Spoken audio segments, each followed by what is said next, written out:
Chapter 1. Loomings. Call me Ishmael. Some years ago, never mind how long precisely, having little or no money in my purse and nothing particular to interest me on shore, I thought I would sail about a little and see the watery part of the world. It is a way I have of driving off the spleen and regulating the circulation. Whenever I find myself growing grim about the mouth, whenever it is a damp, drizzly November in my soul, whenever I find myself involuntarily pausing before coffin warehouses and bringing up the rear of every funeral I meet, and especially whenever my hypos get such an upper hand of me that it requires a strong moral principle to prevent me from deliberately stepping into the street and methodically knocking people's hats off, then I account it high time to get to sea as soon as I can. This is my substitute for pistol and ball. With a philosophical flourish, Cato throws himself upon his sword. I quietly take to the ship. There is nothing surprising in this. If they but knew it, almost all men, in their degree, some time or other, cherish very nearly the same feelings towards the ocean with me. There now is your insular city of the Manhattoes, belted round by wharves as Indian Isles by coral reefs. Commerce surrounds it with her surf. Right and left, the streets take you waterward. Its extreme downtown is the Battery, where that noble mole is washed by waves and cooled by breezes, which a few hours previous were out of sight of land. Look at the crowds of water-gazers there. Circumambulate the city of a dreamy Sabbath afternoon. Go from Corlier's Hook to County's Slip, and from thence by Whitehall northward. What do you see? Posted like silent sentinels all around the town stand thousands upon thousands of mortal men fixed in ocean reveries. Some leaning against the spiles, some seated upon the pierhead, some looking over the bulwarks of ships from China, some high aloft in the rigging, as if striving to get a still better seaward peep. But these are all landsmen, of weekdays pent up in lath and plaster, tied to counters, nailed to benches, clinched to desks. How then is this? Are the green fields gone? What do they here?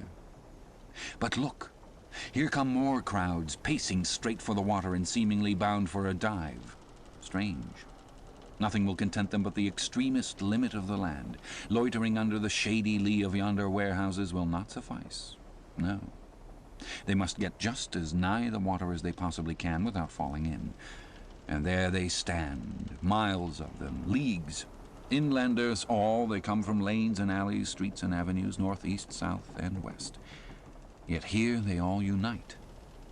Tell me, does the magnetic virtue in the needles of the compasses of all those ships attract them thither?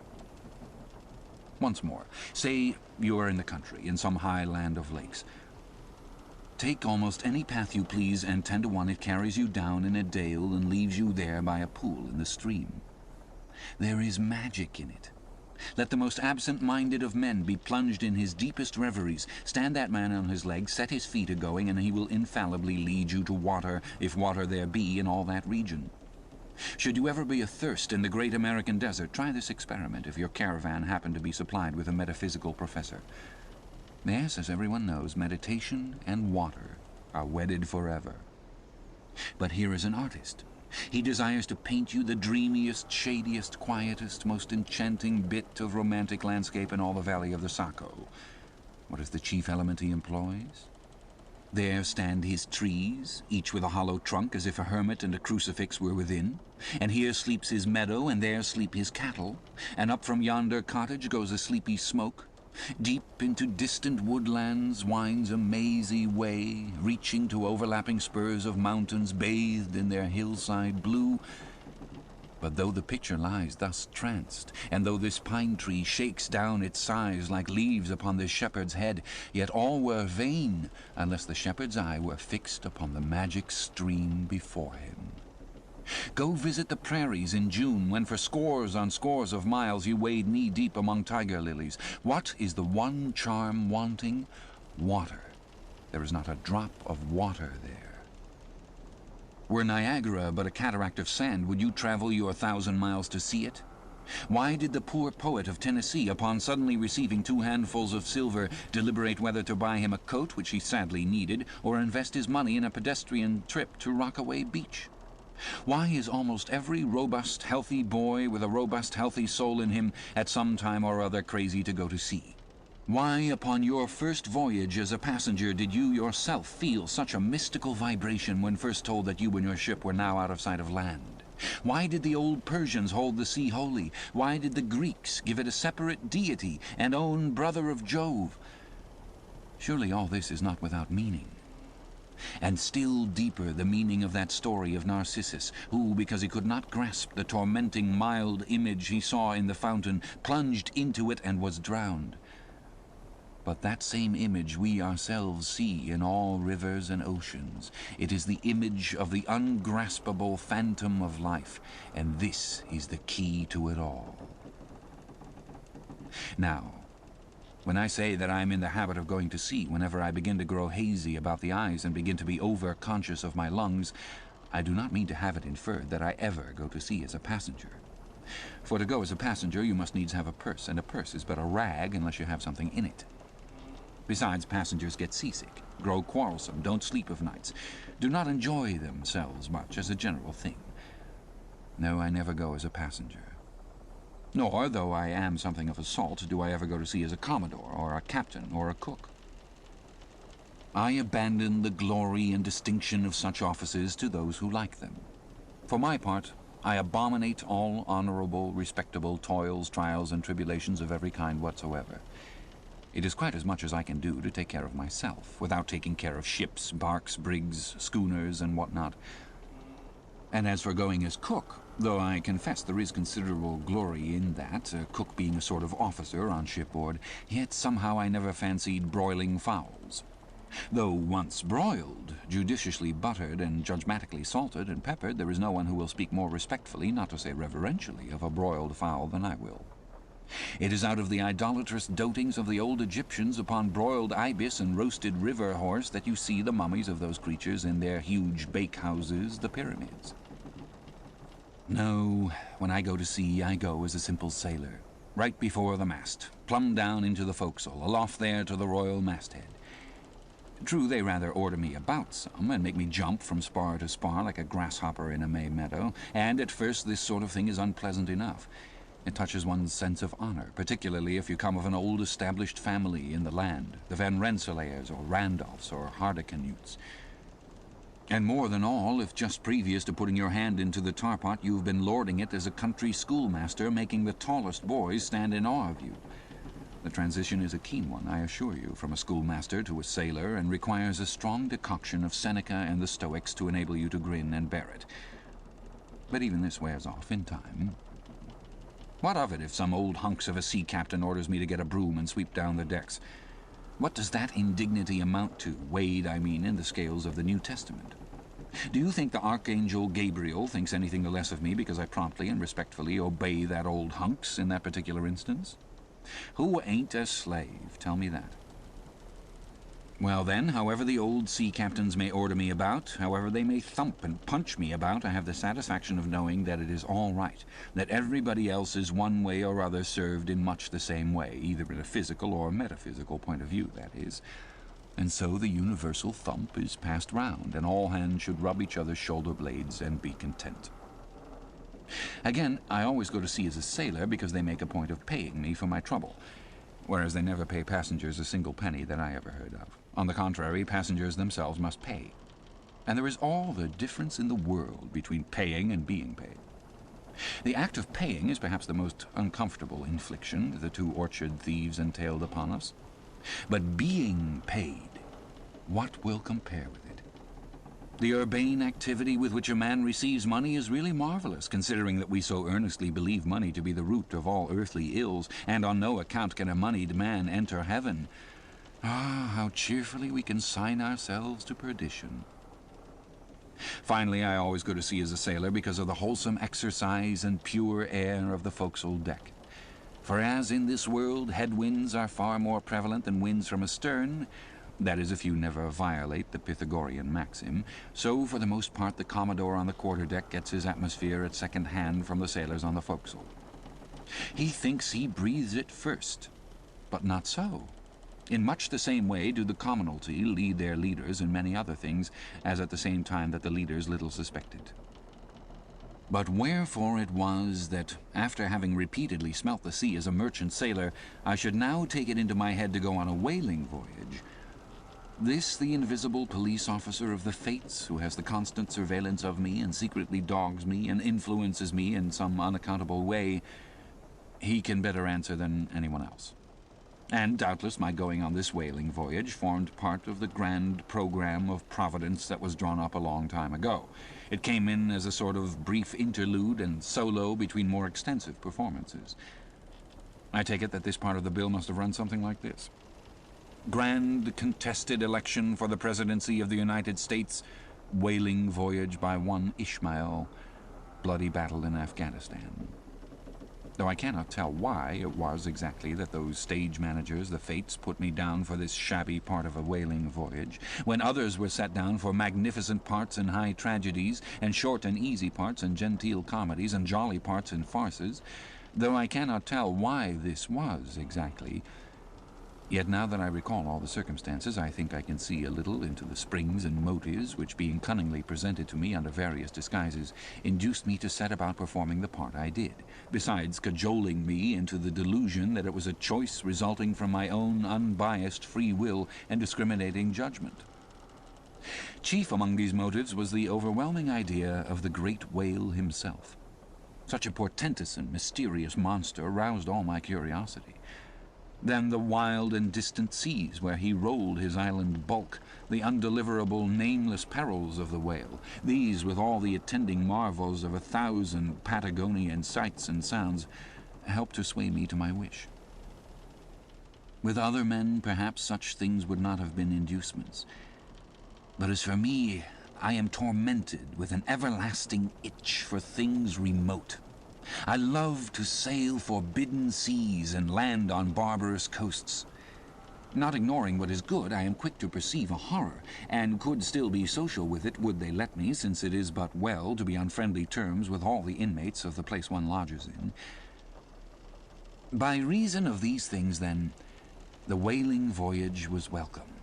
The great floodgates of the wonder world swung open, and in the wild conceits that swayed me to my purpose, two and two there floated into my inmost soul endless processions of the whale, and midmost of them all one grand hooded phantom, like a snow hill in the air.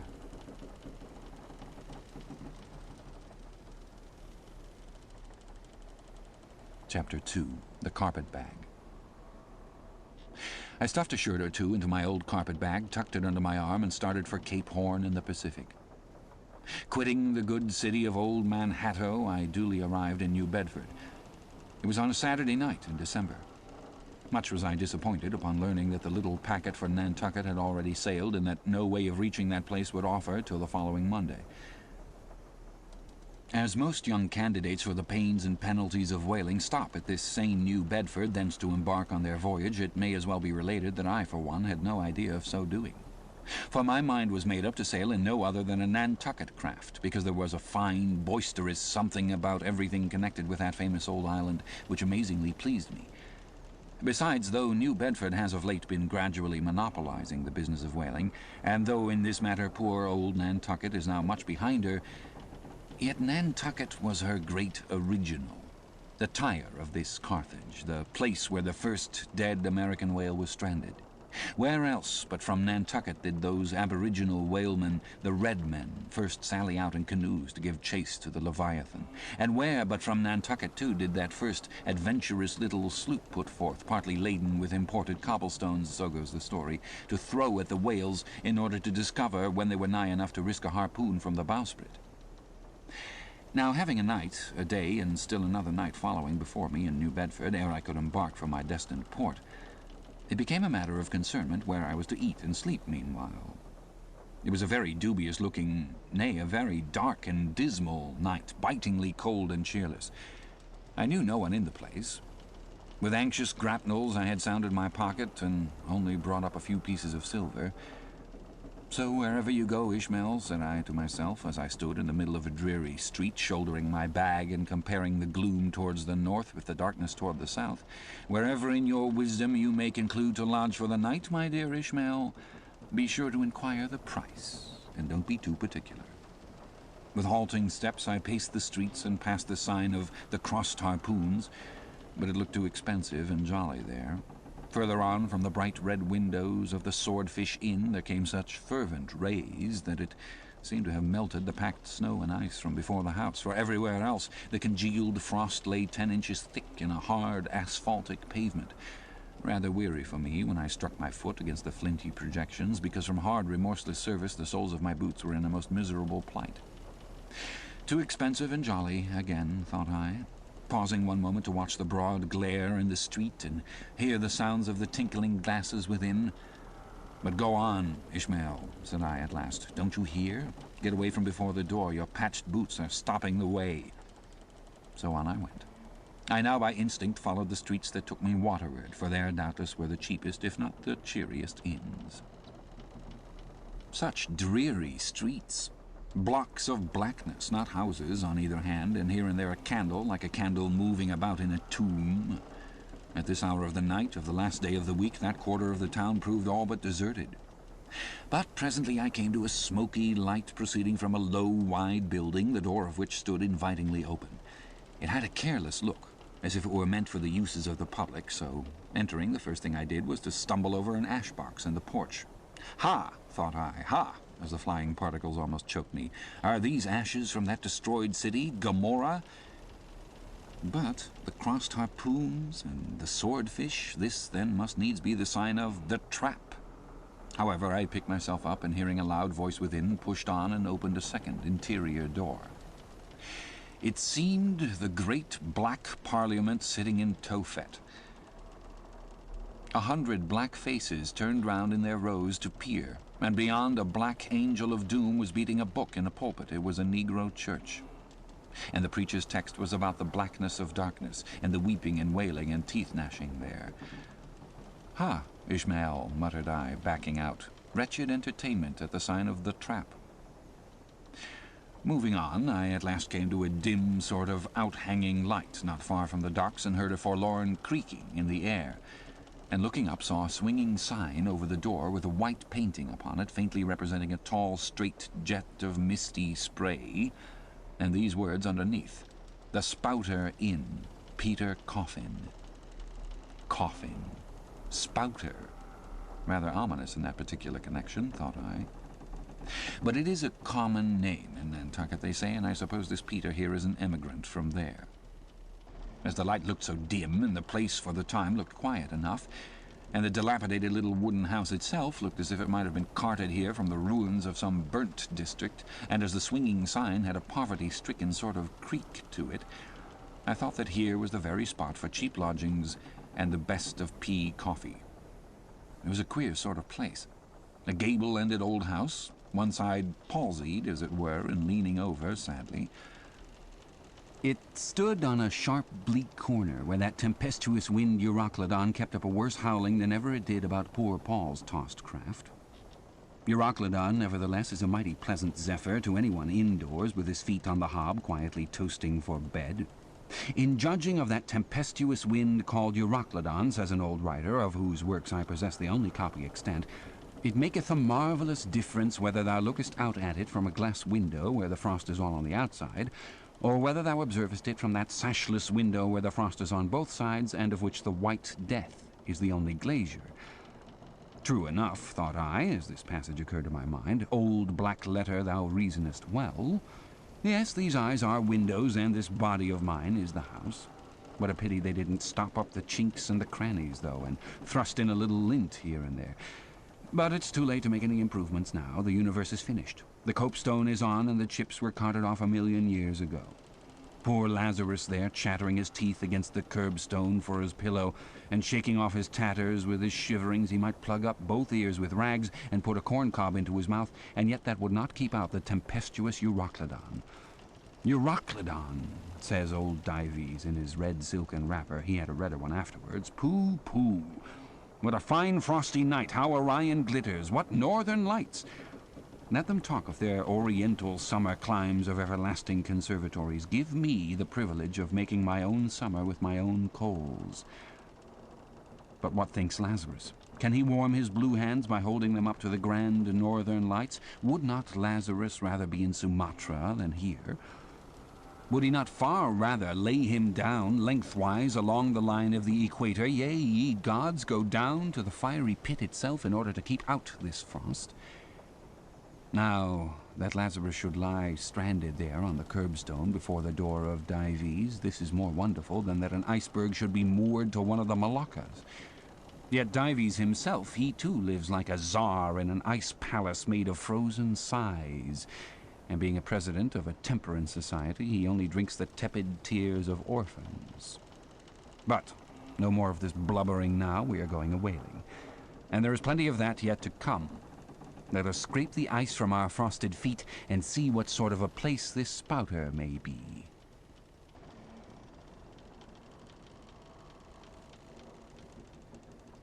Chapter 3. The Spouter Inn. Entering that gable-ended Spouter Inn, you found yourself in a wide, low, straggling entry with old-fashioned wainscots reminding one of the bulwarks of some condemned old craft. On one side hung a very large oil painting, so thoroughly besmoked and every way defaced that in the unequal crosslights by which you viewed it, it was only by diligent study and a series of systematic visits to it and careful inquiry of the neighbors that you could anyway arrive at an understanding of its purpose. Such unaccountable masses of shades and shadows that at first you almost thought some ambitious young artist at the time of the New England hags had endeavored to delineate chaos bewitched. But by dint of much and earnest contemplation and oft-repeated ponderings, and especially by throwing open the little window toward the back of the entry, you could at last come to the conclusion that such an idea, however wild, might not be altogether unwarranted. But what most puzzled and confounded you was a long, limber, portentous, black mass of something hovering in the center of the picture over three blue, dim, perpendicular lines floating in a nameless yeast. A boggy, soggy, squitchy picture, truly, enough to drive a nervous man distracted.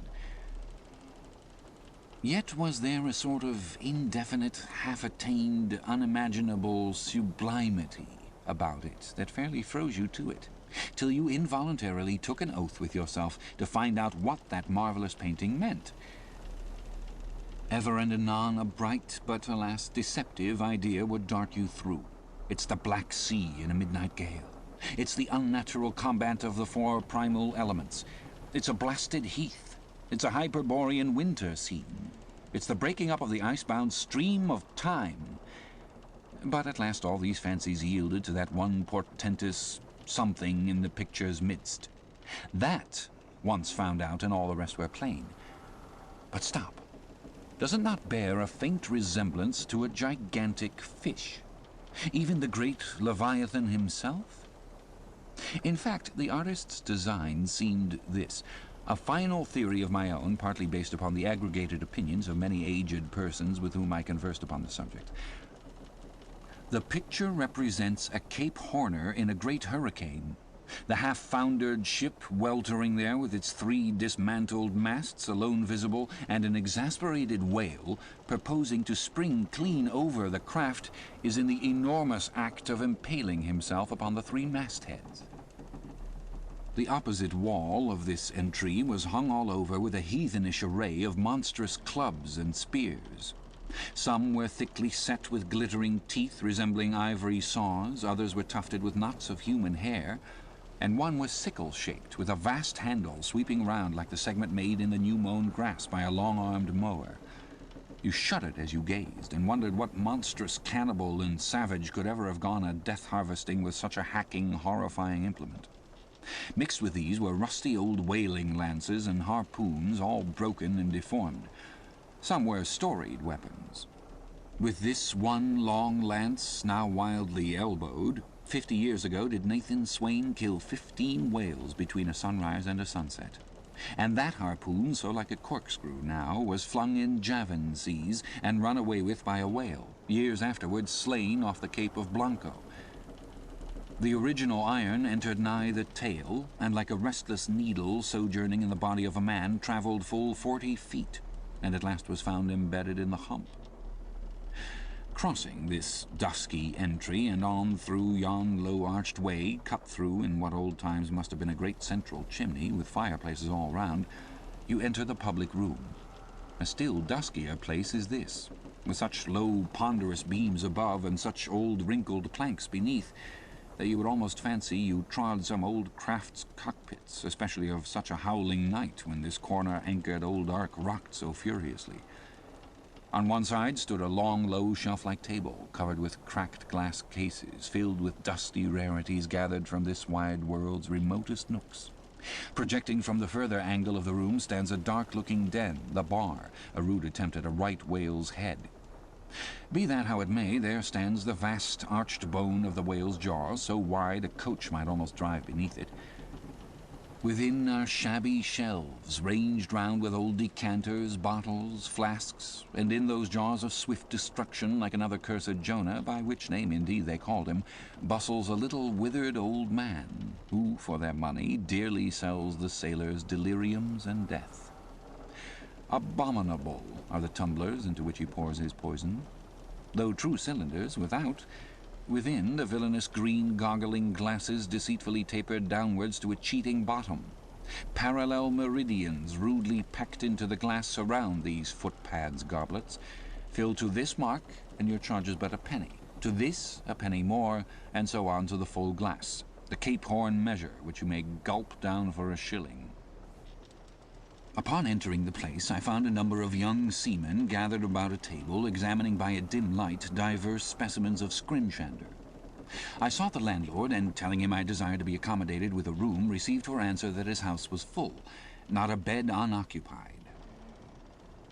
"But avast," he added, tapping his forehead, "you hain't no objections to sharing a harpooneer's blanket, have you? I suppose you're going a whaling, so you better get used to that sort of thing." I told him that I never liked to sleep two in a bed, that if I should ever do so it would depend upon who the harpooneer might be, and that if he, the landlord, really had no other place for me, and the harpooneer was not decidedly objectionable, why, rather than wander further about a strange town on so bitter a night, I would put up with the half of any decent man's blanket. I thought so. All right, take a seat. Supper? You want supper? Supper will be ready directly. I sat down on an old wooden settle carved all over like a bench on the battery. At one end a ruminating tar was still further adorning it with his jackknife, stooping over and diligently working away at the space between his legs. He was trying his hand at a ship under full sail, but he didn't make much headway, I thought. At last some 4 or 5 of us were summoned to our meal in an adjoining room. It was cold as Iceland, no fire at all. The landlord said he couldn't afford it. Nothing but 2 dismal tallow candles, each in a winding sheet. We were fain to button up our monkey jackets and hold to our lips cups of scalding tea with our half-frozen fingers. But the fare was of the most substantial kind. Not only meat and potatoes, but dumplings. Good heavens, dumplings for supper.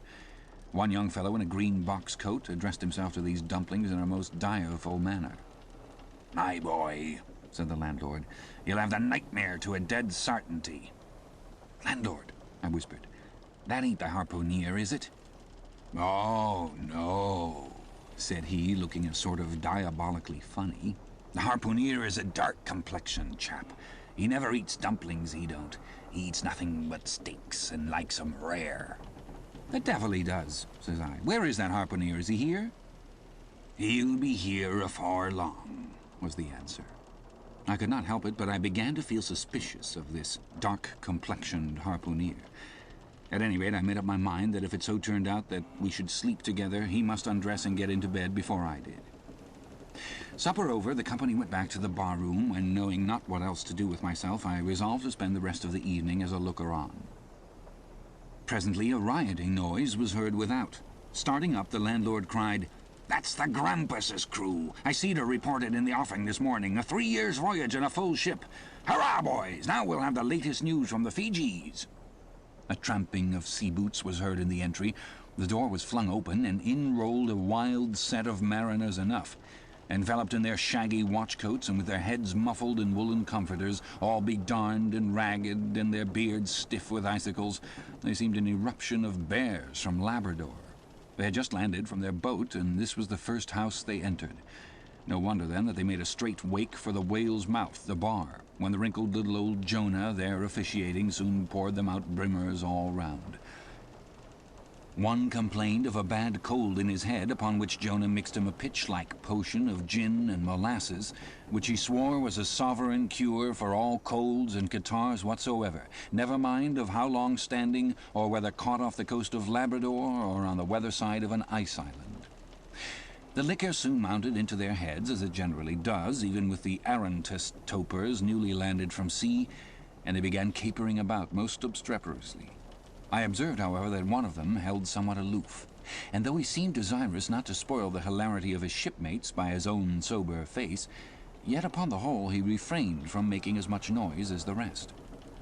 This man interested me at once, and since the sea gods had ordained that he should become my shipmate, though but a sleeping partner one so far as this narrative is concerned, I will here venture upon a little description of him.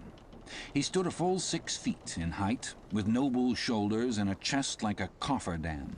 I have seldom seen such brawn in a man. His face was deeply brown and burnt, making his white teeth dazzling by the contrast, while in the deep shadows of his eyes floated some reminiscences that did not seem to give him much joy. His voice at once announced that he was a Southerner, and from his fine stature I thought he must be one of those tall mountaineers from Virginia.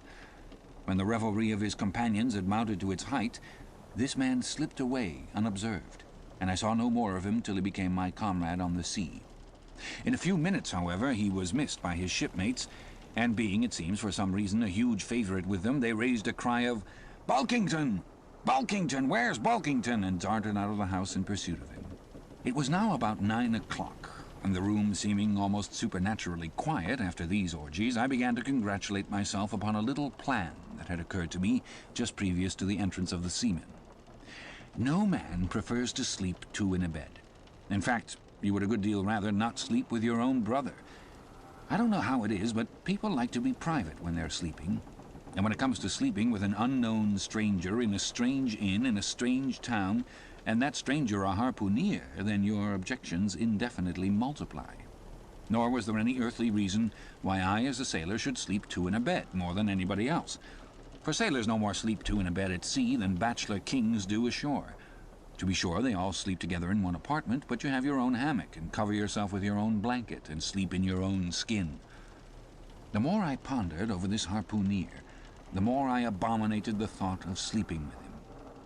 It was fair to presume that, being a harpooneer, his linen, or woolen, as the case might be, would not be of the tidiest, certainly none of the finest. I began to twitch all over. Besides, it was getting late, and any decent harpooneer ought to be home and going bedwards. Suppose now he should tumble in upon me at midnight. How could I tell from what vile hole he had been coming? "Landlord, I've changed my mind about that harpooneer. I shan't sleep with him. I'll try the bench here." "Just as you please. I'm sorry I can't spare you a tablecloth for a mattress, and it's a plaguey rough board here," feeling of the knots and notches. "But wait a bit, Scrimshander. I've got a carpenter's plane there in the bar. Wait, I say, and I'll make you snug enough." So saying, he procured the plane, and with his old silk handkerchief first dusting the bench, vigorously set to planing away at my bed, the while grinning like an ape. The shavings flew right and left, till at last the plane iron came bump against an indestructible knot.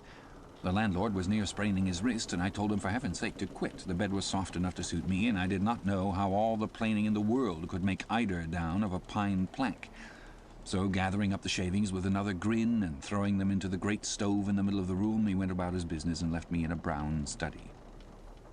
I now took the measure of the bench and found that it was a foot too short, but that could be mended with a chair. But it was a foot too narrow, and the other bench in the room was about 4 inches higher than the plain one, so there was no yoking them. I then placed the first bench lengthwise along the only clear space against the wall, leaving a little interval between for my back to settle down in. But I soon found that there came such a draught of cold air over me from under the sill of the window that this plan would never do at all, especially as another current from the rickety door met the one from the window, and both together formed a series of small whirlwinds in the immediate vicinity of the spot where I had thought to spend the night. The devil fetch that harpooneer, thought I. But stop. Couldn't I steal a march on him, bolt his door inside, and jump into his bed not to be wakened by the most violent knockings? It seemed no bad idea, but upon second thoughts I dismissed it. For who could tell but what the next morning, so soon as I popped out of the room, the harpooner might be standing in the entry all ready to knock me down.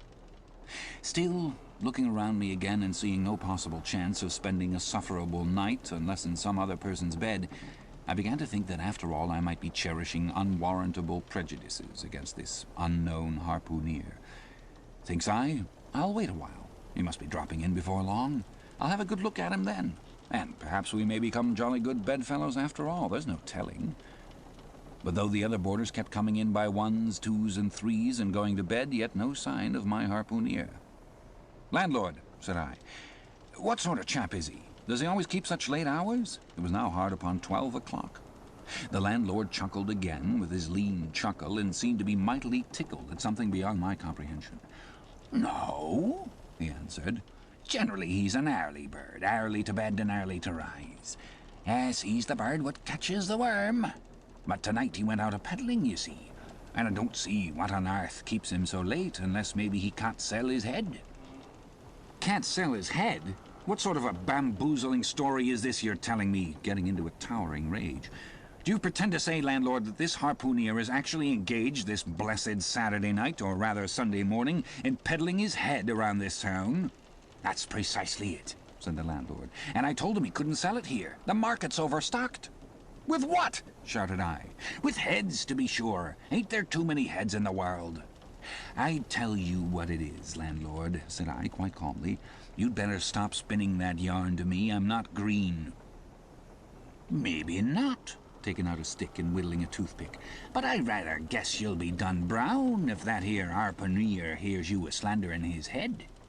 "I'll break it for him," said I, now flying into a passion again at this unaccountable farrago of the landlord's. "It's broke already," said he. "Broke," said I. "Broke, do you mean?" "Sartain. And that's the very reason he can't sell it, I guess." "Landlord," said I, going up to him as cool as Mount Hecla in a snowstorm, "landlord, stop whittling. You and I must understand one another, and that too without delay. I come to your house and want a bed. You tell me you can only give me half a one, and that the other half belongs to a certain harpooner. And about this harpooner, whom I have not yet seen, you persist in telling me the most mystifying and exasperating stories, tending to beget in me an uncomfortable feeling towards the man whom you design for my bedfellow. A sort of connection, landlord, which is an intimate and confidential one in the highest degree. I now demand of you to speak out and tell me who and what this harpooner is, and whether I shall be in all respects safe to spend the night with him. And in the first place, you will be so good as to unsay that story about selling his head, which, if true, I take to be good evidence that this harpooner is stark mad, and I've no idea of sleeping with a madman. And you, sir, you, I mean, landlord, you, sir, by trying to induce me to do so knowingly, would thereby render yourself liable to a criminal prosecution." "Well," said the landlord, fetching a long breath, "that's a purty long sermon for a chap that rips a little now and then. But be easy, be easy. This here harpooner I've been telling you of has just arrived from the South Seas, where he bought up a lot of balmed New Zealand heads. Great curios, you know. And he sold all of them but one. And that one he's trying to sell tonight, 'cause tomorrow's Sunday, and it would not do to be selling human heads about the streets when folks is going to churches. He wanted to last Sunday, but I stopped him just as he was going out the door, with 4 heads strung on a string for all the earth like a string of onions."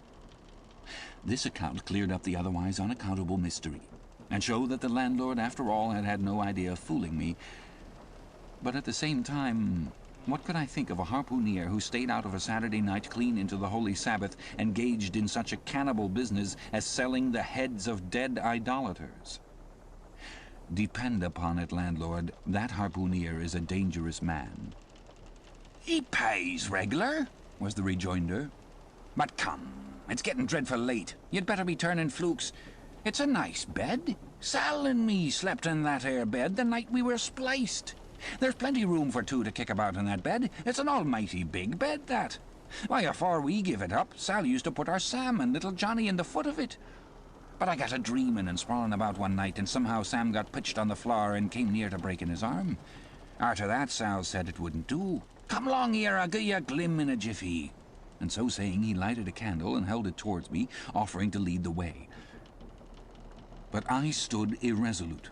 When looking at a clock in the corner, he exclaimed, It's Sunday. You won't see that harpooneer tonight. He's come to anchor somewhere. Come along, then. Do come. Won't you come? I considered the matter a moment, and then upstairs we went, and I was ushered into a small room, cold as a clam, and furnished, sure enough, with a prodigious bed, almost big enough indeed for any 4 harpooneers to sleep abreast. "There," said the landlord, placing the candle on a crazy old sea chest that did double duty as a washstand and center table. "There, make yourself comfortable now, and good night to you." I turned around from eyeing the bed, but he had disappeared. Folding back the counterpane, I stooped over the bed. Though none of the most elegant, it yet stood the scrutiny tolerably well. I then glanced round the room, and besides the bedstead and center table could see no other furniture belonging to the place but a rude shelf, the 4 walls, and a papered fireboard representing a man striking a whale. Of things not properly belonging to the room, there was a hammock lashed up and thrown upon the floor in one corner, also a large seaman's bag, containing the harpooneer's wardrobe, no doubt in lieu of a land trunk. Likewise, there was a parcel of outlandish bone fishhooks on the shelf over the fireplace, and a tall harpoon standing at the head of the bed. But what is this on the chest? I took it up and held it close to the light, and felt it and smelt it, and tried every way possible to arrive at some satisfactory conclusion concerning it. I can compare it to nothing but a large doormat, ornamented at the edges with little tinkling tags, something like the stained porcupine quills round an Indian moccasin. There was a hole or slit in the middle of this mat, as you see the same in South American ponchos. But could it be possible that any sober harpooneer would get into a doormat and parade the streets of any Christian town in that sort of guise? I put it on to try it, and it weighed me down like a hamper, being uncommonly shaggy and thick, and I thought a little damp, as though this mysterious harpooneer had been wearing it of a rainy day. I went up in it to a bit of glass stuck against the wall, and I never saw such a sight in my life. I tore myself out of it in such a hurry that I gave myself a kink in the neck. I sat down on the side of the bed and commenced thinking about this head-peddling harpooneer and his doormat. After thinking some time on the bedside, I got up and took off my monkey jacket, and then stood in the middle of the room thinking. I then took off my coat and thought a little more in my shirt sleeves. But beginning to feel very cold now, half undressed as I was, and remembering what the landlord said about the harpooneer's not coming home at all that night, it being so very late, I made no more ado, but jumped out of my pantaloons and boots, and then, blowing out the light, tumbled into bed and commended myself to the care of heaven. Whether that mattress was stuffed with corn cobs or broken crockery, there is no telling, but I rolled about a good deal and could not sleep for a long time. At last I slid off into a light doze, and had pretty nearly made a good offing towards the land of Nod, when I heard a heavy footfall in the passage and saw a glimmer of light come into the room from under the door. Lord save me, thinks I, that must be the harpooneer, the infernal head-peddler. But I lay perfectly still, and resolved not to say a word till spoken to. Holding a light in one hand and that identical New Zealand head in the other, the stranger entered the room, and without looking towards the bed, placed his candle a good way off from me on the floor in one corner, and then began working away at the knotted cords of the large bag I before spoke of as being in the room. I was all eagerness to see his face, but he kept it averted for some time while employed in unlacing the bag's mouth. This accomplished, however, he turned round, when, good heavens, what a sight! Such a face! It was of a dark, purplish yellow color, here and there stuck over with large, blackish-looking squares. Yes, it's just as I thought. He's a terrible bedfellow. He's been in a fight, got dreadfully cut, and here he is just from the surgeon.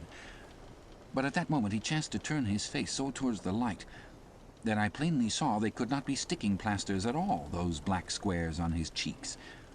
They were stains of some sort or other. At first I knew not what to make of this, but soon an inkling of the truth occurred to me. I remembered a story of a white man, a whaleman too, who, falling among the cannibals, had been tattooed by them. I concluded that this harpooneer, in the course of his distant voyages, must have met with a similar adventure. And what is it, thought I, after all? It's only his outside. A man can be honest in any sort of skin. But then what to make of his unearthly complexion? That part of it, I mean, lying round about and completely independent of the squares of tattooing. To be sure, it might be nothing but a good coat of tropical tanning, but I never heard of a hot sun's tanning a white man into a purplish-yellow one. However, I had never been in the South Seas, and perhaps the sun there produced these extraordinary effects upon the skin. Now, while all these ideas were passing through me like lightning, this harpooneer never noticed me at all. But after some difficulty, having opened his bag, he commenced fumbling in it and presently pulled out a sort of tomahawk and a sealskin wallet with the hair on.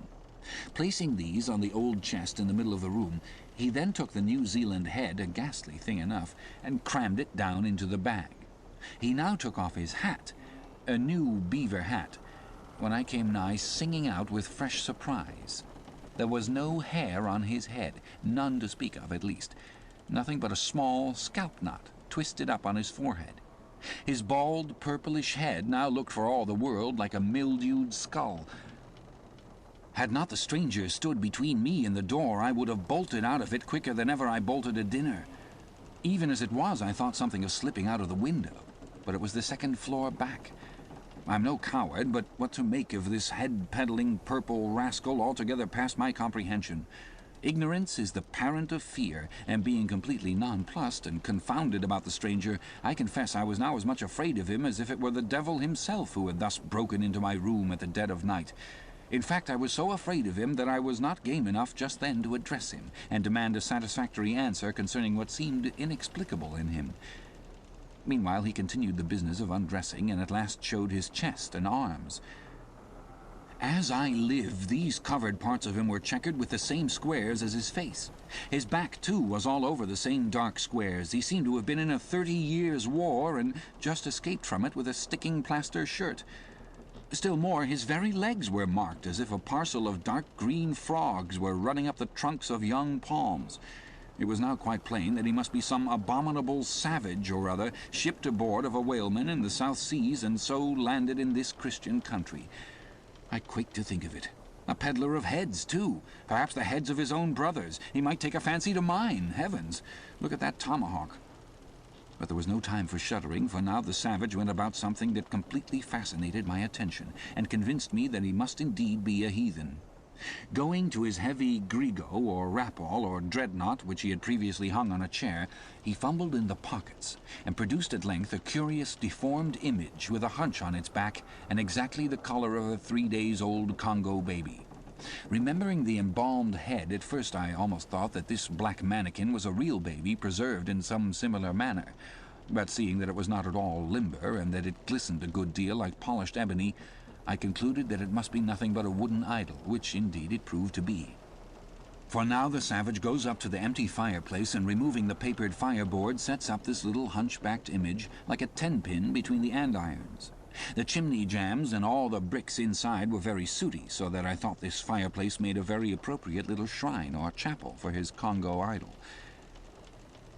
I now screwed my eyes hard toward the half-hidden image, feeling but ill at ease meantime to see what was next to follow. First he takes about a double handful of shavings out of his grego pocket and places them carefully before the idol. Then, laying a bit of ship biscuit on top and applying the flame from the lamp, he kindled the shavings into a sacrificial blaze. Presently, after many hasty snatches into the fire and still hastier withdrawals of his fingers, whereby he seemed to be scorching them badly, he at last succeeded in drawing out the biscuit. Then, blowing off the heat and ashes a little, he made a polite offer of it to the little negro. But the little devil did not seem to fancy such dry sort of fare at all. He never moved his lips. All these strange antics were accompanied by still stranger guttural noises from the devotee, who seemed to be praying in a sing-song or else singing some pagan psalmody or other, during which his face twitched about in the most unnatural manner. At last extinguishing the fire, he took the idol up very unceremoniously and bagged it again in his grego pocket as carelessly as if he were a sportsman bagging a dead woodcock. All these queer proceedings increased my uncomfortableness, and seeing him now exhibiting strong symptoms of concluding his business operations and jumping into bed with me, I thought it was high time, now or never, before the light was put out, to break the spell in which I had so long been bound. But the interval I spent in deliberating what to say was a fatal one. Taking up his tomahawk from the table, He examined the head of it for an instant, and then, holding it to the light, with his mouth at the handle, he puffed out great clouds of tobacco smoke. The next moment the light was extinguished, and this wild cannibal, tomahawk between his teeth, sprang into bed with me. I sang out, I could not help it now, and giving a sudden grunt of astonishment, he began feeling me. Stammering out something, I knew not what, I rolled away from him against the wall, and then conjured him, whoever or whatever he might be, to keep quiet and let me get up and light the lamp again. But his guttural responses satisfied me at once that he but ill comprehended my meaning. "Who devil you?" he said at last. "You no speaky, damn I kill ye." And so saying, the lighted tomahawk began flourishing about me in the dark. "Landlord, for God's sake, Peter Coffin!" shouted I. "Landlord, watch! Coffin, angel, save me!" "Speaky, tell me who ye be, or damn I kill ye!" again growled the cannibal, while his horrid flourishings of the tomahawk scattered the hot tobacco ashes about me till I thought my linen would get on fire. But thank heaven, at that moment the landlord came into the room, light in hand, and leaping from the bed I ran up to him. "Don't be afraid now," said he, grinning again. "Queequeg here wouldn't harm a hair of your head." "Stop your grinning," shouted I, "and why didn't you tell me that that infernal harpooneer was a cannibal?" "I thought you knowed it. Didn't I tell you he was a peddling heads around town? But turn flukes again and go to sleep. Queequeg, look here. You sabby me, I sabby you. This man sleepy you sabby?" "Me sabby plenty," grunted Queequeg, puffing away at his pipe and sitting up in bed. "You getty in," he added, motioning to me with his tomahawk and throwing the clothes to one side. He really did this in not only a civil, but a really kind and charitable way. I stood looking at him a moment. For all his tattooings, he was, on the whole, a clean, comely-looking cannibal. "What's all this fuss I have been making about?" thought I to myself. "The man's a human being, just as I am. He has just as much reason to fear me as I have to be afraid of him. Better sleep with a sober cannibal than a drunken Christian." "Landlord," said I, "tell him to stash his tomahawk there, or pipe, or whatever you call it. Tell him to stop smoking, in short, and I will turn in with him. But I don't fancy having a man smoking in bed with me. It's dangerous. Besides, I ain't insured." This being told to Queequeg, he at once complied, and again politely motioned me to get into bed, rolling over to one side, as much as to say, "I won't touch a leg of you." "Good night, landlord," said I. "You may go." I turned in and never slept better in my life. Chapter 4. The Counterpane. Upon waking next morning about daylight, I found Queequeg's arm thrown over me in the most loving and affectionate manner. You'd almost thought I'd been his wife. The counterpane was of patchwork, full of odd little party-colored squares and triangles, and this arm of his, tattooed all over with an interminable Cretan labyrinth of a figure, no two parts of which were of one precise shade, owing, I suppose, to his keeping his arm at sea unmethodically in sun and shade, his shirt-sleeves irregularly rolled up at various times. This same arm of his, I say, looked for all the world like a strip of that same patchwork quilt. Indeed, partly lying on it, as the arm did, when I first awoke, I could hardly tell it from the quilt, they so blended their hues together, and it was only by the sense of weight and pressure that I could tell that Queequeg was hugging me.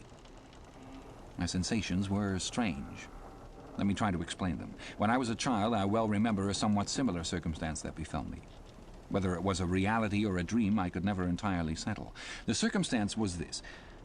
I had been cutting up some caper or other. I think it was trying to crawl up the chimney, as I had seen a little sweep do a few days previous, and my stepmother, who somehow or other was all the time whipping me or sending me to bed supperless, my mother dragged me by the legs out of the chimney and packed me off to bed. Though it was only 2 o'clock in the afternoon of the 21st June, the longest day in the year in our hemisphere, I felt dreadfully.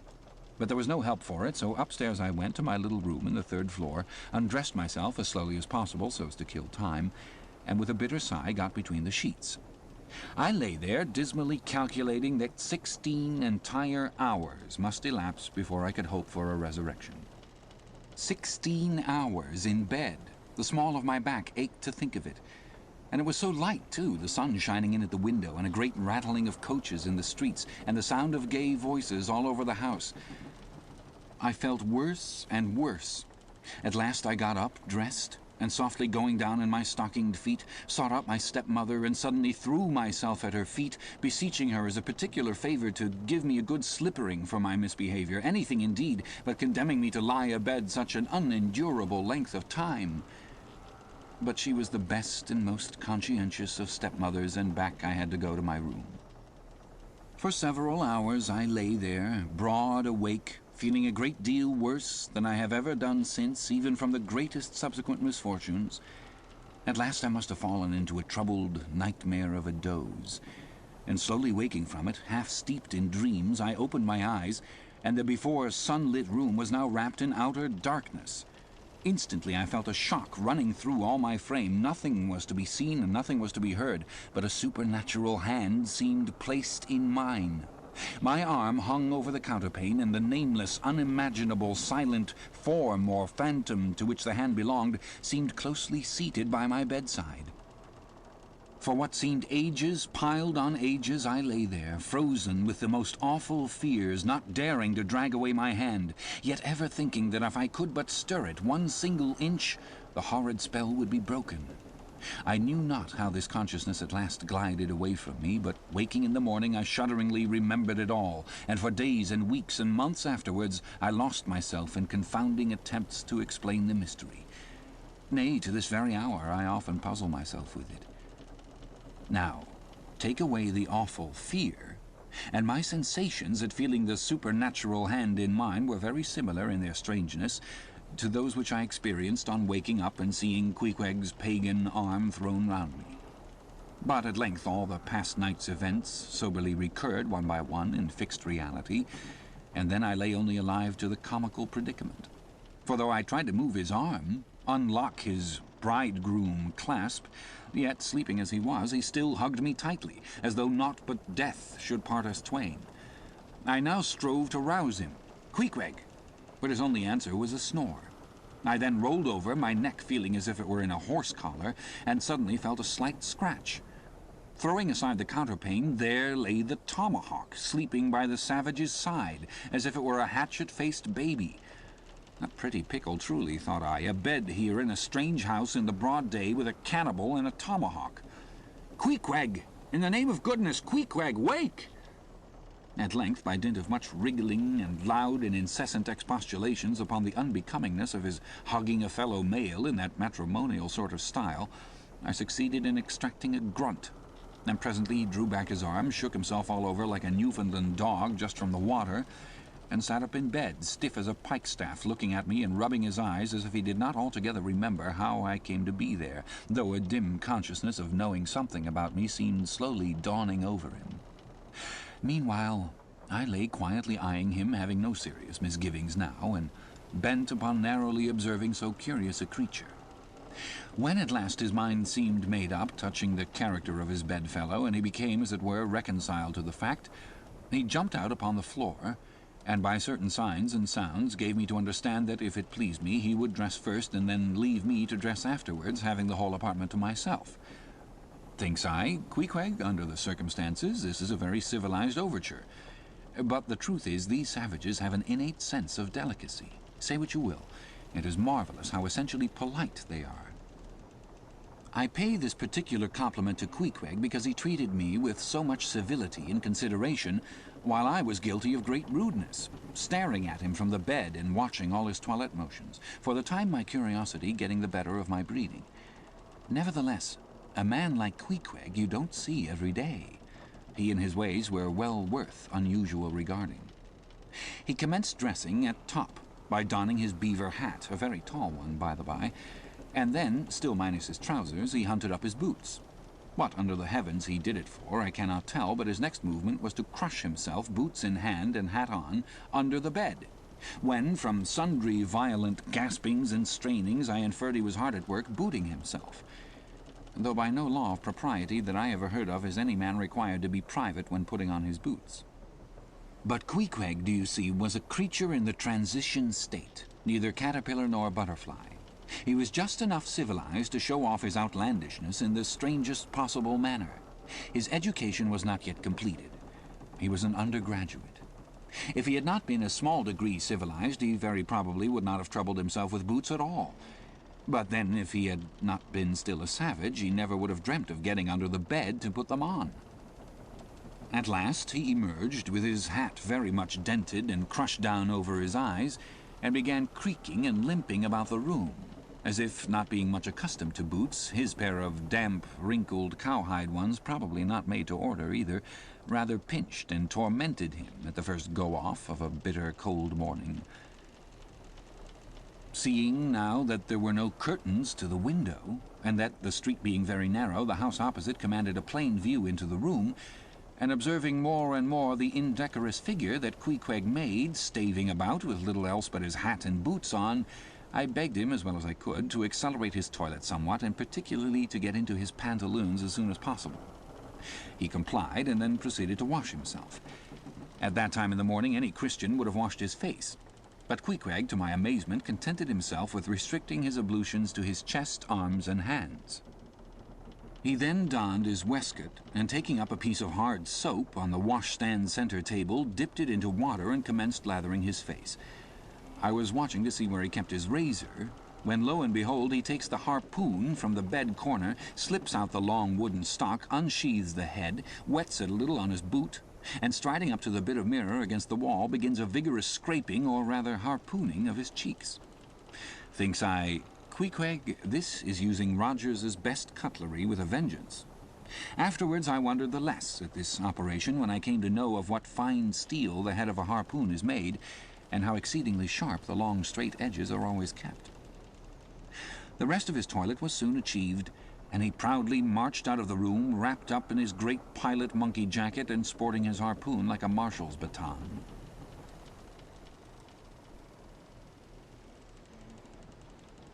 Chapter 5. Breakfast. I quickly followed suit, and descending into the bar-room, accosted the grinning landlord very pleasantly. I cherished no malice towards him, though he had been skylarking with me not a little in the matter of my bedfellow. However, a good laugh is a mighty good thing, and rather too scarce a good thing, the more's the pity. So if any one man in his own proper person affords stuff for a good joke to anybody, let him not be backward, but let him cheerfully allow himself to spend and be spent in that way. And the man that has anything bountifully laughable about him, be sure there is more in that man than you perhaps think for. The bar-room was now full of the boarders who had been dropping in the night previous, and whom I had not as yet had a good look at. They were nearly all whalemen, chief mates and second mates and third mates and sea carpenters and sea coopers and sea blacksmiths and harpooneers and shipkeepers, a brown and brawny company with bosky beards, an unshorn, shaggy set, all wearing monkey jackets for morning gowns. You could plainly tell how long each one had been ashore. This young fellow's healthy cheek is like a sun-toasted pear in hue, and would seem to smell almost as musky. He cannot have been 3 days landed from his Indian voyage. That man next him looks a few shades lighter. You might say a touch of satin wood is in him. In the complexion of a third still lingers a tropic tawn, but slightly bleached withal. He, doubtless, has tarried whole weeks ashore. But who could show a cheek like Queequeg, which, barred with various tints, seemed like the Andes' western slope to show forth in one array, contrasting climates zone by zone? "Grub ho!" now cried the landlord, flinging open a door, and we went in to breakfast. They say that men who have seen the world thereby become quite at ease in manner, quite self-possessed in company. Not always, though. Ledyard, the great New England traveller, and Mungo Park, the Scotch one, of all men, they possess the least assurance in the parlour. But perhaps the mere crossing of Siberia in a sledge drawn by dogs, as Ledyard did, or the taking a long solitary walk on an empty stomach in the Negro heart of Africa, which was the sum of poor Mungo's performances, this kind of travel, I say, may not be the very best mode of attaining a high social polish. Still, for the most part, that sort of thing is to be had anywhere. These reflections just here are occasioned by the circumstance that after we were all seated at the table, and I was preparing to hear some good stories about whaling, to my no small surprise, nearly every man maintained a profound silence. And not only that, but they looked embarrassed. Yes, here were a set of sea dogs, many of whom, without the slightest bashfulness, had boarded great whales on the high seas, entire strangers to them, and duelled them dead without winking, and yet here they sat at a social breakfast table, all of the same calling, all of kindred tastes, looking round as sheepishly at each other as though they had never been out of sight of some sheepfold among the Green Mountains. A curious sight, these bashful bears, these timid warrior whalemen. But as for Queequeg, why, Queequeg sat there among them at the head of the table, too, it so chanced, as cool as an icicle. To be sure, I cannot say much for his breeding. His greatest admirer could not have cordially justified his bringing his harpoon into breakfast with him and using it there without ceremony, reaching over the table with it to the imminent jeopardy of many heads and grappling the beefsteaks toward him. But that was certainly very coolly done by him, and everyone knows that in most people's estimation to do anything coolly is to do it genteelly. We will not speak of all Queequeg's peculiarities here, how he eschewed coffee and hot rolls and applied his undivided attention to beefsteaks done rare. Enough that when breakfast was over he withdrew, like the rest, into the public room, lighted his tomahawk pipe, and was sitting there quietly digesting and smoking with his inseparable hat on when I sallied out for a stroll.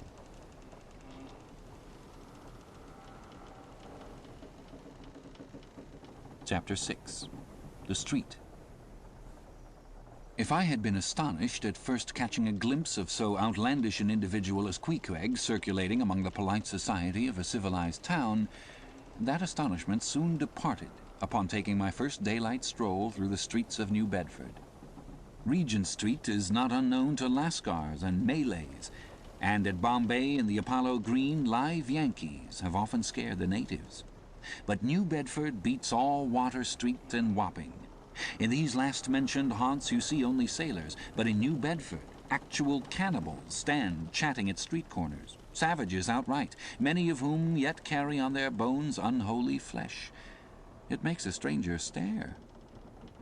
But besides the Fijians, Tongatabuans, Aromangoans, Panangians, and Brigians, and besides the wild specimens of the whaling craft which unheeded reel about the streets, you will see other sights still more curious, certainly more comical. There weekly arrive in this town scores of green Vermonters and New Hampshire men, all athirst for gain and glory in the fishery.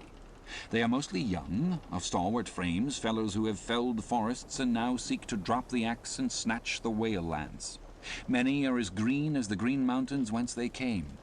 In some things you would think them but a few hours old. Look there, that chap strutting round the corner. He wears a beaver hat and swallow-tailed coat, girdled with a sailor belt and sheath knife. Here comes another with a sou'wester and a bombazine cloak. No town-bred dandy will compare with a country-bred one. I mean a downright bumpkin dandy, a fellow that in the dog days will mow his 2 acres in buckskin gloves for fear of tanning his hands. Now, when a country dandy like this takes it into his head to make a distinguished reputation and joins the great whale fishery, you should see the comical things he does upon reaching the seaport. In bespeaking his sea outfit, he orders bell buttons to his waistcoat, straps to his canvas trousers. Ah, poor hayseed, how bitterly will burst those straps in the first howling gale when thou art driven, straps, buttons, and all down the throat of the tempest.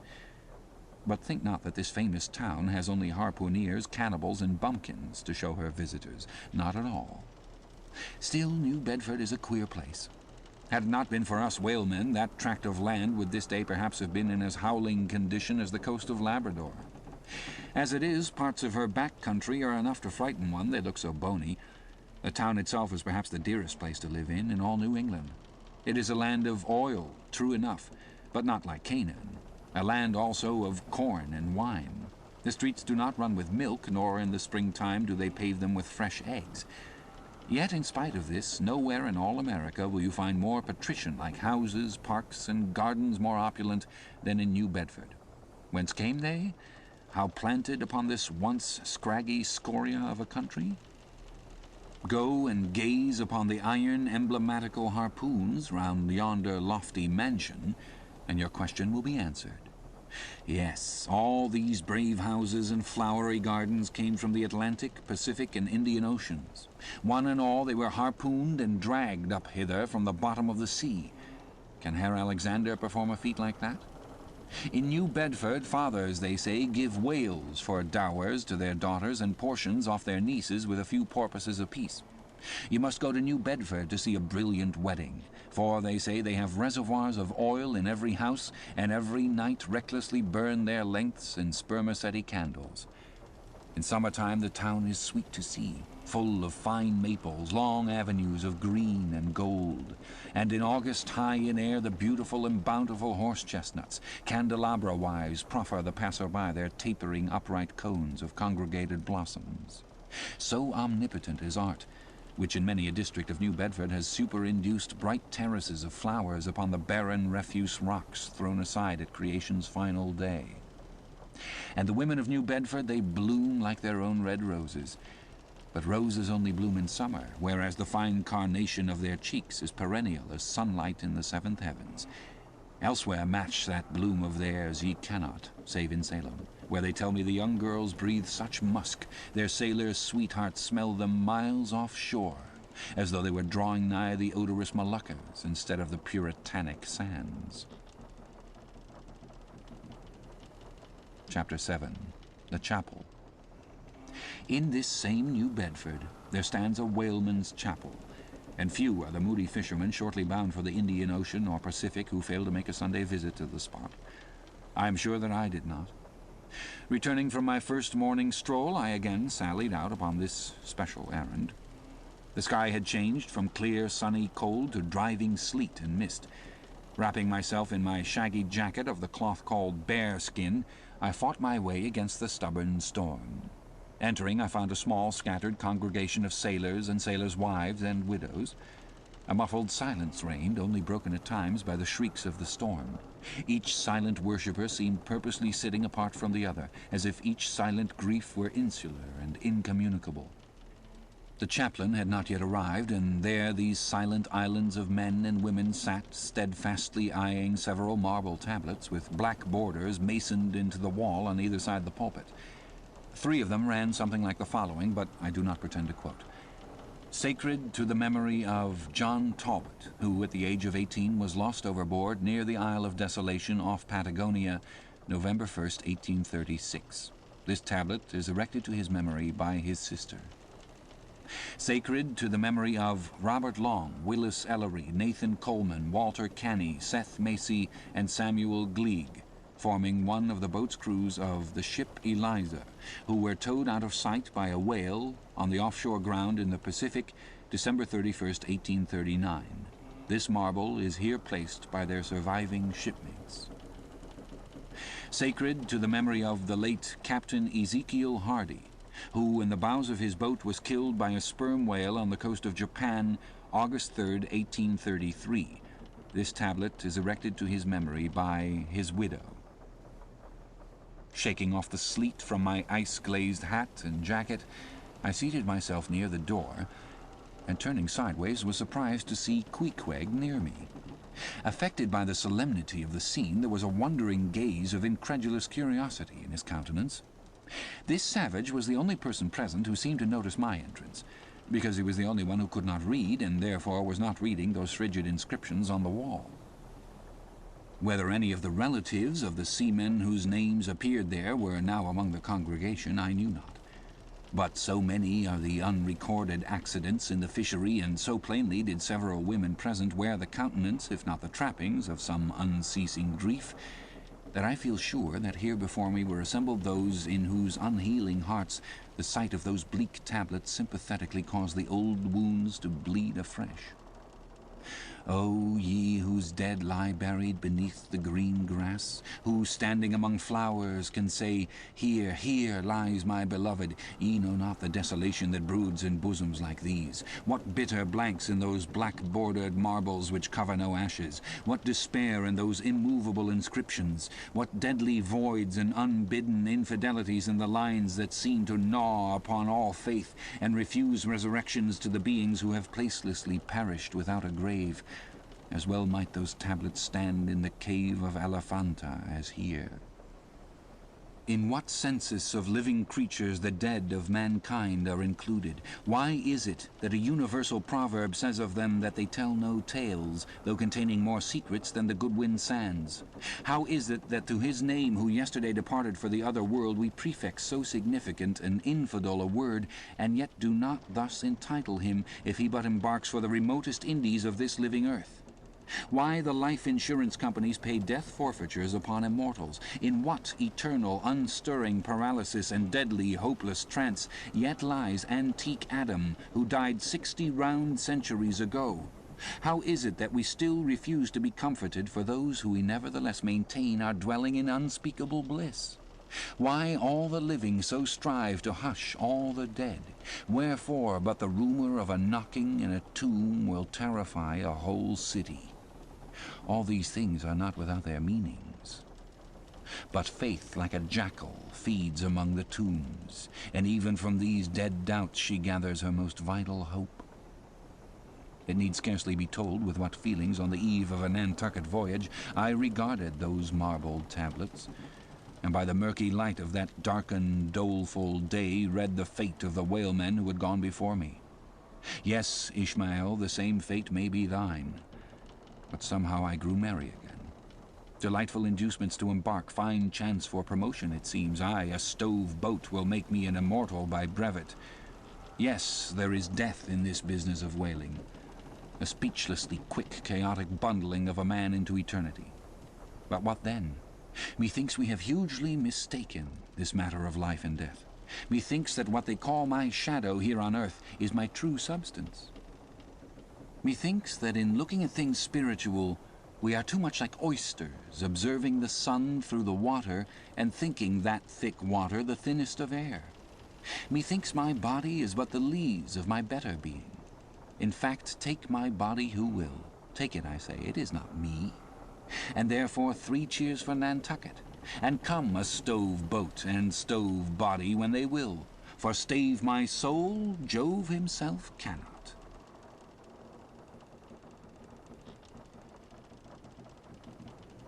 Chapter 8. The Pulpit. I had not been seated very long ere a man of a certain venerable robustness entered. Immediately as the storm-pelted door flew back upon admitting him, a quick regardful eyeing of him by all the congregation sufficiently attested that this fine old man was the chaplain. Yes, it was the famous Father Mapple, so called by the whalemen, among whom he was a very great favourite. He had been a sailor and a harpooneer in his youth, but for many years past had dedicated his life to the ministry. At the time I now write of, Father Mapple was in the hardy winter of a healthy old age, that sort of old age which seems merging into a second flowering youth, for among all the fissures of his wrinkles there shone certain mild gleams of a newly developing bloom, the spring verdure peeping forth even beneath February's snow. No one, having previously heard his history, could for the first time behold Father Mapple without the utmost interest, because there were certain engrafted clerical peculiarities about him, imputable to that adventurous maritime life he had led. When he entered, I observed that he carried no umbrella, and certainly had not come in his carriage, for his tarpaulin hat ran down with melting sleet, and his great pilot cloth jacket seemed almost to drag him to the floor with the weight of the water it had absorbed. However, hat and coat and overshoes were one by one removed and hung up in a little space in an adjacent corner, when, arrayed in a decent suit, he quietly approached the pulpit. Like most old-fashioned pulpits, it was a very lofty one, and since irregular stairs to such a height would, by its long angle with the floor, seriously contract the already small area of the chapel, the architect, it seemed, had acted upon the hint of Father Mapple, and finished the pulpit without stairs, substituting a perpendicular side ladder like those used in mounting a ship from a boat at sea.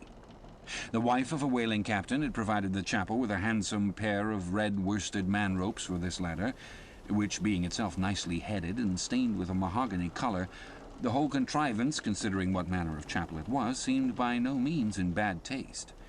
Halting for an instant at the foot of the ladder, and with both hands grasping the ornamental knobs of the man-ropes, Father Mapple cast a look upwards, and then with a truly sailor-like but still reverential dexterity, hand over hand mounted the steps as if ascending the main top of his vessel. The perpendicular parts of this side ladder, as is usually the case with swinging ones, were of cloth-covered rope, only the rounds were of wood, so that at every step there was a joint. At my first glimpse of the pulpit, it had not escaped me that, however convenient for a ship, these joints in the present instance seemed unnecessary. For I was not prepared to see Father Mapple, after gaining the height, slowly turn round and, stooping over the pulpit, deliberately drag up the ladder step by step till the whole was deposited within, leaving him impregnable in his little Quebec. I pondered some time without fully comprehending the reason for this. Father Mapple enjoyed such a wide reputation for sincerity and sanctity that I could not suspect him of courting notoriety by any mere tricks of the stage. No, thought I, there must be some sober reason for this thing. Furthermore, it must symbolize something unseen. Can it be, then, that by that act of physical isolation he signifies his spiritual withdrawal, for the time, from all outward worldly ties and connections? Yes, for replenished with the meat and wine of the Word, to the faithful man of God, this pulpit I see as a self-containing stronghold, a lofty Ehrenbritzstein with a perennial well of water within the walls. But the side ladder was not the only strange feature of the place, borrowed from the chaplain's former seafarings. Between the marble cenotaphs on either hand of the pulpit, the wall which formed its back was adorned with a large painting, representing a gallant ship beating against a terrible storm off a lee coast of black rocks and snowy breakers. But high above the flying scud and dark rolling clouds, there floated a little isle of sunlight, from which beamed forth an angel's face, and this bright face shed a distinct spot of radiance upon the ship's tossed deck, something like that silver plate now inserted into the Victory's plank where Nelson fell. Ah, noble ship, the angel seemed to say, beat on, thou noble ship, and bear a hardy helm, for lo, the sun is breaking through, the clouds are rolling off, serenest azure is at hand. Nor was the pulpit itself without a trace of the same sea taste that had achieved the ladder and the picture. Its panelled front was in the likeness of a ship's bluff bows, and the Holy Bible rested on a projecting piece of scrollwork fashioned after a ship's fiddle-headed beak. What could be more full of meaning? For the pulpit is ever this earth's foremost part. All the rest comes in its rear. The pulpit leads the world. From thence it is the storm of God's quick wrath is first descried, and the bow must bear the earliest brunt. From thence it is the God of breezes, fair or foul, is first invoked for favorable winds. Yes, the world's a ship on its passage out, and not a voyage complete, and the pulpit is its prow.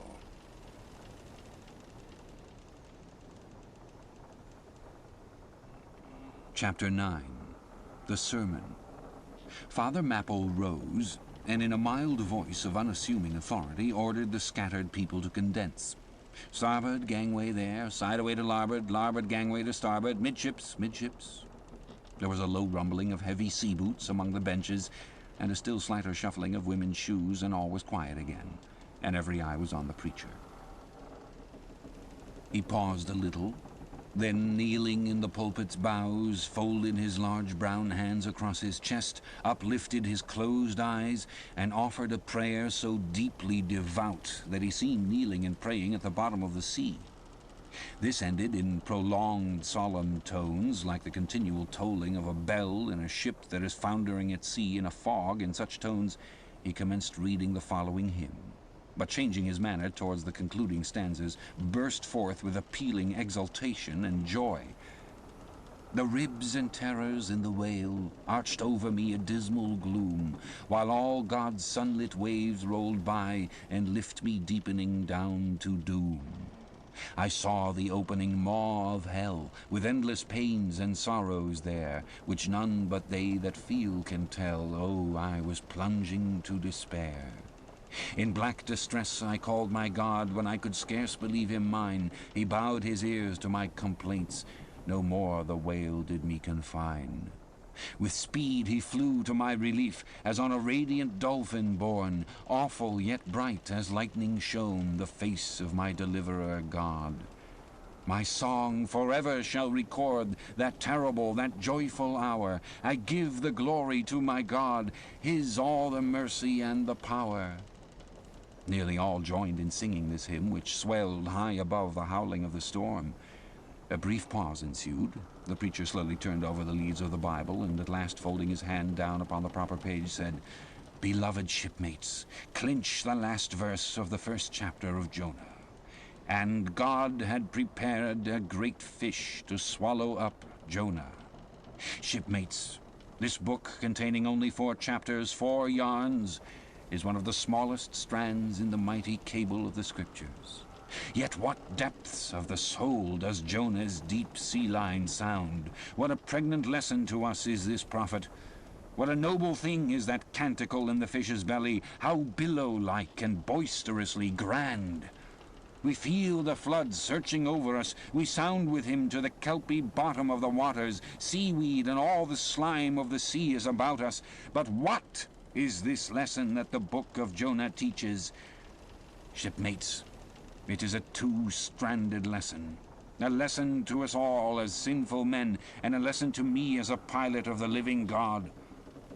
As sinful men, it is a lesson to us all because it is a story of the sin, hard-heartedness, suddenly awakened fears, the swift punishment, repentance, prayers, and finally the deliverance and joy of Jonah. As with all sinners among men, the sin of this son of Amittai was in willful disobedience of the command of God. Never mind now what that command was or how conveyed, which he found a hard command. But all the things that God would have us do are hard for us to do, remember that. And hence he oftener commands us than endeavors to persuade. And if we obey God, we must disobey ourselves. And it is in this disobeying ourselves wherein the hardness of obeying God consists. With this sin of disobedience in him, Jonah still further flouts at God by seeking to flee from him. He thinks that a ship made by men will carry him into countries where God does not reign, but only the captains of this earth. He skulks about the wharves of Joppa and seeks a ship that's bound for Tarshish. There lurks perhaps a hitherto unheeded meaning here. By all accounts, Tarshish could have been no other city than the modern Cadiz. That's the opinion of learned men. And where is Cadiz, shipmates? Cadiz is in Spain, as far by water from Joppa as Jonah could possibly have sailed in those ancient days when the Atlantic was an almost unknown sea. Because Joppa, the modern Jaffa, shipmates, is on the most easterly coast of the Mediterranean, the Syrian, and Tarshish or Cadiz more than 2,000 miles to the westward from that, just outside the Straits of Gibraltar. See ye not then, shipmates, that Jonah sought to flee world-wide from God? Miserable man! Oh, most contemptible and worthy of all scorn, with slouched hat and guilty eye skulking from his God, prowling among the shipping like a vile burglar hastening to cross the sea. So disordered, self-condemning is his look, that had there been policemen in those days, Jonah, on the mere suspicion of something wrong, had been arrested ere he touched a deck. How plainly he's a fugitive. No baggage, not a hat-box, valise, or carpet-bag. No friends accompany him to the wharf with their adieu. At last, after much dodging search, he finds the Tarshish ship receiving the last items of her cargo. And as he steps on board to see its captain in the cabin, all the sailors for the moment desist from hoisting in the goods to mark the stranger's evil eye. Jonah sees this, but in vain he tries to look all ease and confidence. In vain essays his wretched smile. Strong intuitions of the man assure the mariners he can be no innocent. In their gamesome but still serious way, one whispers to the other, "Jack, he's robbed a widow." Or, "Joe, do you mark him? He's a bigamist." Or, "Harry, lad, I guess he's the adulterer that broke jail in old Gomorrah." Or, belike one of the missing murderers from Sodom. Another runs to read the bill that's stuck against the spile upon the wharf to which the ship is moored, offering 500 gold coins for the apprehension of a parricide, and containing a description of his person. He reads and looks from Jonah to the bill, while all his sympathetic shipmates now crowd round Jonah, prepared to lay their hands upon him. Frighted, Jonah trembles, and summoning all his boldness to his face, only looks so much more a coward. He will not confess himself suspected, but that itself is a strong suspicion. So he makes the best of it, and when the sailors find him not to be the man that is advertised, they let him pass, and he descends into the cabin. "Who's there?" cries the captain at his busy desk, hurriedly making out his papers for the customs. "Who's there?" Oh, how that harmless question mangles Jonah. For the instant he almost turns to flee again, but he rallies. I seek a passage in this ship to Tarshish. How soon sail ye, sir? Thus far the busy captain had not looked up to Jonah, though the man now stands before him. But no sooner does he hear that hollow voice than he darts a scrutinizing glance. We sail with the next coming tide, at last he slowly answered, still intently eyeing him. No sooner, sir? Soon enough for any honest man that goes a passenger. Ha, Jonah, that's another stab. But he swiftly calls away the captain from that scent. I'll sail with you, he says. The passage money, how much is that? I'll pay now. For it is particularly written, shipmates, as if it were a thing not to be overlooked in this history, that he paid the fare thereof, ere the craft did sail.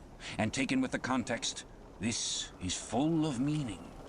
Now Jonah's captain, shipmates, was one whose discernment detects crime in any, but whose cupidity exposes it only in the penniless. In this world, shipmates, sin that pays its way can travel freely and without a passport, whereas virtue, if a pauper, is stopped at all frontiers. So Jonah's captain prepares to test the length of Jonah's purse ere he judge him openly. He charges him thrice the usual sum, and it's assented to. Then the captain knows that Jonah is a fugitive, but at the same time resolves to help a flight that paves its rear with gold. Yet when Jonah fairly takes out his purse, prudent suspicions still molest the captain. He rings every coin to find a counterfeit. Not a forger, anyway, he mutters, and Jonah is put down for his passage. Point out my stateroom, sir, says Jonah now. I'm travel-weary, I need sleep. Thou look'st like it, said the captain. There's thy room. Jonah enters and would lock the door, but the lock contains no key. Hearing him foolishly fumbling there, the captain laughs lowly to himself and mutters something about the doors of convict cells never being allowed to be locked within. All dressed and dusty as he is, Jonah throws himself into his berth and finds the little stateroom ceiling almost resting on his forehead. The air is close, and Jonah gasps. Then, in that contracted hole sunk too beneath the ship's waterline, Jonah feels the heralding presentiment of that stifling hour when the whale shall hold him in the smallest of his bowels' wards. Screwed at its axis against the side, a swinging lamp slightly oscillates in Jonah's room, and the ship, heeling over towards the wharf with the weight of the last bales received, the lamp, flame and all, though in slight motion, still maintains a permanent obliquity with reference to the room. Though, in truth, infallibly straight itself, it but made obvious the false lying levels among which it hung. The lamp alarms and frightens Jonah, as lying in his berth his tormented eyes roll round the place, and this thus far successful fugitive finds no refuge for his restless glance. But that contradiction in the lamp more and more appalls him. The floor, the ceiling, and the side are all awry. Oh, so my conscience hangs in me, he groans. Straight upward, so it burns, but the chambers of my soul are all in crookedness. Like one who after a night of drunken revelry hies to his bed, still reeling, but with conscience yet pricking him, as the plungings of the Roman racehorse but so much the more strike his steel tags into him, as one who in that miserable plight still turns and turns in giddy anguish, praying God for annihilation until the fit be past, and at last amid the whirl of woe he feels a deep stupor steals over him, as over the man who bleeds to death, for conscience is the wound and there's naught to staunch it. So, after sore wrestlings in his berth, Jonah's prodigy of ponderous misery drags him drowning down to sleep. And now the time of tide has come. The ship casts off her cables, and from the deserted wharf the uncheered ship for Tarshish, all careening, glides to sea. That ship, my friends, was the first of recorded smugglers. The contraband was Jonah. But the sea rebels. He will not bear the wicked burden. A dreadful storm comes on. The ship is like to break. But now when the boatswain calls all hands to lighten her, when boxes, bales, and jars are clattering overboard, when the wind is shrieking and the men are yelling and every plank thunders with trampling feet right over Jonah's head, in all this raging tumult, Jonah sleeps his hideous sleep, He sees no black sky and raging sea, feels not the reeling timbers, and little hears he or heeds he the far rush of the mighty whale, which even now with open mouth is cleaving the seas after him. Aye, shipmates, Jonah was gone down into the sides of the ship, a berth in the cabin as I have taken it, and was fast asleep. But the frighted master comes to him and shrieks in his dead ear, "What meanest thou, O sleeper? Arise!" Startled from his lethargy by that direful cry, Jonah staggers to his feet, and stumbling to the deck, grasps a shroud to look out upon the sea. But at that moment he is sprung upon by a panther billow leaping over the bulwarks. Wave after wave thus leaps into the ship, and finding no speedy vent, runs roaring fore and aft, till the mariners come nigh to drowning while yet afloat. And ever as the white moon shows her affrighted face from the steep gullies in the blackness overhead, aghast Jonah sees the rearing bowsprit pointing high upward, but soon beat downward again toward the tormented deep. Terrors upon terrors run shouting through his soul. In all his cringing attitudes the god-fugitive is now too plainly known. The sailors mark him. More and more certain grow their suspicions of him, and at last, fully to test the truth, by referring the whole matter to high heaven, they fall to casting lots, to see for whose cause this great tempest was upon them. The lot is Jonah's. That discovered, then how furiously they mob him with their questions. What is thine occupation? Whence comest thou? Thy country? What people? But mark now, my shipmates, the behavior of poor Jonah. The eager mariners but ask him who he is and where from, whereas they not only receive an answer to those questions, but likewise another answer to a question not put by them. But the unsolicited answer is forced from Jonah by the hard hand of God that is upon him. "I am a Hebrew," he cries, and then, "I fear the Lord, the God of heaven, who hath made the sea and the dry land." Fear him, O Jonah, aye, well mightest thou fear the Lord God then. Straightway he now goes on to make a full confession, whereupon the mariners become more and more appalled, but still are pitiful. For when Jonah, not yet supplicating God for mercy, since he but too well knew the darkness of his deserts, when wretched Jonah cries out to them to take him and cast him forth into the sea, for he knew that for his sake this great tempest was upon them, they mercifully turn from him, and seek by other means to save the ship. But all in vain. The indignant gale howls louder. Then, with one hand raised invokingly to God, with the other they not unreluctantly lay hold of Jonah. And now behold Jonah taken up as an anchor and dropped into the sea, when instantly an oily calmness floats out from the east, and the sea is still, as Jonah carries down the gale with him, leaving smooth water behind. He goes down in the whirling heart of such a masterless commotion that he scarce heeds the moment when he drops seething into the yawning jaws awaiting him, and the whale shoots to all his ivory teeth like so many white bolts upon his prison. Then Jonah prayed unto the Lord out of the fish's belly. But observe his prayer, and learn a weighty lesson. For sinful as he is, Jonah does not weep and wail for direct deliverance. He feels that his dreadful punishment is just. He leaves all his deliverance to God, contenting himself with this, that in spite of all his pains and pangs, he will still look towards his holy temple. And here, shipmates, is true and faithful repentance, not clamorous for pardon, but grateful for punishment. And how pleasing to God was this conduct in Jonah is shown in the eventual deliverance of him from the sea and the whale. Shipmates, I do not place Jonah before you to be copied for his sin, but I do place him before you as a model for repentance. Sin not, but if you do, take heed to repent of it like Jonah. While he was speaking these words, the howling of the shrieking, slanting storm without seemed to add new power to the preacher, who, when describing Jonah's sea storm, seemed tossed by a storm himself. His deep chest heaved as with a groundswell, his tossed arms seemed the warring elements at work. and the thunders that rolled away from off his swarthy brow, and the light leaping from his eye, made all his simple hearers look on him with a quick fear that was strange to them.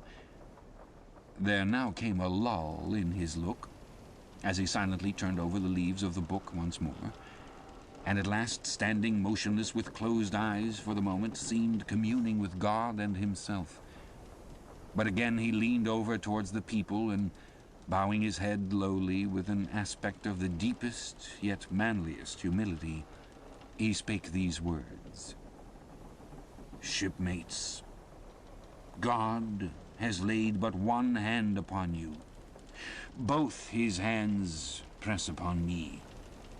I have read ye by what murky light may be mine, the lesson that Jonah teaches to all sinners, and therefore to ye, and still more to me, for I am a greater sinner than ye. And now how gladly would I come down from this masthead and sit on the hatches there where you sit, and listen as you listen, while some one of you reads me that other and more awful lesson which Jonah teaches to me, as a pilot of the living God. How being an anointed pilot, prophet, or speaker of true things, and bidden by the Lord to sound those unwelcome truths in the ears of a wicked Nineveh, Jonah, appalled at the hostility he should raise, fled from his mission, and sought to escape his duty and his God by taking ship at Joppa. But God is everywhere. Tarshish he never reached. As we have seen, God came upon him in the whale and swallowed him down to living gulfs of doom, and with swift slantings tore him along into the midst of the seas, where the eddying depths sucked him 10,000 fathoms down, and the weeds were wrapped about his head, and all the watery world of woe bowled over him. Yet even then, beyond the reach of any plummet, out of the belly of hell, when the whale grounded upon the ocean's utmost bones, even then God heard the engulfed repenting prophet when he cried. Then God spake unto the fish, and from the shuddering cold and blackness of the sea the whale came breaching up towards the warm and pleasant sun, and all the delights of air and earth, and vomited out Jonah upon the dry land. When the word of the Lord came a second time, and Jonah bruised and beaten, his ears like two seashells still multitudinously murmuring of the ocean, Jonah did the Almighty's bidding. And what was that, shipmates? To preach the truth to the face of falsehood. That was it. This, shipmates, this is that other lesson, and woe to that pilot of the living God who slights it. Woe to him who this world charms from gospel duty. Woe to him who seeks to pour oil upon the waters when God has brewed them into a gale. Woe to him who seeks to please rather than to appall. Woe to him whose good name is more to him than goodness. Woe to him who in this world courts not dishonor. Woe to him who would not be true, even though to be false were salvation. Yea, woe to him who, as the great pilot Paul has it, while preaching to others, is himself a castaway." He drooped and fell away from himself for a moment, then lifting his face to them again, showed a deep joy in his eyes as he cried out with a heavenly enthusiasm, "But, oh, shipmates, on the starboard hand of every woe there is a sure delight, and higher the top of that delight than the bottom of the woe is deep. Is not the main truck higher than the kelson is low? Delight is to him a far, far upward and inward delight, who against the proud gods and commodores of this earth ever stands forth his own inexorable self. Delight is to him whose strong arms yet support him when the ship of this base treacherous world has gone down beneath him. Delight is to him who gives no quarter in the truth, and kills, burns, and destroys all sin, though he pluck it out from under the robes of senators and judges. Delight, top-gallant delight, is to him who acknowledges no law or lord but the Lord his God, and is only a patriot to heaven. Delight is to him whom all the waves of the billows of the sea of the boisterous mob can never shake from this sure keel of the ages, and eternal delight and deliciousness will be his, who coming to lay him down can say with his final breath, O Father, chiefly known to me by thy rod, mortal or immortal, here I die. I have striven to be thine, more than to be this world's or mine own. Yet this is nothing. I leave eternity to thee, for what is man that he should live out the lifetime of his God? He said no more, but slowly waving a benediction, covered his face with his hands, and so remained kneeling till all the people had departed, and he was left alone in the place. Chapter 10. A Bosom Friend. Returning to the Spouter Inn from the chapel, I found Queequeg there quite alone, he having left the chapel before the benediction some time. He was sitting on a bench before the fire with his feet on the stove hearth, and in one hand was holding close up to his face that little Negro idol of his, peering hard into its face, and with a jackknife gently whittling away at its nose, meanwhile humming to himself in his heathenish way. But being now interrupted, he put up the image, and pretty soon, going to the table, took up a large book there, and placing it on his lap, began counting the pages with deliberate regularity. At every 50th page, as I fancied, stopping a moment, looking vacantly around him, and giving utterance to a long-drawn, gurgling whistle of astonishment. He would then begin again at the next 50, seeming to commence at number 1 each time, as though he could not count more than 50, and it was only by such a large number of 50s being found together that his astonishment at the multitude of pages was excited. With much interest I sat watching him. Savage though he was, and hideously marred about the face, at least to my taste, his countenance yet had something in it which was by no means disagreeable. You cannot hide the soul. Through all his unearthly tattooings, I thought I saw the traces of a simple, honest heart, and in his large, deep eyes, fiery black and bold, there seemed tokens of a spirit that would dare 1,000 devils. And besides all this, there was a certain lofty bearing about the pagan, which even his uncouthness could not altogether maim. He looked like a man who had never cringed and had never had a creditor. Whether it was, too, that his head being shaved, his forehead was drawn out in freer and brighter relief, and looked more expansive than it otherwise would, this I will not venture to decide. But certain it was, his head was phrenologically an excellent one. It may seem ridiculous, but it reminded me of General Washington's head, as seen in the popular bust of him. It had the same long, regularly graded, retreating slope from above the brows, which were likewise very projecting, like 2 long promontories thickly wooded on top. Queequeg was George Washington, cannibalistically developed. Whilst I was thus closely scanning him, half pretending meanwhile to be looking out at the storm from the casement, he never heeded my presence, never troubled himself with so much as a single glance, but appeared wholly occupied with counting the pages of the marvelous book. Considering how sociably we had been sleeping together the night previous, and especially considering the affectionate arm I had found thrown over me upon waking in the morning, I thought this indifference of his very strange. But savages are strange beings. At times you do not know exactly how to take them. At first they are overawing. Their calm self-collectedness of simplicity seems a Socratic wisdom. I had noticed also that Queequeg never consorted at all, or but very little, with the other seamen in the inn. He made no advances whatever, appeared to have no desire to enlarge the circle of his acquaintances. All this struck me as mighty singular. Yet upon second thoughts there was something almost sublime in it. Here was a man some 20,000 miles from home, by the way of the Cape Horn, that is, which was the only way he could get there, thrown among people as strange to him as though he were in the planet Jupiter. And yet he seemed entirely at his ease, preserving the utmost serenity, content with his own companionship, always equal to himself. Surely this was a touch of fine philosophy, though no doubt he had never heard there was such a thing as that. But perhaps to be true philosophers, we mortals should not be conscious of so living or so striving. So soon as I hear that such or such a man gives himself out for a philosopher, I conclude that, like the dyspeptic old woman, he must have broken his digester. As I sat there in that now lonely room, the fire burning low in that mild stage when after its first intensity has warmed the air it then only glows to be looked at, the evening shades and phantoms gathering round the casements and peering in upon us silent, solitary twain, the storm booming without in solemn swells, I began to be sensible of strange feelings.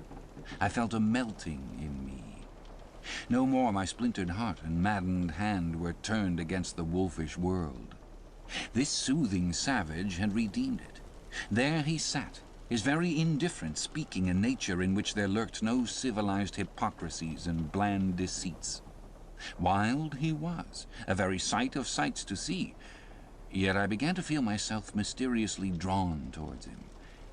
And those same things that would have repelled most others, they were the very magnets that thus drew me. I'll try a pagan friend, thought I, since Christian kindness has proved but hollow courtesy. I drew my bench near him and made some friendly signs and hints, doing my best to talk with him meanwhile. At first he little noticed these advances, but presently, upon my referring to his last night's hospitalities, he made out to ask me whether we were again to be bedfellows. I told him yes, whereat I thought he looked pleased, perhaps a little complimented. We then turned over the book together, and I endeavored to explain to him the purpose of the printing and the meaning of the few pictures that were in it. Thus I soon engaged his interest, and from that we went to jabbering the best we could about the various outer sights to be seen in this famous town. Soon I proposed a social smoke, and producing his pouch and tomahawk, he quietly offered me a puff. And then we sat exchanging puffs from that wild pipe of his and keeping it regularly passing between us. If there yet lurked any ice of indifference towards me in the pagan's breast, this pleasant, genial smoke we had soon thawed it out and left us cronies. He seemed to take to me quite as naturally and unbiddenly as I to him, and when our smoke was over, he pressed his forehead against mine, clasped me round the waist, and said that henceforth we were married, meaning, in his country's phrase, that we were bosom friends. He would gladly die for me if need should be. In a countryman, this sudden flame of friendship would have seemed far too premature, a thing to be much distrusted. But in this simple savage, those old rules would not apply.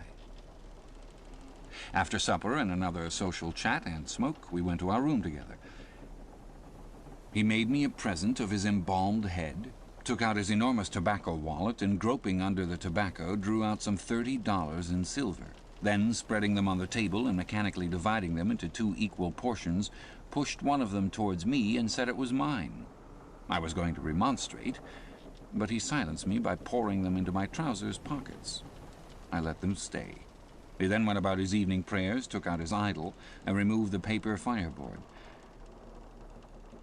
By certain signs and symptoms, I thought he seemed anxious for me to join him.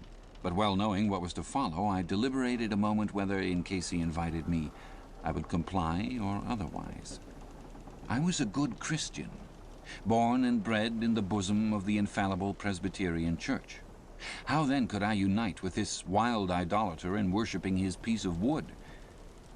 But what is worship, thought I? Do you suppose now, Ishmael, that the magnanimous God of heaven and earth, pagans and all included, can possibly be jealous of an insignificant bit of black wood? Impossible. But what is worship? To do the will of God. That is worship. And what is the will of God? To do to my fellow man what I would have my fellow man do to me. That is the will of God. Now, Queequeg is my fellow man. And what do I wish that this Queequeg would do to me? Why, unite with me in my particular Presbyterian form of worship. Consequently, I must then unite with him in his. Ergo, I must turn idolater. So I kindled the shavings, helped prop up the innocent little idol, offered him burnt biscuit with Queequeg, salaamed before him twice or thrice, kissed his nose, and that done, we undressed and went to bed, at peace with our own consciences and all the world. But we did not go to sleep without some little chat. How it is I know not, but there is no place like a bed for confidential disclosures between friends. Man and wife, they say, there open the very bottom of their souls to each other, and some old couples often lie and chat over old times till nearly morning. Thus, then, in our heart's honeymoon lay I and Queequeg, a cozy, loving pair.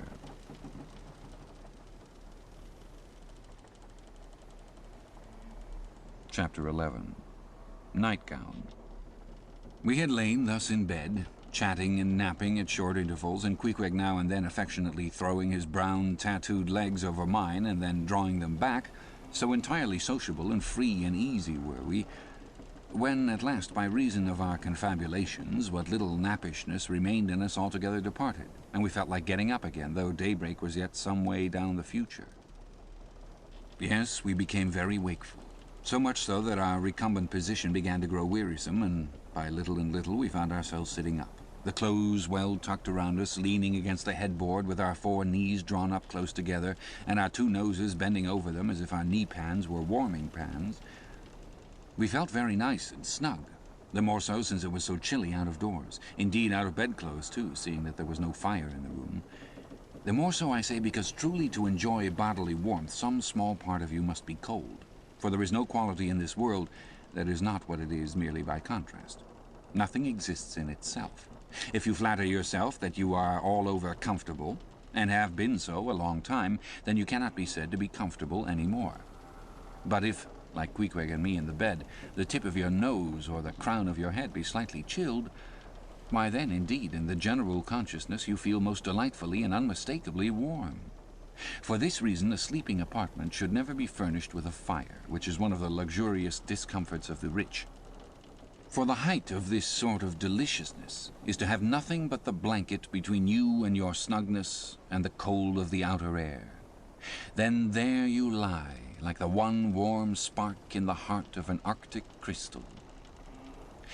We had been sitting in this crouching manner for some time, when all at once I thought I would open my eyes, for when between sheets, whether by day or by night, and whether asleep or awake, I have a way of always keeping my eyes shut in order the more to concentrate the snugness of being in bed. Because no man can ever feel his own identity aright, except his eyes be closed, as if darkness were indeed the proper element of our essences, though light be more congenial to our clayey part. Upon opening my eyes, then, and coming out of my own pleasant and self-created darkness into the imposed and coarse outer gloom of the unilluminated 12 o'clock at night, I experienced a disagreeable revulsion. Nor did I at all object to the hint from Queequeg that perhaps it were best to strike a light, seeing that we were so wide awake, and besides he felt a strong desire to have a few quiet puffs from his tomahawk. Be it said that though I had felt such a strong repugnance to his smoking in bed the night before, yet see how elastic our stiff prejudices grow when love comes once to bend them.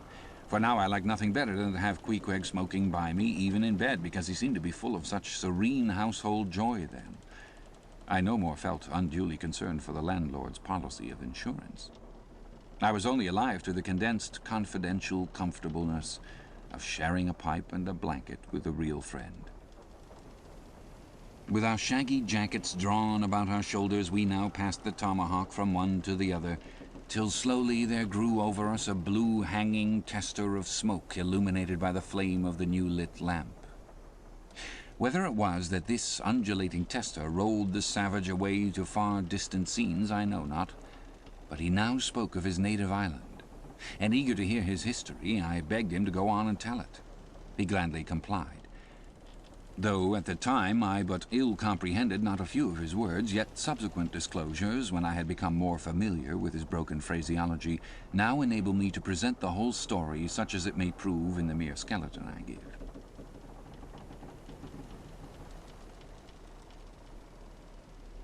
Chapter 12.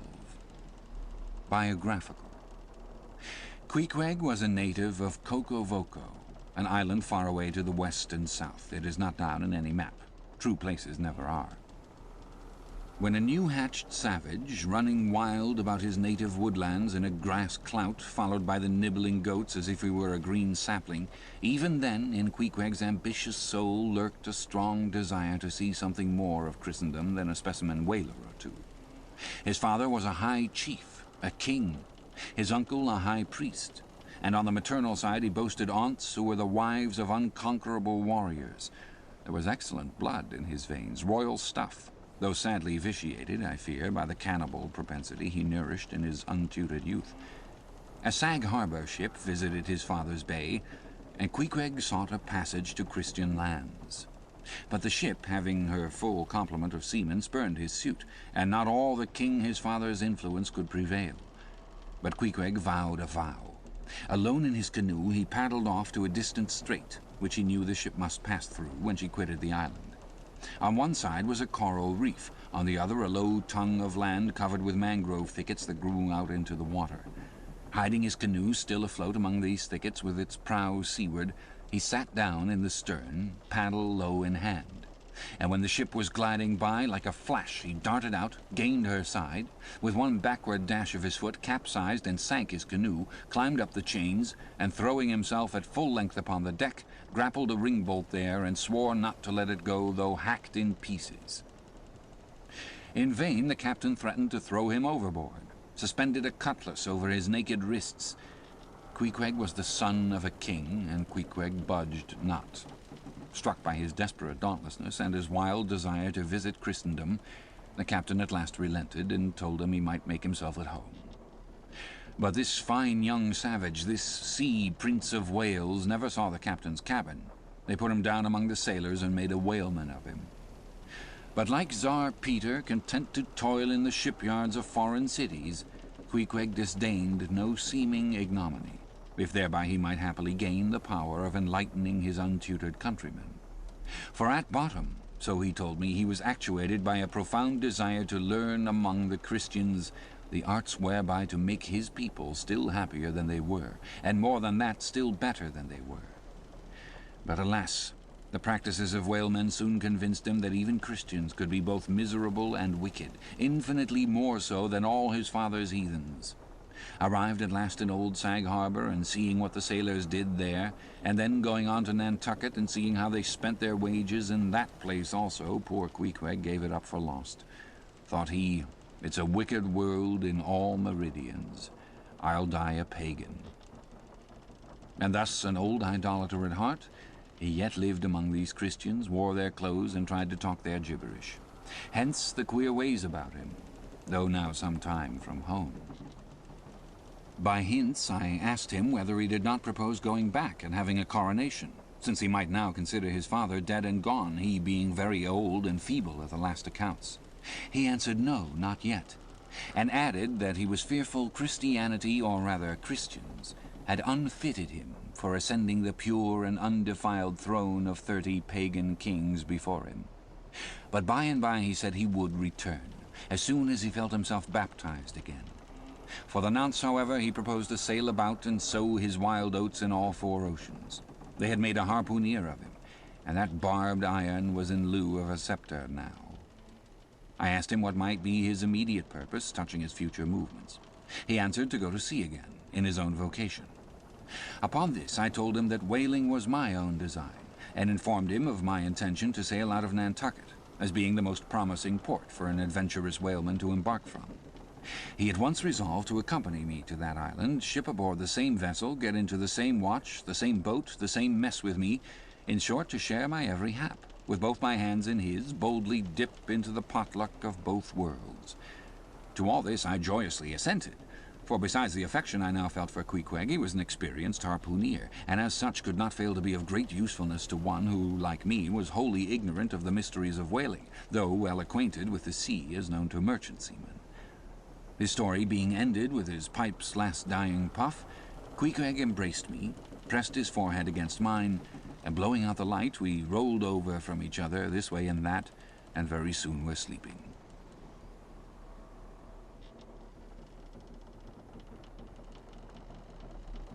Chapter 13. Wheelbarrow. Next morning, Monday, after disposing of the embalmed head to a barber for a block, I settled my own and comrade's bill, using, however, my comrade's money. The grinning landlord, as well as the boarders, seemed amazingly tickled at the sudden friendship which had sprung up between me and Queequeg, especially as Peter Coffin's cock and bull stories about him had previously so much alarmed me concerning the very person whom I now companied with. We borrowed a wheelbarrow, and embarking our things, including my own poor carpet-bag and Queequeg's canvas sack and hammock, away we went down to the Moss, the little Nantucket packet schooner moored at the wharf.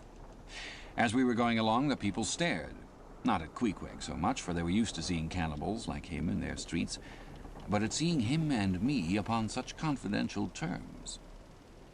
But we heeded them not, going along wheeling the barrow by turns, and Queequeg now and then stopping to adjust the sheath on his harpoon barbs. I asked him why he carried such a troublesome thing with him ashore, and whether all whaling ships did not find their own harpoons. To this, in substance, he replied that though what I hinted was true enough, yet he had a particular affection for his own harpoon, because it was of assured stuff, well tried in many a mortal combat, and deeply intimate with the hearts of whales. In short, like many inland reapers and mowers who go into the farmers' meadows armed with their own scythes, though in no wise obliged to furnish them, even so Queequeg, for his own private reasons, preferred his own harpoon. Shifting the barrow from my hand to his, he told me a funny story about the first wheelbarrow he had ever seen. It was in Sag Harbor. The owners of his ship, it seems, had lent him one in which to carry his heavy chest to his boarding house. Not to seem ignorant about the thing, though in truth he was entirely so, concerning the precise way in which to manage the barrow, Queequeg puts his chest upon it, lashes it fast, and then shoulders the barrow and marches up the wharf. "Why," said I, "Queequeg, you might have known better than that, one would think. Didn't the people laugh?" Upon this he told me another story. The people of his island of Cocovoco, it seems, at their wedding feasts, express the fragrant water of young coconuts into a large stained calabash like a punch bowl, and this punch bowl always forms the great central ornament on the braided mat where the feast is held. Now, a certain grand merchant ship once touched at Cocovoco, and its commander, from all accounts a very stately, punctilious gentleman, at least for a sea captain, this commander was invited to the wedding feast of Queequeg's sister, a pretty young princess just turned of 10. Well, when all the wedding guests were assembled at the bride's bamboo cottage, this captain marches in, and being assigned the post of honor, placed himself over against the punch bowl and between the high priest and his majesty the king, Queequeg's father. Grace being said, for those people have their grace as well as we, though Queequeg told me that unlike us, who at such times look downwards to our platters, they, on the contrary, copying the ducks, glance upwards to the great giver of all feasts. Grace, I say, being said, the high priest opens the banquet by the immemorial ceremony of the island, that is, dipping his consecrated and consecrating fingers into the bowl before the blessed beverage circulates. Seeing himself placed next the priest and noting the ceremony, and thinking himself, being captain of a ship, as having plain precedence over a mere island king, especially in the king's own house, the captain coolly proceeds to wash his hands in the punch bowl, taking it, I suppose, for a huge finger-glass. "Now," said Queequeg, "what do you think now? Didn't our people laugh?" At last, passage paid and luggage safe, we stood on board the schooner. Hoisting sail, it glided down the Acushnet River. On one side, New Bedford rose in terraces of streets, their ice-covered trees all glittering in the clear, cold air. Huge hills and mountains of casks on casks were piled upon her wharves, and side by side the world-wandering whale ships lay silent and safely moored at last, while from others came a sound of carpenters and coopers, with blended noises of fires and forges to melt the pitch, all betokening that new cruises were on the start. That one most perilous and long voyage ended only begins a second, and a second ended only begins a third, and so on, forever and for aye. Such is the endlessness, yea, the intolerableness of all earthly effort. Gaining the more open water, the bracing breeze waxed fresh. The little moss tossed the quick foam from her bows as a young colt his snortings. How I snuffed that Tartar air! How I spurned that turnpike earth! That common highway all over dented with the marks of slavish heels and hoofs, and turned me to admire the sea which will permit no records. At the same foam fountain Queequeg seemed to drink and reel with me. His dusky nostrils swelled apart, he showed his filed and pointed teeth. On we flew, and our offing gained, the moss did homage to the blast, ducked and dived her brows as a slave before the Sultan. Sideways leaning, we sideways darted, every rope yarn tingling like a wire, the two tall masts buckling like Indian canes in land tornadoes. So full of this reeling scene were we as we stood by the plunging bowsprit, that for some time we did not notice the jeering glances of the passengers, a lubber-like assembly, who marveled that two fellow beings should be so companionable, as though a white man were anything more dignified than a whitewashed Negro. But there were some boobies and bumpkins there, who by their intense greenness must have come from the heart and center of all verdure. Queequeg caught one of these young saplings, mimicking him behind his back. I thought the bumpkin's hour of doom was come. Dropping his harpoon, the brawny savage caught him in his arms, and by an almost miraculous dexterity and strength sent him high up, bodily into the air. Then, slightly tapping his stern in mid-somerset, the fellow landed with bursting lungs upon his feet, while Queequeg, turning his back upon him, lighted his tomahawk pipe and passed it to me for a puff. "Captain! Captain!" yelled the bumpkin, running towards that officer. "Captain! Captain, here's the devil!" "Hello, you, sir!" cried the captain, a gaunt rib of the sea, stalking up to Queequeg. "What in thunder do you mean by that? Don't you know you might have killed that chap?" "What him say?" said Queequeg as he mildly turned to me.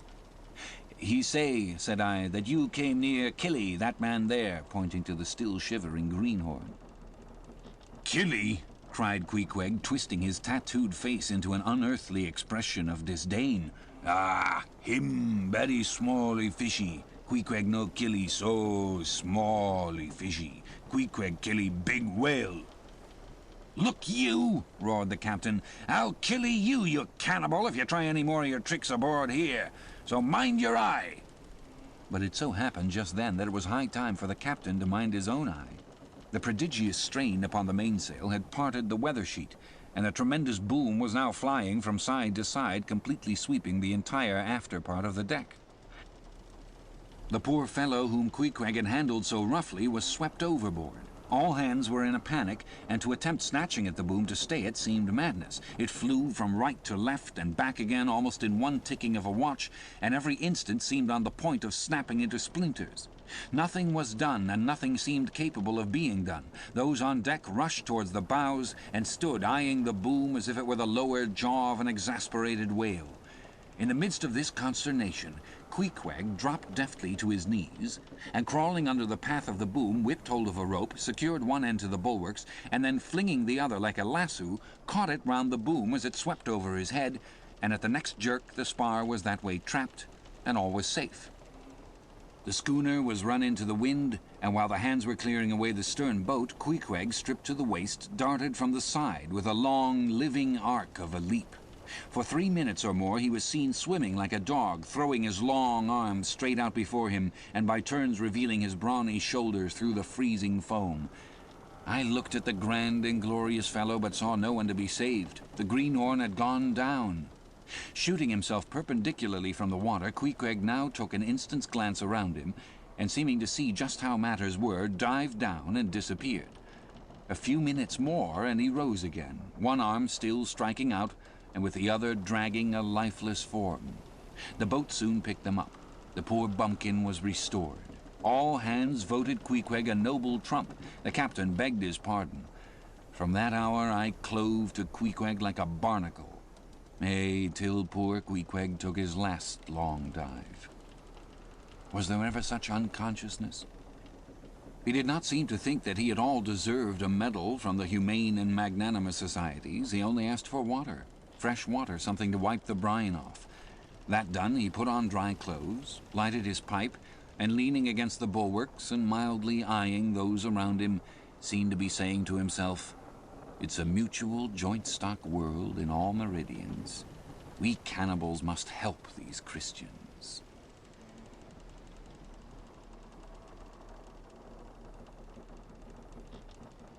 Chapter 14.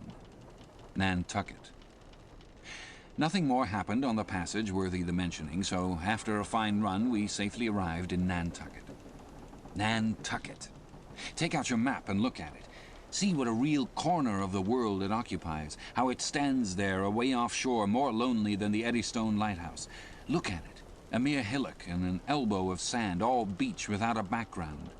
There is more sand there than you would use in 20 years as a substitute for blotting paper. Some gamesome whites will tell you that they have to plant weeds there. They don't grow naturally. that they import Canada thistles, that they have to send beyond seas for a spile to stop a leak in an oil cask, that pieces of wood in Nantucket are carried about like bits of the true cross in Rome, that people there plant toadstools before their houses to get under the shade in summertime, that one blade of grass makes an oasis, 3 blades in a day's walk, a prairie, that they wear quicksand shoes, something like Laplander snowshoes, that they are so shut up, belted about, every way enclosed, surrounded, and made an utter island of by the ocean, that to their very chairs and tables small clams will sometimes be found adhering, as to the backs of sea turtles.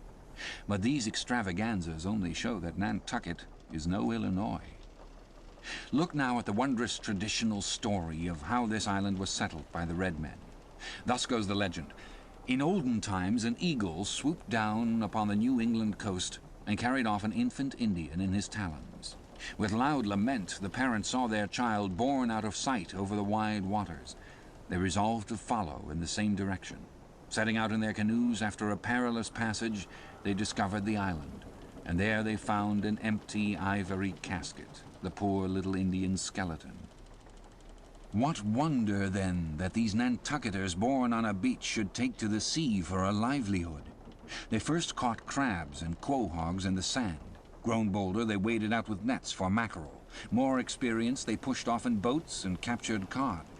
And at last, launching a navy of great ships on the sea, explored this watery world, put an incessant belt of circumnavigations round it, peeped in at Bering Straits, and in all seasons and all oceans declared everlasting war with the mightiest animated mass that has survived the flood, most monstrous and most mountainous, that Himalayan salt-sea mastodon, clothed with such portentousness of unconscious power that his very panics are more to be dreaded than his most fearless and malicious assaults.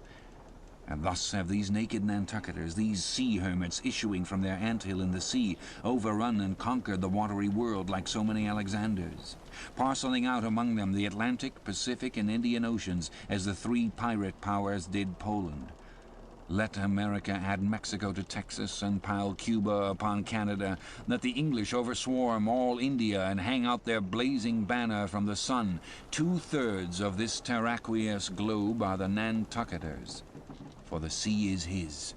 He owns it as emperors own empires, other seamen having but a right of way through it.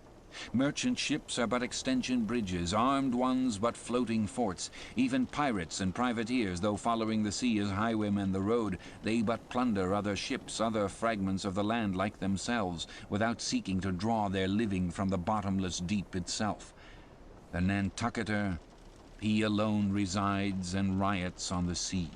He alone, in Bible language, goes down to it in ships, to and fro, plowing it as his own special plantation. There is his home, there lies his business, which a Noah's flood would not interrupt, though it overwhelmed all the millions in China. He lives on the sea as prairie cocks in the prairie. He hides among the waves. He climbs them as chamois hunters climb the Alps. For years he knows not the land, so that when he comes to it at last, it smells like another world, more strangely than the moon would to an earthsman. With the landless gull that at sunset folds her wings and is rocked to sleep between billows, so at nightfall the Nantucketer out of sight of land furls his sails and lays him to his rest, while under his very pillow rush herds of walruses and whales.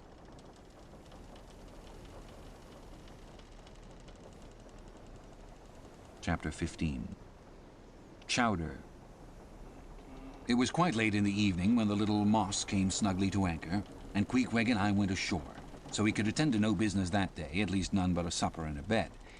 The landlord of the Spouter Inn had recommended us to his cousin, Hosea Hussey, of the Tri-Pots, whom he asserted to be the proprietor of one of the best-kept hotels in all Nantucket, and, moreover, he had assured us that Cousin Hosea, as he called him, was famous for his chowders. In short, he plainly hinted that we could not possibly do better than try potluck at the Tri-Pots.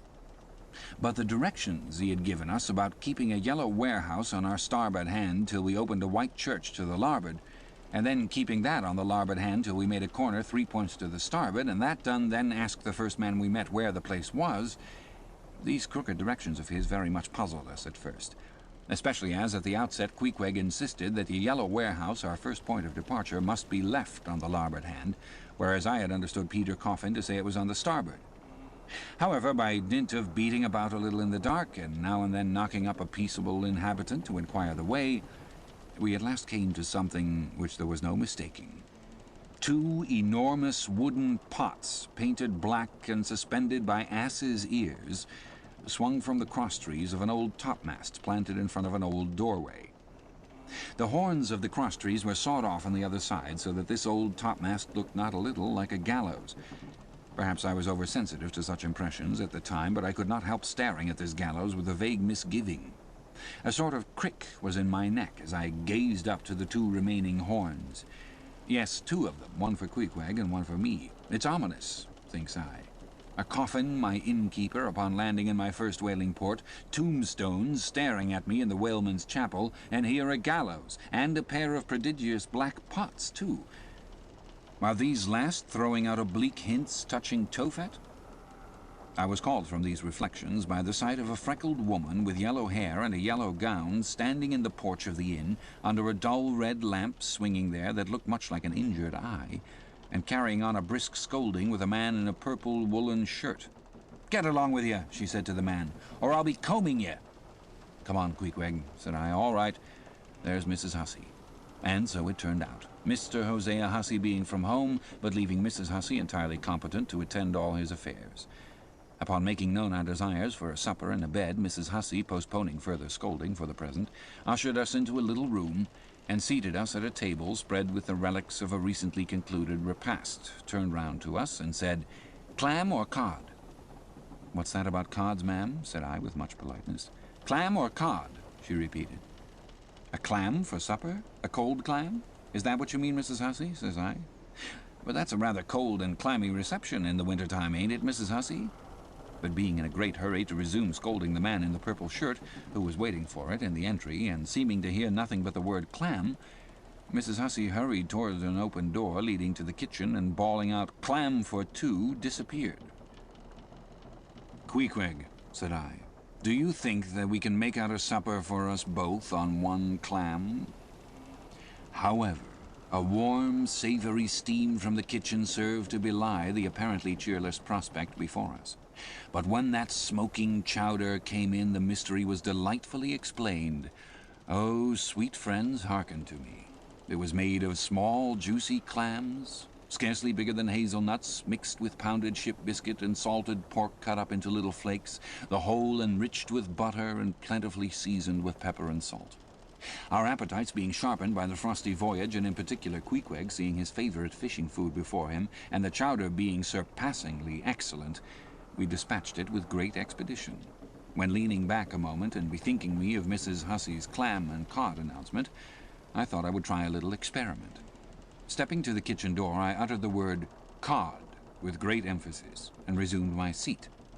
In a few moments the savory steam came forth again, but with a different flavor, and in good time a fine cod chowder was placed before us. We resumed business. And while plying our spoons in the bowl, thinks I to myself, I wonder now if this here has any effect on the head. What's that stultifying saying about chowder-headed people? But look, Queequeg, ain't that a live eel in your bowl? Where's your harpoon? Fishiest of all fishy places was the try-pots, which well deserved its name, for the pots there were always boiling chowders. Chowder for breakfast, and chowder for dinner, and chowder for supper, till you began to look for fish bones coming through your clothes. The area before the house was paved with clamshells. Mrs. Hussey wore a polished necklace of codfish vertebrae, and Hosea Hussey had his account books bound in superior old sharkskin. There was a fishy flavor to the milk, too, which I could not at all account for, till one morning, happening to take a stroll along the beach among some fishermen's boats, I saw Hosea's brindled cow feeding on fish remnants and marching along the sand with each foot in a cod's decapitated head, looking very slipshod, I assure you. Supper concluded, we received a lamp and directions from Mrs. Hussey concerning the nearest way to bed. But as Queequeg was about to precede me up the stairs, the lady reached forth her arm and demanded his harpoon. She allowed no harpoon in her chambers. "Why not?" said I. "Every true whaleman sleeps with his harpoon. But why not?" "Because it's dangerous," says she. "Ever since young Stiggs, coming from that unfortunate voyage of his, when he was gone 4 years and a half with only 3 barrels of ile, was found dead on my first floor back with his harpoon in his side. Ever since then I allowed no boarders to take such dangerous weapons in their rooms a night. So, Mr. Queequeg," for she had learned his name, "I will just take this here iron and keep it for you till morning. But the chowder, clam or cod tomorrow for breakfast, men?" "Both," says I. "And let's have a couple of smoked herring by way of variety." Chapter 16. The Ship. In bed, we concocted our plans for the morrow. But to my surprise, and no small concern, Queequeg now gave me to understand that he had been diligently consulting Yojo, the name of his little black god, and Yojo had told him 2 or 3 times over, and strongly insisted upon it every way, that instead of our going together among the whaling fleet in harbor and in concert selecting our craft, instead of this, I say, Yojo earnestly enjoined that the selection of the ship should rest wholly with me, and in order to do so had already pitched upon a vessel, which, if left to myself, I, Ishmael, should infallibly light upon, for all the world as though it had turned out by chance, and in that vessel I must immediately ship myself, for the present irrespective of Queequeg. I have forgotten to mention that in many things Queequeg placed great confidence in the excellence of Yojo's judgment and surprising forecast of things, and cherished Yojo with considerable esteem, as a rather good sort of god, who perhaps meant well enough upon the whole, but in all cases did not succeed in his benevolent designs. Now this plan of Queequeg's, or rather Yojo's, touching the selection of our craft, I did not like that plan at all. I had not a little relied upon Queequeg's sagacity to point out the whaler best fitted to carry us and our fortunes securely. But as all my remonstrances produced no effect upon Queequeg, I was obliged to acquiesce, and accordingly prepared to set about this business with a determined, rushing sort of energy and vigor that should quickly settle that trifling little affair. Next morning early, leaving Queequeg shut up with Yojo in our little bedroom, for it seemed that it was some sort of Lent or Ramadan or day of fasting, humiliation, and prayer with Queequeg and Yojo that day. How it was I never could find out, for though I applied myself to it several times, I never could master his liturgies and 39 articles. Leaving Queequeg then fasting on his tomahawk pipe, and Yojo warming himself at his sacrificial fire of shavings, I sallied out among the shipping. After much prolonged sauntering and many random inquiries, I learnt that there were 3 ships up for 3 years' voyages: the Devil Dam, the Titbit, and the Pequod. Devil Dam I do not know the origin of. Titbit is obvious.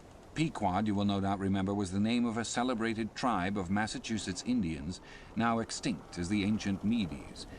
I peered and pried about the Devil Dam, from her hopped over to the Titbit, and finally, going on board the Pequod, looked around her for a moment, and then decided that this was the very ship for us. You may have seen many a quaint craft in your day, for aught I know, square-toed luggers, mountainous Japanese junks, butterbox galliots, and what-not. But take my word for it, you never saw such a rare old craft as this same rare old Pequod. She was a ship of the old school, rather small, if anything, with an old-fashioned, claw-footed look about her. Long-seasoned and weather-stained in the typhoons and calms of all 4 oceans, her old hull's complexion was darkened like a French grenadier's, who has alike fought in Egypt and Siberia. Her venerable bows looked bearded. Her masts, cut somewhere on the coast of Japan, where her original ones were lost overboard in a gale, her masts stood stiffly up like the spines of the 3 old kings of Cologne. Her ancient decks were worn and wrinkled like the pilgrim-worshipped flagstone in Canterbury Cathedral where Becket bled. But to all these, her old antiquities, were added new and marvelous features pertaining to the wild business that for more than half a century she had followed. Old Captain Peleg, many years her chief mate before he commanded another vessel of his own, and now a retired seaman and one of the principal owners of the Pequod, this old Peleg, during the term of his chief mateship, had built upon her original grotesqueness and inlaid it all over with a quaintness both of material and device unmatched by anything except it be Thorkel Hake's carved buckler or bedstead. She was apparelled like any barbaric Ethiopian emperor, his neck heavy with pendants of polished ivory. She was a thing of trophies. A cannibal of a craft, tricking herself forth in the chaste bones of her enemies. All round her unpanelled, open bulwarks were garnished like one continuous jaw, with the long, sharp teeth of the sperm whale inserted there for pins, to fasten her old hempen thews and tendons to. Those thews ran not through base blocks of landwood, but deftly travelled over sheaves of sea ivory. Scorning a turnstile wheel at her reverend helm, she sported there a tiller, and that tiller was in one mass, curiously carved from the long, narrow lower jaw of her hereditary foe. The helmsman who steered by that tiller in a tempest felt like the Tartar when he holds back his fiery steed by clutching its jaw. A noble craft, but somehow a most melancholy. All noble things are touched with that. Now, when I looked about the quarterdeck for someone having authority in order to propose myself as a candidate for the voyage, at first I saw nobody, but I could not well overlook a strange sort of tent pitched a little behind the mainmast. It seemed only a temporary erection used in port. It was of a conical shape, some 10 feet high, consisting of the long, huge slabs of limber black bone taken from the middle and highest part of the jaws of the right whale. Planted with their broad ends on the deck, a circle of these slabs laced together mutually sloped towards each other, and at the apex united in a tufted point, where the loose, hairy fibers waved to and fro like the topknot on some old Potawatomi sachem's head. A triangular opening faced toward the bows of the ship, so that the insider commanded a complete view forward. And half concealed in this queer tenement, I at length found one who, by his aspect, seemed to have authority, and who, it being noon and the ship's works suspended, was now enjoying respite from the burden of command. He was seated on an old-fashioned oaken chair, wriggling all over with curious carving, and the bottom of which was formed of a stout interlacing of the same elastic stuff of which the wigwam was constructed. There was nothing so very particular, perhaps, about the appearance of the elderly man I saw. He was brown and brawny, like most old seamen, and heavily rolled up in blue pilot cloth cut in the Quaker style. Only there was a fine and almost microscopic network of the minutest wrinkles interlacing round his eyes, which must have arisen from his continual sailings in many hard gales, and always looking to windward. For this causes the muscles about the eyes to become pursed together. Such eye wrinkles are very effectual in a scowl. "Is this the captain of the Pequod?" said I, advancing to the door of the tent. "Supposing it be the captain of the Pequod, what dost thou want of him?" he demanded. "I was thinking of shipping." "Thou wast thou? I see thou art no Nantucketer. Ever been in a stove boat?" "No, sir, I never have." "Dost know anything at all about whaling, I dare say, eh?" "Nothing, sir, but I have no doubt I shall soon learn. I've been several voyages in the merchant service, and I think that—" "Merchant service be damned! Talk not that lingo to me. To see that leg? I'll take that leg away from thy stern if ever thou talkst of the merchant service to me again. Merchant service, indeed. I suppose now you feel considerable proud of having served in those merchant ships. But flukes, man, what makes thee want to go a-whaling, eh? It looks a little suspicious, doesn't it? Hast not been a pirate, hast thou? Didst not rob thy last captain, didst thou? Dost not think of murdering the officers when thou gettest to sea?" I protested my innocence of these things. I saw that under the mask of these half-humorous innuendos, this old seaman, as an insulated Quakerish Nantucketer, was full of his insular prejudices and rather distrustful of all aliens, unless they hailed from Cape Cod or the Vineyard. "But what takes thee a-whaling? I want to know that before I think of shipping you." "Well, sir, I want to see what whaling is. I want to see the world." "Want to see what whaling is, eh? Have you clapped eye on Captain Ahab?" "Who is Captain Ahab, sir?" Aye, I thought so. Captain Ahab is the captain of this ship." "I am mistaken, then. I thought I was speaking to the captain himself." "Art speaking to Captain Peleg. That's who you're speaking to, young man. It belongs to me and Captain Bildad to see the Pequod fitted out for the voyage and supplied with all her needs, including crew. We are part owners and agents. But as I was going to say, if thou wantest to know what whaling is, as thou tellest you do, I can put you in a way of finding it out before you bind yourself to it past backing out. clap eye on Captain Ahab, young man, and thou wilt find that he has only one leg.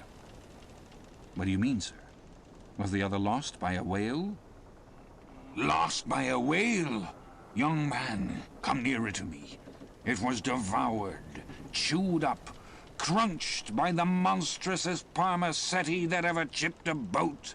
I was a little alarmed by his energy, perhaps also a little touched at the hearty grief in his concluding exclamation, but said as calmly as I could, "What you say is no doubt true enough, sir, but how could I know there was any peculiar ferocity in that particular whale, though indeed I might have inferred as much from the simple fact of the accident." Look ye now, young man. Thy lungs are a sort of soft, d'ye see. Thou dost not talk shark a bit. Sure you've been to sea before now, sure of that? "Sir," said I thought I told you that I had been 4 voyages in the merchant—" Hard down out of that! Mind what I said about the merchant service. Don't aggravate me, I won't have it. But let us understand each other.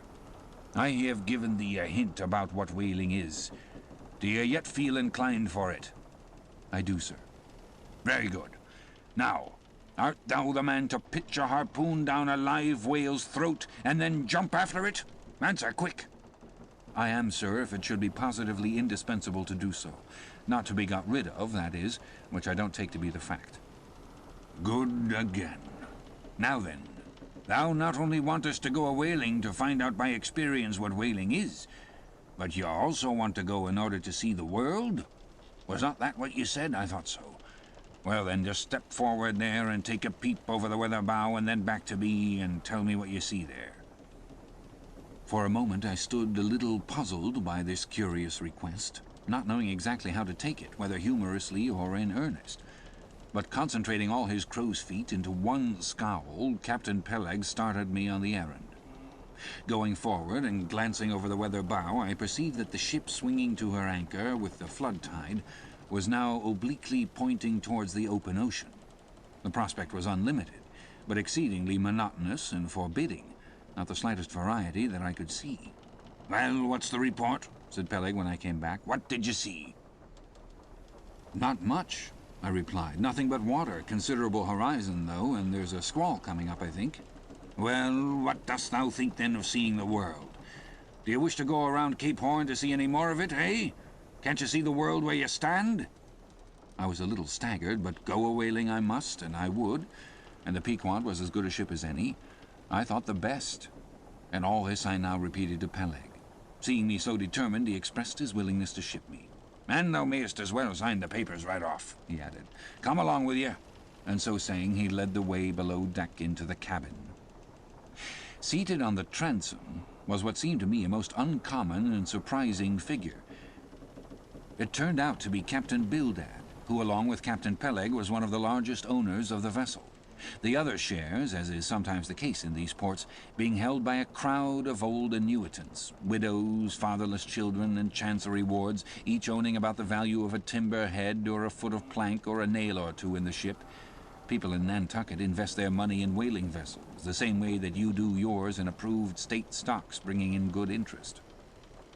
Now Bildad, like Peleg, and indeed many other Nantucketers, was a Quaker, the island having been originally settled by that sect, and to this day its inhabitants in general retain in an uncommon measure the peculiarities of the Quaker, only variously and anomalously modified by things altogether alien and heterogeneous.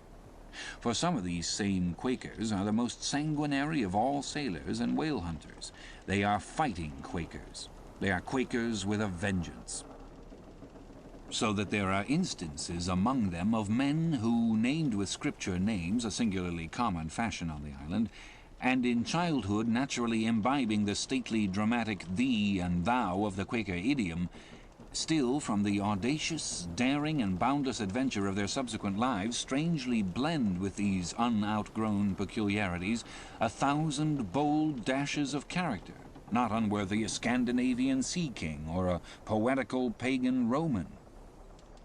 And when these things unite in a man of greatly superior natural force, with a globular brain and a ponderous heart, who has also by the stillness and seclusion of many long night watches in the remotest waters and beneath constellations never seen here at the north, been led to think untraditionally and independently, receiving all nature's sweet or savage impressions fresh from her own virgin, voluntary, and confiding breast, and thereby chiefly, but with some help from accidental advantages, to learn a bold and nervous, lofty language, that man makes one in a whole nation's census, a mighty, pageant creature, formed for noble tragedies.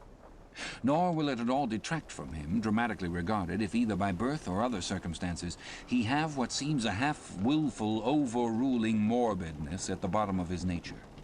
For all men tragically great are made so through a certain morbidness. Be sure of this, O young ambition, all mortal greatness is but disease.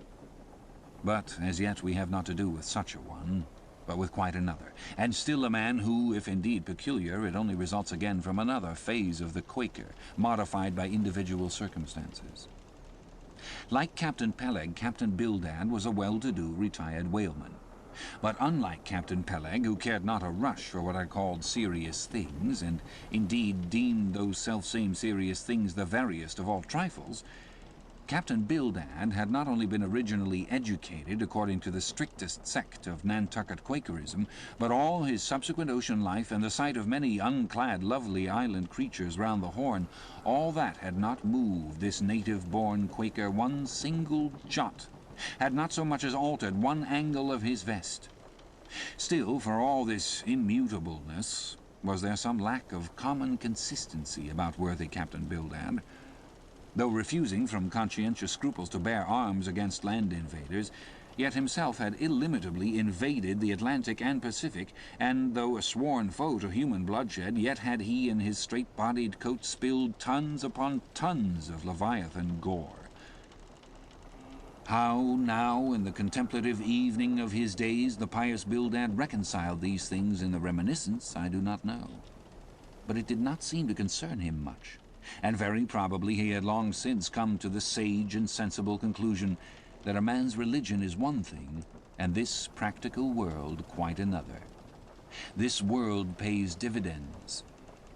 Rising from a little cabin boy in short clothes of the drabbest drab to a harpooneer in a broad shad-bellied waistcoat, from that becoming boat-header, chief mate, and captain, and finally a ship-owner, Bildad, as I hinted before, had concluded his adventurous career by wholly retiring from active life at the goodly age of 60, and dedicating his remaining days to the quiet receiving of his well-earned income. Now Bildad, I am sorry to say, had the reputation of being an incorrigible old hunks, and in his sea-going days a bitter, hard taskmaster. They told me in Nantucket, though it certainly seems a curious story, that when he sailed the old Cattegat whaleman, his crew, upon arriving home, were mostly all carried ashore to the hospital, sore exhausted and worn out. For a pious man, especially for a Quaker, he was certainly rather hard-hearted, to say the least. He never used to swear, though, at his men, they said, but somehow he got an inordinate quantity of cruel, unmitigated hard work out of them. When Bildad was a chief mate, to have his drab-colored eye intently looking at you made you feel completely nervous till you could clutch something, a hammer or a marling spike, and go to work like mad at something or other, never mind what. Indolence and idleness perished from before him. His own person was the exact embodiment of his utilitarian character. On his long, gaunt body he carried no spare flesh, no superfluous beard, his chin having a soft, economical nap to it like the worn nap of his broad-brimmed hat. Such, then, was the person that I saw seated on the transom when I followed Captain Peleg down into the cabin. The space between the decks was small, and there, bolt upright, sat old Bildad, who always sat so and never leaned, and this to save his coat-tails. His broad brim was placed beside him, his legs were stiffly crossed, his drab vesture was buttoned up to his chin, and spectacles on nose, he seemed absorbed in reading from a ponderous volume. "Bildad!" cried Captain Peleg. "At it again, Bildad, eh? You've been studying those scriptures now for the last 30 years, to my certain knowledge. How far you got, Bildad?" As if long habituated to such profane talk from his old shipmate, Bildad, without noticing his present irreverence, quietly looked up, and seeing me, glanced again inquiringly towards Peleg. "He says he's our man, Bildad," says Peleg. He wants to ship. Dost thee? Said Bildad in a hollow tone, and turning round to me. I dust, said I unconsciously. He was so intense a Quaker. What do you think of him, Bildad? Said Peleg. He'll do, said Bildad, eyeing me, and then went on spelling away at his book in a mumbling tone, quite audible. I thought him the queerest old Quaker I ever saw, especially as Peleg, his friend and old shipmate, seemed such a blusterer. But I said nothing, only looking round me sharply. Peleg now threw open a chest, and drawing forth the ship's articles, placed pen and ink before him, and seated himself at a little table. I began to think it was high time to settle with myself at what terms I would be willing to engage for the voyage. I was already aware that in the whaling business they paid no wages, but all hands, including the captain, received certain shares of the profits, called lays, and that these lays were proportioned to the degree of importance pertaining to the respective duties of the ship's company. I was also aware that, being a green hand at whaling, my own lay would not be very large.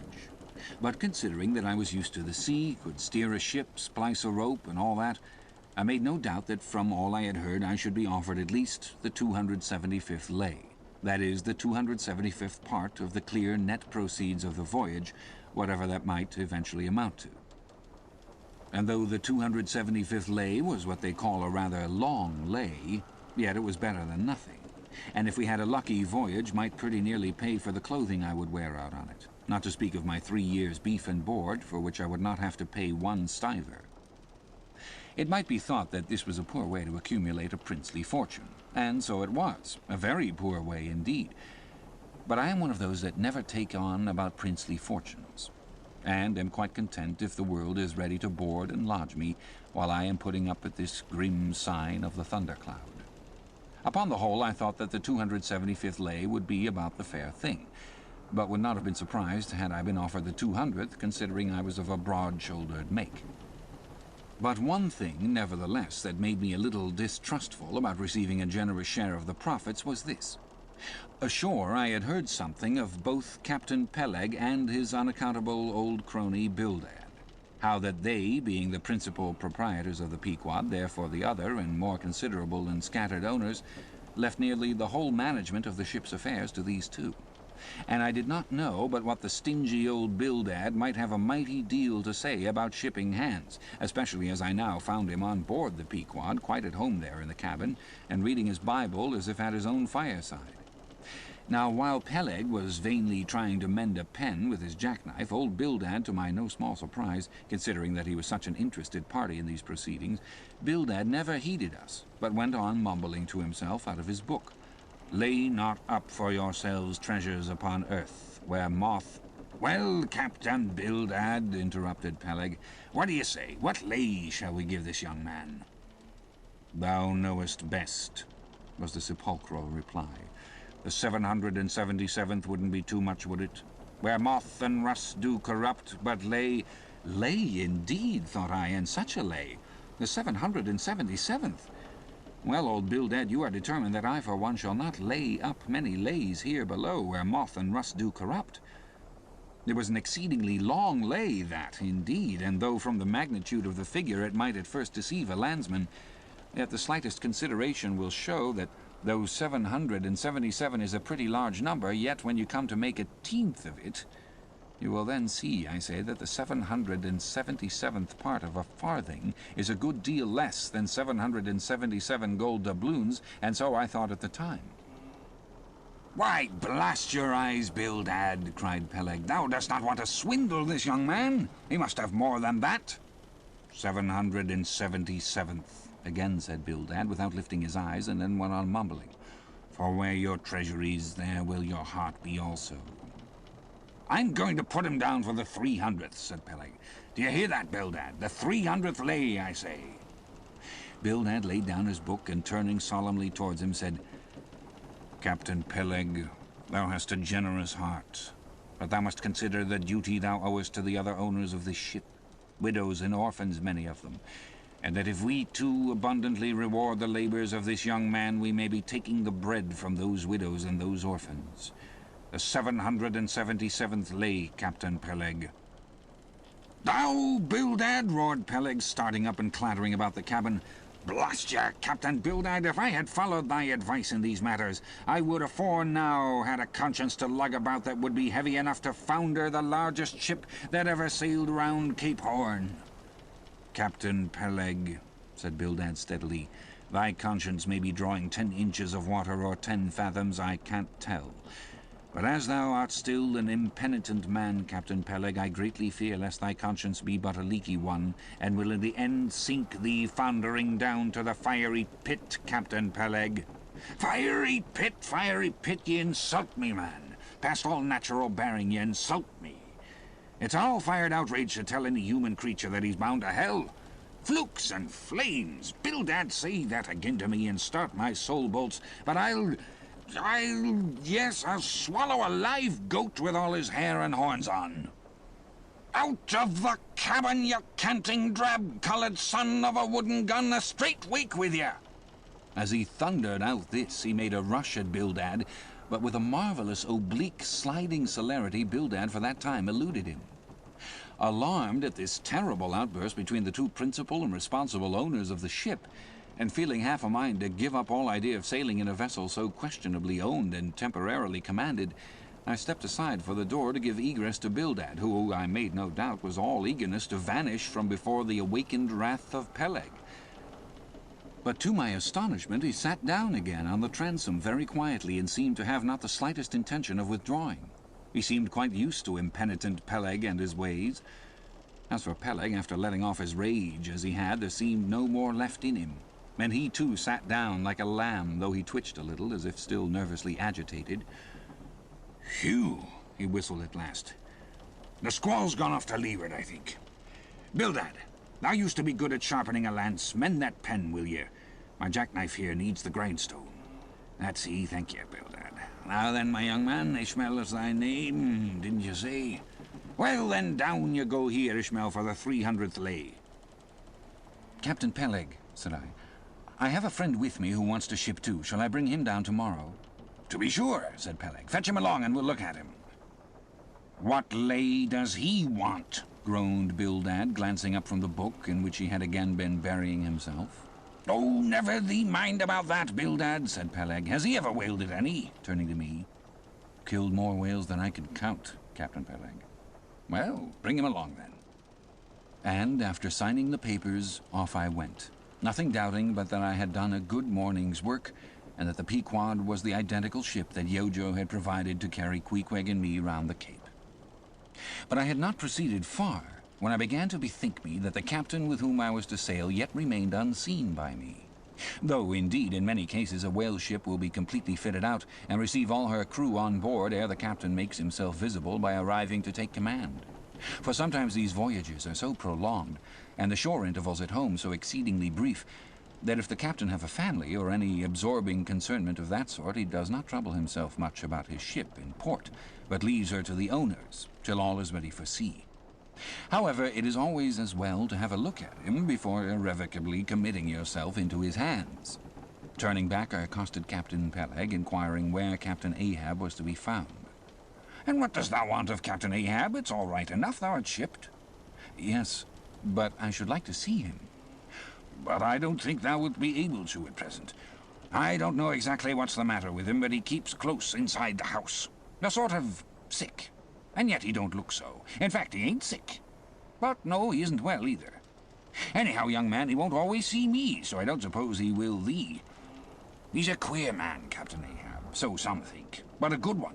Oh, thou'lt like him well enough, no fear, no fear. He's a grand, ungodly, godlike man, Captain Ahab. Doesn't speak much. But when he does speak, then you may well listen. Mark ye, be forewarned. Ahab's above the common.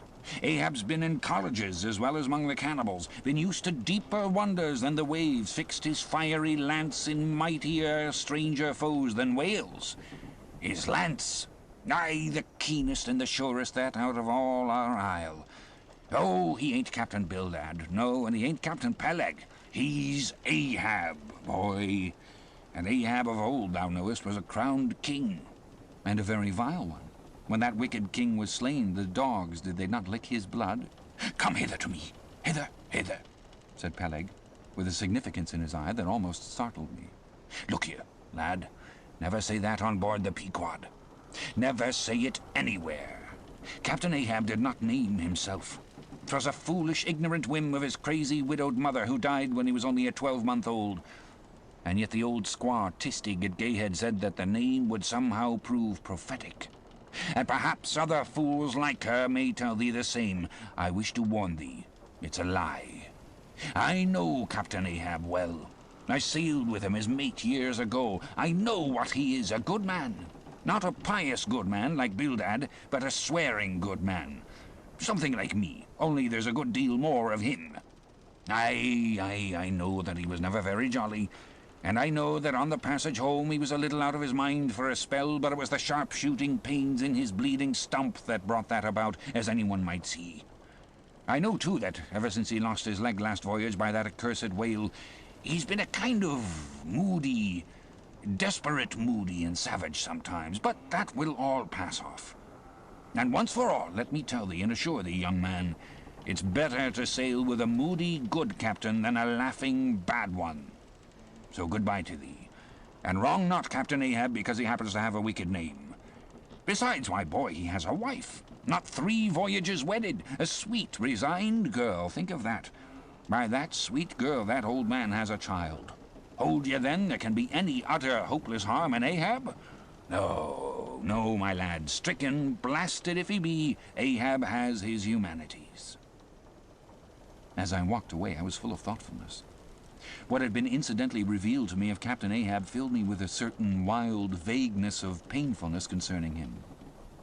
And somehow at the time I felt a sympathy and a sorrow for him, but for I don't know what, unless it was the cruel loss of his leg. And yet I also felt a strange awe of him. But that sort of awe which I cannot at all describe was not exactly awe. I do not know what it was, but I felt it, and it did not disincline me towards him, though I felt impatience at what seemed like mystery in him, so imperfectly as he was known to me then. However, my thoughts were at length carried in other directions, so that for the present dark Ahab slipped my mind.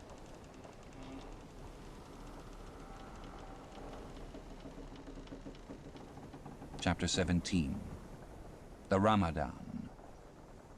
As Queequeg's Ramadan, or fasting and humiliation, was to continue all day, I did not choose to disturb him till towards nightfall, for I cherished the greatest respect towards everybody's religious obligations, never mind how comical, and could not find it in my heart to undervalue even a congregation of ants worshipping a toadstool, or those other creatures in certain parts of our earth, who with a degree of footmanism quite unprecedented in other planets bow down before the torso of a deceased landed proprietor merely on account of the inordinate possessions yet owned and rented in his name.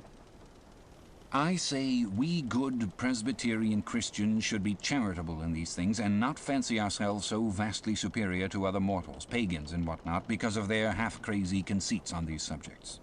There was Queequeg now, certainly entertaining the most absurd notions about Yojo and his Ramadan, but what of that? Queequeg thought he knew what he was about, I suppose. He seemed to be content, and there let him rest.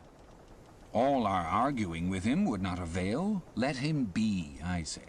And heaven have mercy on us all, Presbyterians and pagans alike, for we are all somehow dreadfully cracked about the head and sadly need mending. Towards evening, when I felt assured that all his performances and rituals must be over, I went up to his room and knocked at the door, but no answer. I tried to open it, but it was fastened inside. "Queequeg," said I softly through the keyhole. All silent. "I say, Queequeg, why don't you speak? It's I, Ishmael." But all remained still as before. I began to grow alarmed.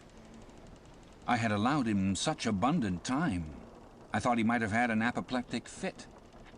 I looked through the keyhole, but the door opening into an odd corner of the room, the keyhole prospect was but a crooked and sinister one. I could only see part of the footboard of the bed and a line of the wall, but nothing more. I was surprised to behold resting against the wall the wooden shaft of Queequeg's harpoon, which the landlady the evening previous had taken from him before our mounting to the chamber. That's strange, thought I, but at any rate, since the harpoon stands yonder, and he seldom or never goes abroad without it, therefore he must be inside here, and no possible mistake. "Queequeg! Queequeg!" All still. Something must have happened. Apoplexy. I tried to burst open the door, but it stubbornly resisted. Running downstairs, I quickly stated my suspicions to the first person I met, the chambermaid. "La, la," she cried. "I thought something must be the matter. I went to make the bed after breakfast, and the door was locked and not a mouse to be heard, and it's been just so silent ever since. But I thought maybe you had both gone off and locked your baggage in for safekeeping. La, la, ma'am, mistress, murder, Mrs. Hussey, apoplexy," and with these cries she ran towards the kitchen, I following. Mrs. Hussey soon appeared with a mustard pot in one hand and a vinegar cruet in the other, having just broken away from the occupation of attending to the castors and scolding her little black boy meantime. "Woodhouse," cried I, "which way to it? Run, for God's sake, and fetch something to pry open the door. The axe! The axe! He's had a stroke, depend upon it." And so saying, I was unmethodically rushing upstairs again empty-handed, when Mrs. Hussey interposed the mustard pot and vinegar cruet and the entire castor of her countenance. "What's the matter with you, young man? Get the axe! For God's sake, run for the doctor, someone, while I pry it open." "Look here," said the landlady, quickly putting down the vinegar cruet so as to have one hand free. "Look here, are you talking about prying open any of my doors?" And with that she seized my arm. "What's the matter with you? What's the matter with you, shipmate?" In as calm but rapid a manner as possible, I gave her to understand the whole case. Unconsciously clapping the vinegar cruet to one side of her nose, she ruminated for an instant, then exclaimed, "No, I haven't seen it since I put it there." Running to a little closet under the landing of the stair, she glanced in, and returning told me that Queequeg's harpoon was missing. "He's killed himself," she cried. "It's unfortunate Stiggs done over again. There goes another counterpane. God pity his poor mother.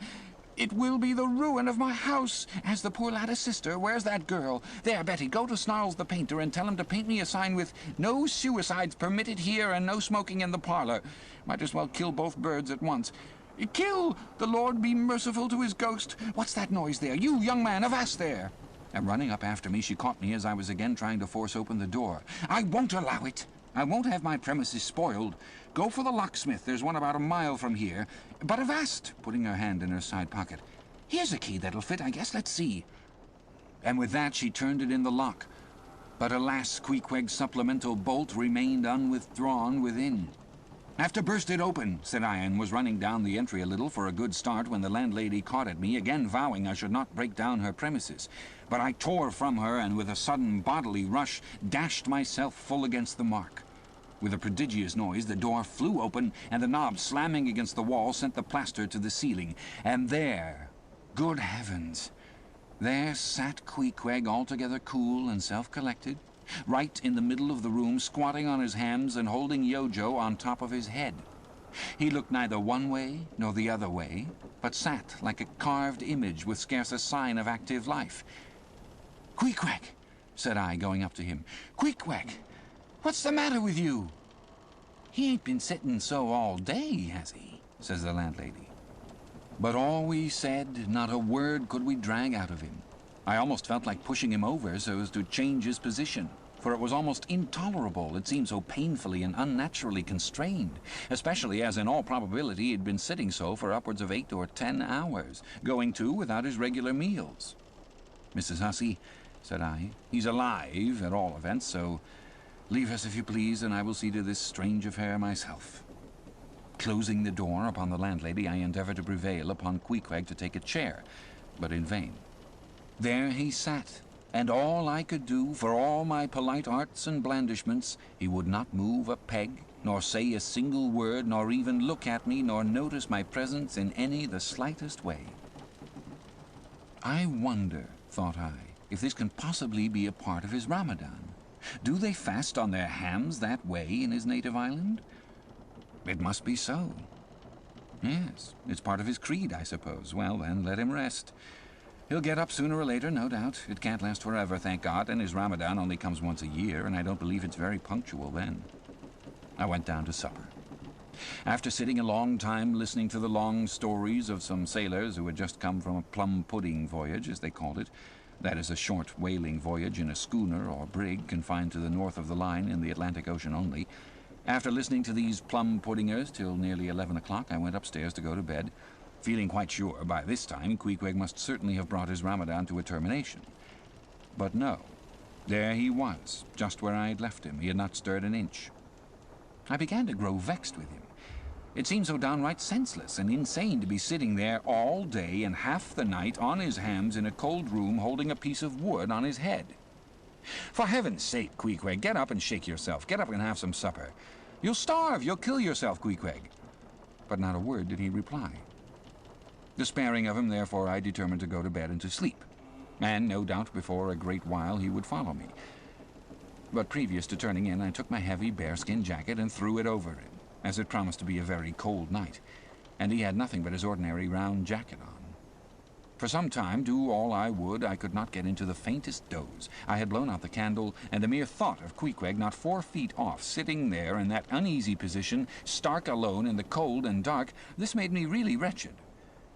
Think of it, sleeping all night in the same room with a wide-awake pagan on his hams in this dreary, unaccountable Ramadan. But somehow I dropped off at last and knew nothing more till break of day, when, looking over the bedside, there squatted Queequeg as if he had been screwed down to the floor. But as soon as the first glimpse of sun entered the window, up he got, with stiff and grating joints, but with a cheerful look, limped towards me where I lay, pressed his forehead again against mine, and said his Ramadan was over. Now, as I before hinted, I have no objection to any person's religion, be it what it may, so long as that person does not kill or insult any other person because that other person don't believe it also. But when a man's religion becomes really frantic, when it is a positive torment to him, and in fine makes this earth of ours an uncomfortable inn to lodge in, then I think it high time to take that individual aside and argue the point with him. And just so I now did with Queequeg. "Queequeg," said I, "get into bed now and lie and listen to me." I then went on, beginning with the rise and progress of the primitive religions, and coming down to the various religions of the present time, during which I labored to show Queequeg that all these Lents, Ramadans, and prolonged ham-squattings in cold, cheerless rooms were stark nonsense. Bad for the health, useless for the soul, opposed, in short, to the obvious laws of hygiene and common sense. I told him, too, that he, being in other things such an extremely sensible and sagacious savage, it pained me, very badly pained me, to see him now so deplorably foolish about this ridiculous Ramadan of his. Besides, argued I, fasting makes the body cave in, hence the spirit caves in, and all thoughts born of a fast must necessarily be half-starved. This is the reason why most dyspeptic religionists cherish such melancholy notions about their hereafters. In one word, Queequeg, said I, rather digressively, hell is an idea, first born on an undigested apple dumpling, and since then perpetuated through the hereditary dyspepsias nurtured by Ramadans. I then asked Queequeg whether he himself was ever troubled with dyspepsia, expressing the idea very plainly so that he could take it in. He said no, only upon one memorable occasion. It was after a great feast given by his father the king on the gaining of a great battle wherein 50 of the enemy had been killed by about 2 o'clock in the afternoon, and all cooked and eaten that very evening. "No more, Queequeg," said I, shuddering. "That will do." For I knew the inferences without his further hinting them.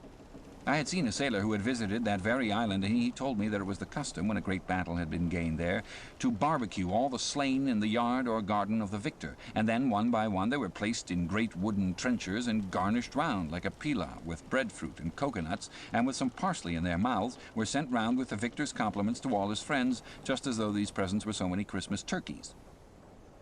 After all, I do not think that my remarks about religion made much impression upon Queequeg, because, in the first place, he somehow seemed dull of hearing on that important subject unless considered from his own point of view, and, in the second place, he did not more than 1/3 understand me, couch my ideas simply as I would, and finally, he no doubt thought he knew a good deal more about the true religion than I did. He looked at me with a sort of condescending concern and compassion, as though he thought it a great pity that such a sensible young man should be so hopelessly lost to evangelical pagan piety. At last we rose and dressed, and Queequeg, taking a prodigiously hearty breakfast of chowders of all sorts so that the landlady should not make much profit by reason of his Ramadan, we sallied out to board the Pequod, sauntering along and picking our teeth with halibut bones.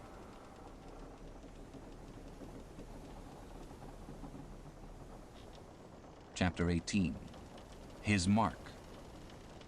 As we were walking down the end of the wharf toward the ship, Queequeg carrying his harpoon, Captain Peleg in his gruff voice loudly hailed us from his wigwam, saying he had not suspected my friend was a cannibal, and furthermore announcing that he let no cannibals on board that craft unless they previously produced their papers. "What do you mean by that, Captain Peleg?" said I, now jumping on the bulwarks and leaving my comrade standing on the wharf. "I mean," he replied, "he must show his papers." "Yea," said Captain Bildad in his hollow voice, sticking his head from behind Peleg's out of the wigwam. "He must show that he's converted. Son of darkness," he added, turning to Queequeg, "art thou at present in communion with any Christian church?" "Why," said I, "he's a member of the First Congregational Church." Here be it said that many tattooed savages sailing in Nantucket ships at last come to be converted into the churches. "First Congregational Church?" cried Bildad. "What, that worships in Deacon Deuteronomy Coleman's meeting house?" And so saying, taking out his spectacles, he rubbed them with his great yellow bandana handkerchief, and putting them on very carefully, came out of the wigwam, and leaning stiffly over the bulwarks, took a good long look at Queequeg. "How long hath he been a member?" he then said, turning to me. "Not very long, I rather guess, young man."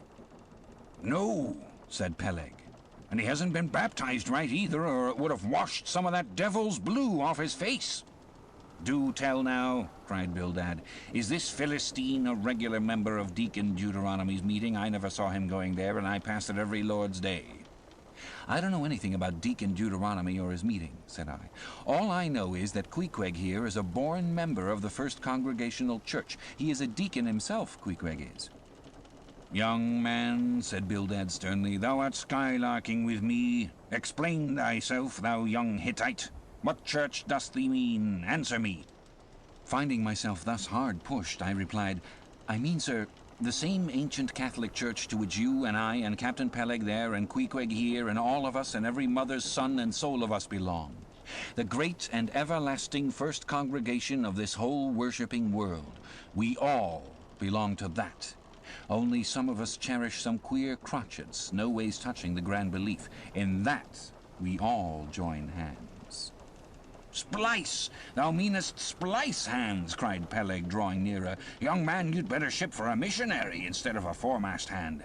I never heard a better sermon.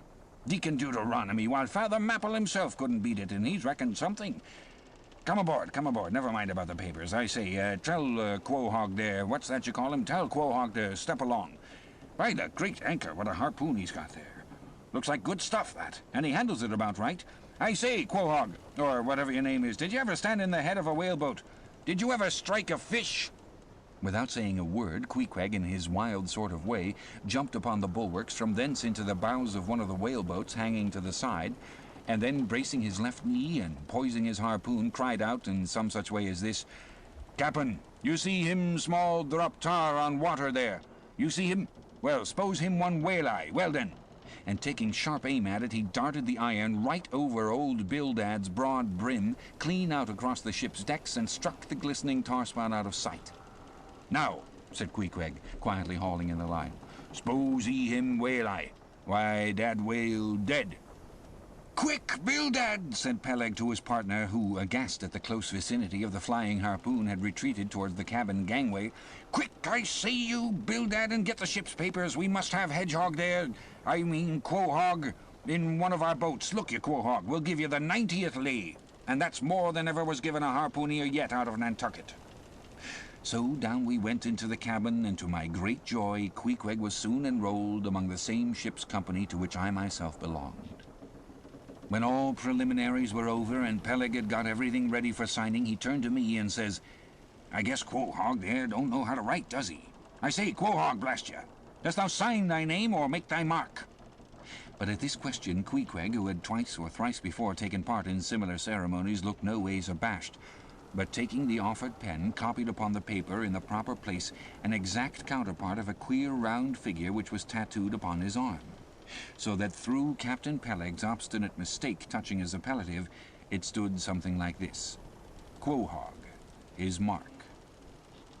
Meanwhile, Captain Bildad sat earnestly and steadfastly eyeing Queequeg, and at last rising solemnly and fumbling in the huge pockets of his broad-skirted drab coat, took out a bundle of tracts, and selecting one entitled The Latter Day Coming or No Time to Lose, placed it in Queequeg's hands, and then grasping them and the book with both his, looked earnestly into his eyes and said, "Son of darkness, I must do my duty by thee. I am part owner of this ship, and feel concerned for the souls of all its crew. If thou still clingest to thy pagan ways, which I sadly fear, I beseech thee, remain not, for I, a Belial bondsman, spurn the idle bell and the hideous dragon, turn from the wrath to come, mind thine eye. I say, oh, goodness gracious, steer clear of the fiery pit." Something of the salt sea yet lingered in old Bildad's language, heterogeneously mixed with scriptural and domestic phrases. Avast there, Bildad, avast, now spoiling our harpooneer," cried Peleg. "Pious harpooneers never make good voyagers. It takes the shark out of 'em. No harpooneer is worth a straw who ain't pretty sharkish. There was young Nat Swain, once the bravest boat-header out of all Nantucket in the Vineyard. He joined the meeting and never came to good. He got so frightened about his plaguey soul that he shrinked and steered away from Wales for fear of afterclaps in case he got stove and went to Davy Jones." Peleg, said Bildad, lifting his eyes and hands, "thou thyself, as I myself, hast seen many a perilous time. Thou knowest, Peleg, what it is to have the fear of death. How, then, canst thou prate in this ungodly guise? Thou beliest thine own heart, Peleg. Tell me, when this same Pequod here had her 3 masts overboard in that typhoon off Japan, that same voyage when thou went mate with Captain Ahab, didst thou not think of death and the judgment then?" Hear him now," cried Peleg, marching across the cabin and thrusting his hands far down into his pockets. "Hear him, all of you. Think of that. When every moment we thought the ship would sink. Death and the judgment then? What? With all 3 masts making such an everlasting thundering against the side, and every sea breaking over us fore and aft, think of death and the judgment then? No time to think about death then. Life was what Captain Ahab and I was thinking of, and how to save all hands, how to rig jury masts, how to get into the nearest port. That was what I was thinking of." Bildad said no more, but buttoning up his coat, stalked on deck where we followed him. There he stood, very quietly overlooking some sailmakers who were mending a topsail in the waist. Now and then he stooped to pick up a patch or save an end of the tarred twine which otherwise might have been wasted.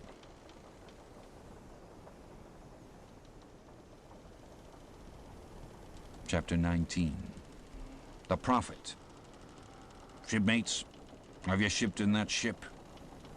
Queequeg and I had just left the Pequod and were sauntering away from the water, for a moment each occupied with his own thoughts, when the above words were put to us by a stranger, who, pausing before us, levelled his massive forefinger at the vessel in question.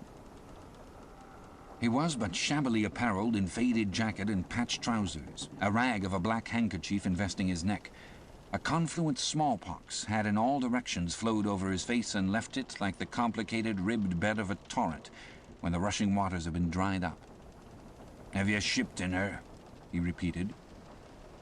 "You mean the ship Pequod, I suppose," said I, trying to gain a little more time for an uninterrupted look at him.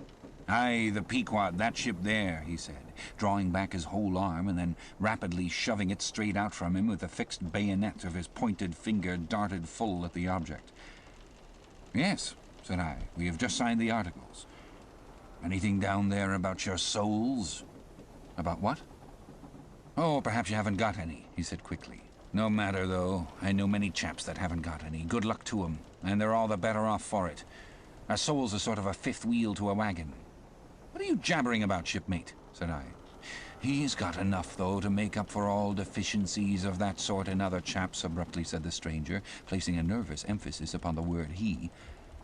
"Queequeg," said I, "let's go. This fellow has broken loose from somewhere. He's talking about something and somebody we don't know." "Stop!" cried the stranger. "You said true. You haven't seen Old Thunder yet, have you?" "Who's Old Thunder?" said I, again riveted with the insane earnestness of his manner. "Captain Ahab." "What? The captain of our ship, the Pequod?" "Aye. Among some of us old sailor chaps he goes by that name. You haven't seen him yet, have you?" "No, we haven't. He's sick, they say, but he's getting better, and will be all right again before long." "All right again before long," laughed the stranger, with a solemnly derisive sort of laugh. "Look ye, When Captain Ahab is all right, then this left arm of mine will be all right, not before. What do you know about him? What did they tell you about him? Say that. They didn't tell much of anything about him, only I've heard that he's a good whale hunter and a good captain to his crew. That's true. That's true, yes, both true enough. But you must jump when he gives an order. Step and growl, growl and go, that's the word with Captain Ahab. But nothing about that thing that happened to him off Cape Horn long ago when he lay like dead for 3 days and nights. Nothing about that deadly scrimmage with the Spaniard afore the altar in Santa. Heard nothing about that, eh? Nothing about the silver calabash he spat into, and nothing about his losing his leg last voyage according to the prophecy? Didn't you hear a word about them matters and something more, eh? No, I don't think you did. How could you? Who knows it? Not all Nantucket, I guess. But howsever mayhap you've heard tell about the leg and how he lost it. Aye, you've heard of that, I dare say. Oh, yes, that everyone knows a'most. I mean, they know he's only one leg, and that a Parmacetti took the other off. My friend, said I, what all this gibberish of yours is about, I don't know, and I don't much care. For it seems to me that you must be a little damaged in the head. But if you are speaking of Captain Ahab of that ship there, the Pequod, then let me tell that I know all about the loss of his leg. All about it, eh? Sure you do? All? Pretty sure. With finger pointed and eye leveled at the Pequod, the beggar-like stranger stood a moment as if in a troubled reverie. Then, starting a little, turned and said, "You've shipped, have you? Names down on the papers? Well, well, what's signed is signed, and what's to be will be. And then again, perhaps it won't be after all. Anyhow, it's all fixed and arranged already, and some sailors or rather must go with him, I suppose, as well these as any other men. God pity 'em! Morning to you, shipmates, morning. The ineffable heavens bless you. I'm sorry I stopped you." Look here, friend, said I. If you have anything important to tell us, out with it. But if you're only trying to bamboozle us, you're mistaken in your game, that's all I have to say. And it's said very well, and I like to hear a chap talk up that way. You're just the man for him, the likes of you. Morning to you, shipmates, morning. Oh, when you get there, tell him I've concluded not to make one of 'em.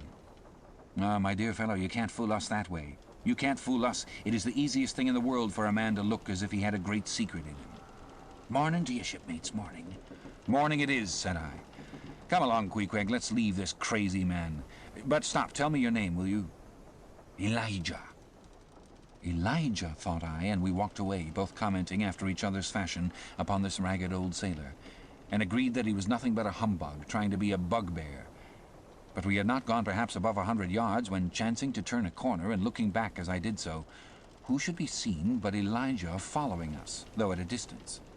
Somehow the sight of him struck me so that I said nothing to Queequeg of his being behind, but passed on with my comrade, anxious to see whether the stranger would turn the same corner that we did. He did, and then it seemed to me that he was dogging us, but with what intent I could not for the life of me imagine. This circumstance, coupled with his ambiguous, half-hinting, half-revealing, shrouded sort of talk, now begat in me all kinds of vague wonderments and half-apprehensions, and all connected with the Pequod, and Captain Ahab, and the leg he had lost, and the Cape Horn fit, and the silver calabash, and what Captain Peleg had said of him when I left the ship the day previous, and the prediction of the squaw Tistig, and the voyage we had bound ourselves to sail, and 100 other shadowy themes. I was resolved to satisfy myself whether this ragged Elijah was really dogging us or not, and with that intent crossed the way with Queequeg, and on that side of it retraced our steps. But Elijah passed on without seeming to notice us. This relieved me, and once more, and finally, as it seemed to me, I pronounced him in my heart a humbug.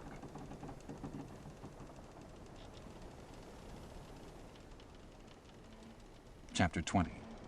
All astir. A day or two passed, and there was great activity aboard the Pequod. Not only were the old sails being mended, but the new sails were coming on board, and bolts of canvas and coils of rigging. In short, everything betokened that the ship's preparations were hurrying to a close. Captain Peleg seldom or never went ashore, but sat in his wigwam, keeping a sharp lookout upon the hands. Bildad did all the purchasing and providing at the stores, and the men employed in the hold and on the rigging were working till long after nightfall. On the day following Queequeg signing the articles, word was given at all the inns where the ship's company were stopping that their chests must be on board before night, for there was no telling how soon the vessel might be sailing. So Queequeg and I got down our traps, resolving, however, to sleep ashore till the last. But it seems they always give very long notice in these cases, and the ship did not sail for several days. But no wonder, there was a good deal to be done, and there was no telling how many things to be thought of before the Pequod was fully equipped. Everyone knows what a multitude of things, beds, saucepans, knives and forks, shovels and tongs, napkins, nutcrackers and whatnot, are indispensable to the business of housekeeping. Just so with whaling, which necessitates a 3 years' housekeeping upon the wide ocean, far from all grocers, costermongers, doctors, bakers, and bankers. And though this also holds true of merchant vessels, yet not by any means to the same extent as with whalemen. For besides the great length of the whaling voyage, the numerous articles peculiar to the prosecution of the fishery, and the impossibility of replacing them at the remote harbours usually frequented, it must be remembered that of all ships, whaling vessels are the most exposed to accidents of all kinds, and especially to the destruction and loss of the very things upon which the success of the voyage most depends. Hence the spare boats, spare spars, and spare lines and harpoons, and spare everything's almost but a spare captain and duplicate ship. At the period of our arrival at the island, the heaviest stowage of the Pequod had been almost completed, comprising her beef, bread, water, fuel, and iron hoops and staves. But, as before hinted, for some time there was a continual fetching and carrying on board of divers odds and ends of things, both large and small.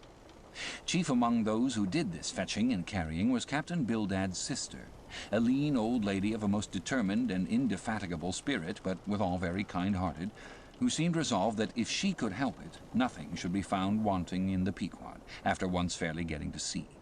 At one time she would come on board with a jar of pickles for the steward's pantry, another time with a bunch of quills for the chief mate's desk where he kept his log, a third time with a roll of flannel for the small of someone's rheumatic back.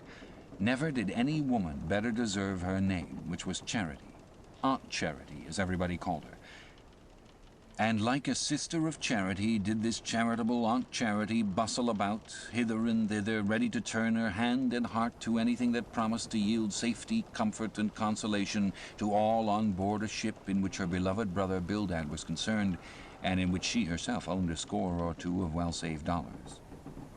But it was startling to see this excellent-hearted Quakeress coming on board as she did the last day, with a long oil ladle in one hand and a still longer whaling lance in the other. Nor was Bildad himself, nor Captain Peleg, at all backward. As for Bildad, he carried about with him a long list of the articles needed, and at every fresh arrival down went his mark opposite that article upon the paper. Every once in a while Peleg came hobbling out of his whalebone den, roaring at the men down the hatchways, roaring up to the riggers at the masthead, and then concluded by roaring back into his wigwam. During these days of preparation, Queequeg and I often visited the craft, and as often I asked about Captain Ahab, and how he was, and when he was going to come on board his ship. To these questions they would answer that he was getting better and better, and was expected aboard every day. Meantime, the two captains, Peleg and Bildad, could attend to everything necessary to fit the vessel for the voyage. If I had been downright honest with myself, I would have seen very plainly in my heart that I did but half fancy being committed this way to so long a voyage without once laying my eyes on the man who was to be the absolute dictator of it so soon as the ship sailed out upon the open sea. But when a man suspects any wrong, it sometimes happens that if he be already involved in the matter, he insensibly strives to cover up his suspicions even from himself. And much this way it was with me. I said nothing and tried to think nothing. At last it was given out that sometime next day the ship would certainly sail. So next morning Queequeg and I took a very early start.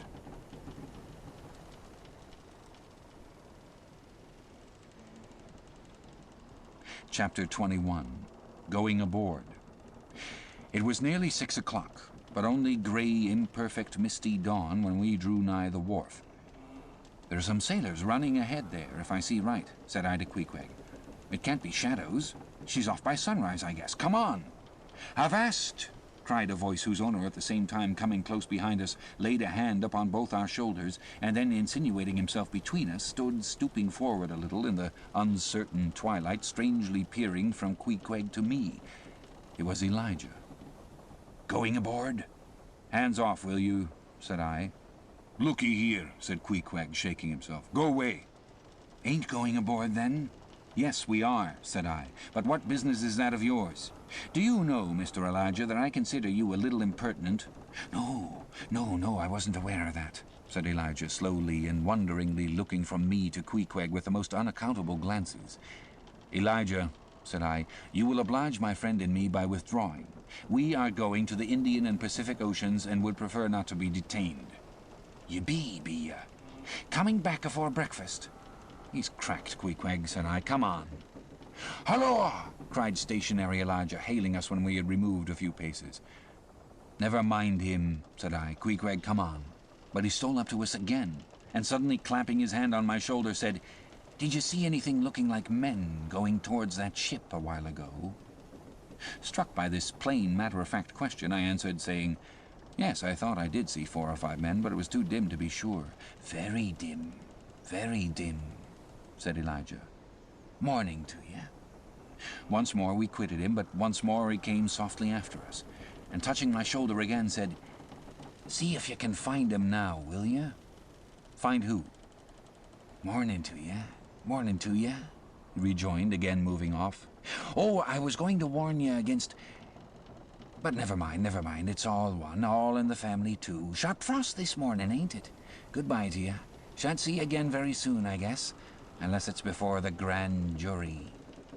And with these cracked words he finally departed, leaving me for the moment in no small wonderment at his frantic impudence. At last, stepping on board the Pequod, we found everything in profound quiet, not a soul moving. The cabin entrance was locked within, the hatches were all on and lumbered with coils of rigging.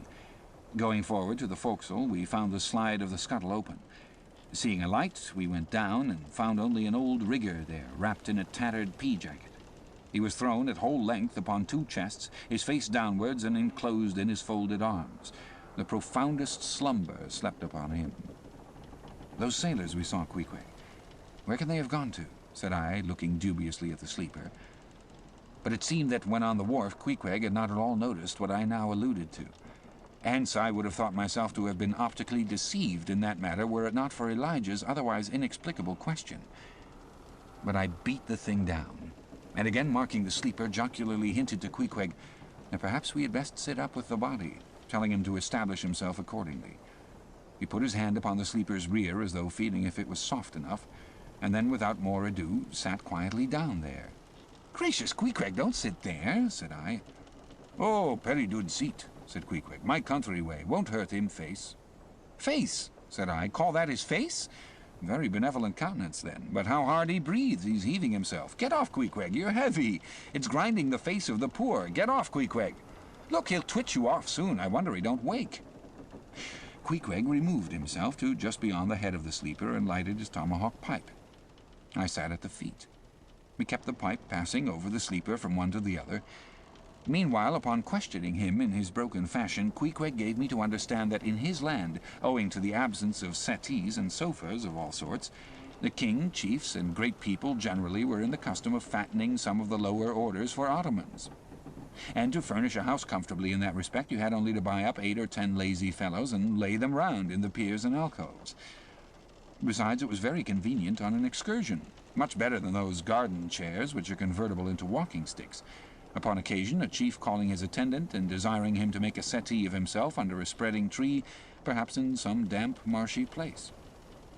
While narrating these things, every time Queequeg received the tomahawk from me, he flourished the hatchet side of it over the sleeper's head. What's that for, Queequeg? Very easy, killy. Oh, very easy. He was going on with some wild reminiscences about his tomahawk pipe, which, it seemed, had in its 2 uses both brained his foes and soothed his soul when we were directly attracted to the sleeping rigger.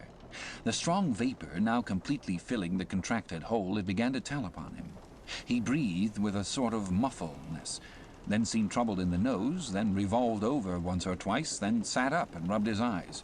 "Hullo," he breathed at last. "Who be ye smokers?" "Shipped men," answered I. "When does she sail?" Aye, you're going in her, be ye? She sails today. The captain came aboard last night." "What captain? Ahab?" "Who but him, indeed?" I was going to ask him some further questions concerning Ahab when we heard a noise on deck. "Hullo, Starbuck's astir," said the rigger. He's a lively chief mate, that. Good man and a pious, but all alive now, I must turn to." And so saying, he went on deck, and we followed. It was now clear sunrise. Soon the crew came on board in twos and threes, the riggers bestirred themselves, the mates were actively engaged, and several of the shore people were busy in bringing various last things on board. Meanwhile, Captain Ahab remained invisibly enshrined within his cabin. Chapter 22. Merry Christmas.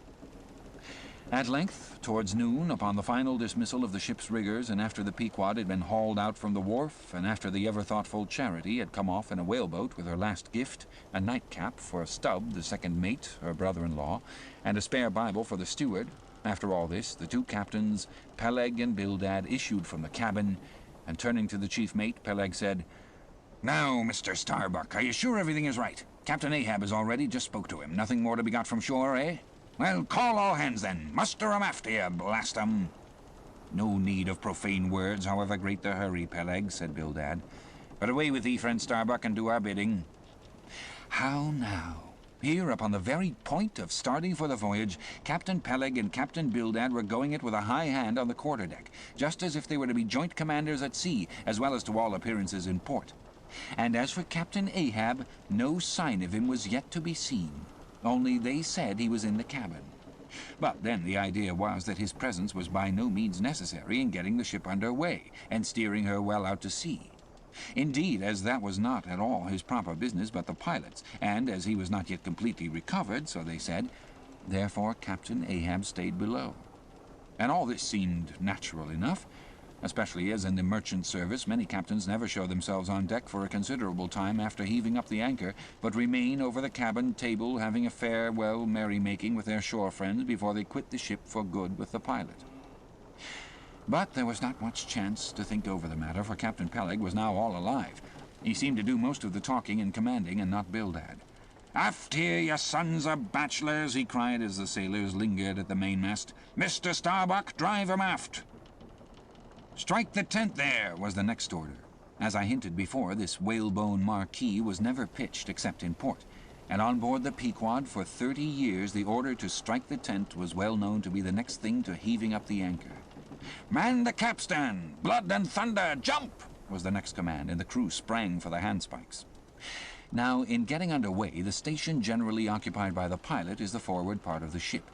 And here Bildad, who, with Peleg, be it known, in addition to his other offices, was one of the licensed pilots of the port, he being suspected to have got himself made a pilot in order to save the Nantucket pilot fee to all the ships he was concerned in, for he never piloted any other craft, Bildad, I say, might now be seen actively engaged in looking over the bows for the approaching anchor, and at intervals singing what seemed a dismal stave of psalmody to cheer the hands at the windlass, who roared forth some sort of a chorus about the girls in Booble Alley with hearty good will. Nevertheless, not 3 days previous, Bildad had told them that no profane songs would be allowed on board the Pequod, particularly in getting under way, and Charity, his sister, had placed a small choice copy of Watts in each seaman's berth. Meantime, overseeing the other part of the ship, Captain Peleg ripped and swore astern in the most frightful manner. I almost thought he would sink the ship before the anchor could be got up. Involuntarily, I paused on my handspike and told Queequeg to do the same, thinking of the perils we both ran in starting on the voyage with such a devil for a pilot. I was comforting myself, however, with the thought that in pious Bildad might be found some salvation, spite of his 777th lay, when I felt a sudden sharp poke in my rear, and turning round was horrified at the apparition of Captain Peleg in the act of withdrawing his leg from my immediate vicinity. That was my first kick. "Is that the way they heave in the merchant service?" he roared. "Spring, thou sheephead, spring and break thy backbone! Why don't you spring, I say, all of you? Spring, quohag! Spring, thou chap with the red whiskers! Spring there, Scotch cap! Spring, thou green pants! Spring, I say, all of you, and spring your eyes out!" And so saying, he moved along the windlass, here and there using his leg very freely, while imperturbable Bildad kept leading off with his psalmody. Thinks I, Captain Peleg must have been drinking something today. At last the anchor was up, the sails were set, and off we glided. It was a short, cold Christmas, And as the short northern day merged into night, we found ourselves almost broad upon the wintry ocean, whose freezing spray cased us in ice as in polished armor. The long rows of teeth on the bulwarks glistened in the moonlight, and like the white ivory tusks of some huge elephant, vast curving icicles depended from the bows. Lank Bildad, as pilot, headed the first watch, and ever and anon, as the old craft deep-dived into the green seas and sent the shivering frost all over, and the winds howled and the cordage rang, his steady notes were heard. Sweet fields beyond the swelling flood stand dressed in living green, so to the Jews old Canaan stood, while Jordan rolled between. Never did those sweet words sound more sweetly to me than then. They were full of hope and fruition. Spite of this frigid winter night in the boisterous Atlantic, spite of my wet feet and wetter jacket, there was yet, it then seemed to me, many a pleasant haven in store, and meads and glades so eternally vernal that the grass shot up by the spring, untrodden, unwilted, remains at midsummer. At last we gained such an offing that the two pilots were needed no longer. The stout sailboat that had accompanied us began ranging alongside.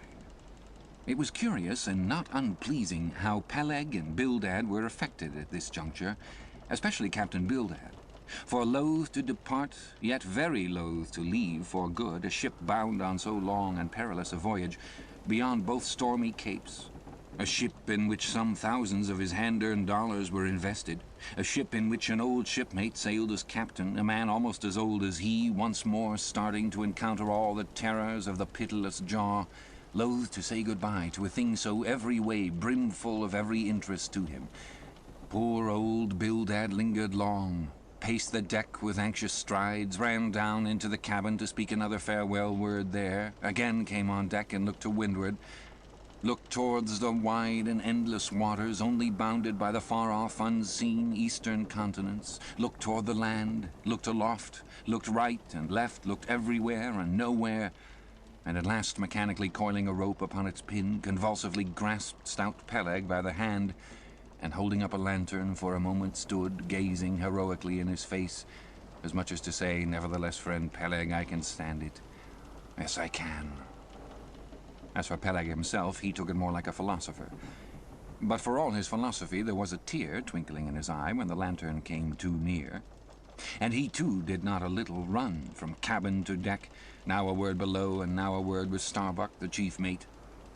But at last he turned to his comrade with a final sort of look about him. "Captain Bildad. Come, old shipmate, we must go. Back to the main yard there. Boat ahoy! Stand by to come close alongside now. Careful, careful. Come, Bildad, boy, say your last. Luck to you, Starbuck. Luck to you, Mr. Stubb. Luck to you, Mr. Flask. Goodbye and good luck to you all. And this day 3 years I'll have a hot supper smoking for you in old Nantucket. Hurrah and away!" "God bless you, and have you in his holy keeping, men," murmured old Bildad almost incoherently. "I hope you'll have fine weather now, so that Captain Ahab may soon be moving among you. A pleasant sun is all he needs, and you'll have plenty of them in the tropic voyage you go. Be careful in the hunt, you mates. Don't stave the boats needlessly, you harpooneers. Good white cedar plank is raised full 3% within the year. Don't forget your prayers, either. Mr. Starbuck, mind that cooper don't waste the spare staves. Oh, the sail needles are in the green locker. Don't whale it too much o' Lord's days, men. But don't miss a fair chance, either. That's rejecting heaven's good gifts. Have an eye to the molasses tierce, Mr. Stubb. It was a little leaky, I thought. If you touch at the islands, Mr. Flask, beware of fornication. Goodbye, goodbye. Don't keep that cheese too long down in the hold, Mr. Starbuck. It'll spoil. Be careful with the butter. 20 cents the pound it was. And mind you, if... Come, come, Captain Bildad, stop palavering. Away!" And with that, Peleg hurried him over the side, and both dropped into the boat. Ship and boat diverged. The cold, damp night breeze blew between. A screaming gull flew overhead. The two hulls wildly rolled. We gave 3 heavy-hearted cheers, and blindly plunged like fate into the lone Atlantic.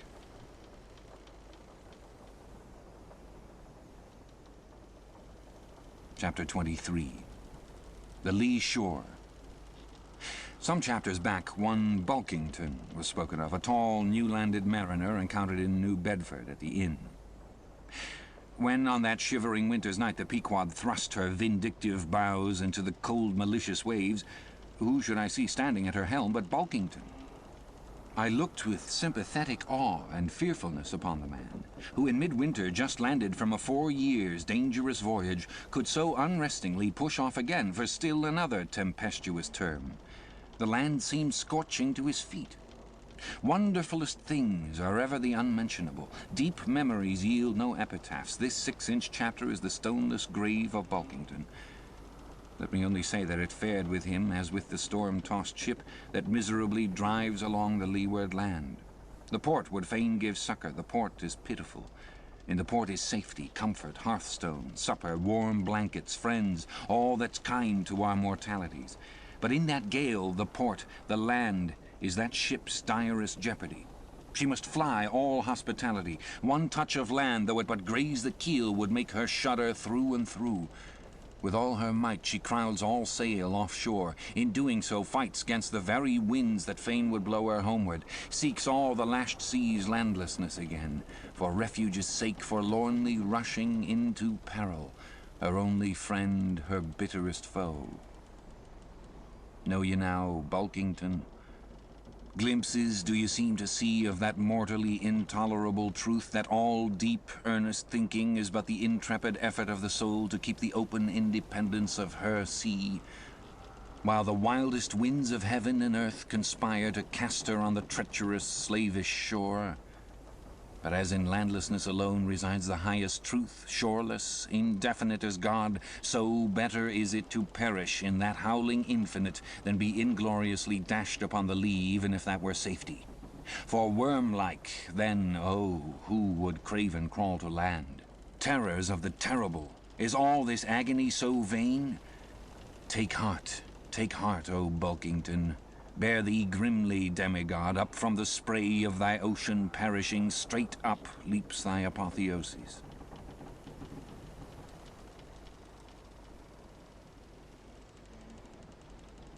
Chapter 24. The Advocate. As Queequeg and I are now fairly embarked in this business of whaling, and as this business of whaling has somehow come to be regarded among landsmen as a rather unpoetical and disreputable pursuit, therefore I am all anxiety to convince you, ye landsmen, of the injustice hereby done to us hunters of whales. In the first place, it may be deemed almost superfluous to establish the fact that among people at large the business of whaling is not accounted on a level with what are called the liberal professions. If a stranger were introduced into any miscellaneous metropolitan society, it would but slightly advance the general opinion of his merits were he presented to the company as a harpooneer, say. And if in emulation of the naval officers he should append the initials SWF, sperm whale fishery, to his visiting card, such a procedure would be deemed preeminently presuming and ridiculous. Doubtless, one leading reason why the world declines honoring us whalemen is this. They think that at best our vocation amounts to a butchering sort of business, and that when actively engaged therein we are surrounded by all manner of defilements. Butchers we are, that is true, but butchers also, and butchers of the bloodiest badge, have been all martial commanders whom the world invariably delights to honor. And as for the matter of the alleged uncleanliness of our business, you shall soon be initiated into certain facts hitherto pretty generally unknown, and which upon the whole will triumphantly plant the sperm whale ship at least among the cleanliest things of this tidy earth. But even granting the charge in question to be true, what disordered, slippery decks of a whale ship are comparable to the unspeakable carrion of those battlefields from which so many soldiers return to drink in all ladies' plaudits? And if the idea of peril so much enhances the popular conceit of the soldier's profession, let me assure you that many a veteran who has freely marched up to a battery would quickly recoil at the apparition of the sperm whale's vast tail fanning into eddies the air over his head. For what are the comprehensible terrors of man compared with the interlinked terrors and wonders of God? But, though the world scouts at us whale hunters, yet does it unwittingly pay us the profoundest homage, yea, an all-abounding adoration, for almost all the tapers, lamps, and candles that burn round the globe burn, as before so many shrines, to our glory. But look at this matter in other lights. Weigh it in all sorts of scales. See what we whalemen are and have been. Why did the Dutch in De Witt's time have admirals of their whaling fleets? Why did Louis XVI of France at his own personal expense fit out whaling ships from Dunkirk and politely invite to that town some score or two of families from our own island of Nantucket? Why did Britain between the years 1750 and 1788 pay to her whalemen in bounties upwards of £1,000,000? And lastly, how comes it that we whalemen of America now outnumber all the rest of the banded whalemen in the world, sail a navy of upwards of 700 vessels, manned by 18,000 men, yearly consuming $4 million, the ship's worth at the time of sailing $20 million, and every year importing into our harbors a well-reaped harvest of $7 million? How comes all this, if there be not something puissant in whaling? But this is not the half. Look again. I freely assert that the cosmopolite philosopher cannot for his life point out one single peaceful influence which within the last 60 years has operated more potentially upon the whole broad world taken in one aggregate than the high and mighty business of whaling. One way and another it has begotten events so remarkable in themselves and so continuously momentous in their sequential issues that whaling may well be regarded as that Egyptian mother who bore offspring themselves pregnant from her womb. It would be a hopeless, endless task to catalogue all these things. Let a handful suffice. For many years past the whale ship has been the pioneer in ferreting out the remotest and least known parts of the earth. She has explored seas and archipelagos which had no chart, where no Cook or Vancouver had ever sailed. If American and European men of war now peacefully ride in once savage harbors, let them fire salutes to the honor and the glory of the whale ship, which originally showed them the way and first interpreted between them and the savages. They may celebrate as they will the heroes of exploring expeditions, your Cooks, your Krusensterns, but I say that scores of anonymous captains have sailed out of Nantucket that were as great and greater than your Cook and your Krusenstern. For in their succorless empty-handedness, they in the heathenish sharked waters and by the beaches of unrecorded Javelin Islands battled with virgin wonders and terrors that Cook with all his marines and muskets would not willingly have dared. All that is made such a flourish of in the old South Sea voyages, those things were but the lifetime commonplaces of our heroic Nantucketers. Often adventures which Vancouver dedicates 3 chapters to, these men accounted unworthy of being set down in the ship's common log. Ah, the world, oh, the world. Until the whale fishery rounded Cape Horn, no commerce but colonial, scarcely any intercourse but colonial, was carried on between Europe and the long line of the opulent Spanish provinces on the Pacific coast. It was the whalemen who first broke through the jealous policy of the Spanish crown touching those colonies. And, if space permitted, it might be distinctly shown how from those whalemen at last eventuated the liberation of Peru, Chile, and Bolivia from the yoke of old Spain, and the establishment of the eternal democracy in those parts. That great America on the other side of the sphere, Australia, was given to the enlightened world by the whalemen. After its first blunder-born discovery by a Dutchman, all other ships long shunned those shores as pestiferously barbarous. But the whale ship touched there. The whale ship is the true mother of that now mighty colony. Moreover, in the infancy of the first Australian settlement, the emigrants were several times saved from starvation by the benevolent biscuit of the whale ship luckily dropping an anchor in their waters. The uncounted isles of all Polynesia confess the same truth, and do commercial homage to the whale ship that cleared the way for the missionary and the merchant, and in many cases carried the primitive missionaries to their first destinations. If that double-bolted land, Japan, is ever to become hospitable, it is the whale ship alone to whom the credit will be due, for already she is on the threshold. But if, in the face of all this, you still declare that whaling has no aesthetically noble associations connected with it, then I am ready to shiver 50 lances with you there and unhorse you with a split helmet every time. The whale has no famous author, and whaling no famous chronicler, you will say. The whale no famous author, and whaling no famous chronicler? Who wrote the first account of our Leviathan? Who but mighty Job? And who composed the first narrative of a whaling voyage? Who but no less a prince than Alfred the Great, who with his own royal pen took down the words from Other, the Norwegian whale hunter of those times, and who pronounced our glowing eulogy in Parliament? Who but Edmund Burke? True enough, but then whalemen themselves are poor devils. They have no good blood in their veins. No good blood in their veins? They have something better than royal blood there. The grandmother of Benjamin Franklin was Mary Morrow. Afterwards, by marriage, Mary Folger, one of the old settlers of Nantucket, and the ancestress to a long line of Folgers and harpooneers, all kith and kin to noble Benjamin, this day darting the barbed iron from one side of the world to the other. Good again, but then confess that somehow whaling is not respectable. Whaling not respectable? Whaling is imperial. By old English statutory law, the whale is declared a royal fish. Oh, that's only nominal. The whale himself has never figured in any grand imposing way. The whale never figured in any grand imposing way? In one of the mighty triumphs given to a Roman general upon his entering the world's capital, the bones of a whale, brought all the way from the Syrian coast, were the most conspicuous object in the symboled procession. Grant it, since you cite it, but say what you will, there is no real dignity in whaling. No dignity in whaling?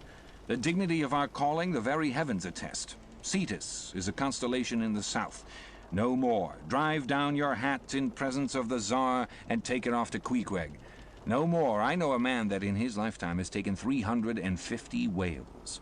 I count that man more honorable than that great captain of antiquity who boasted of taking as many walled towns.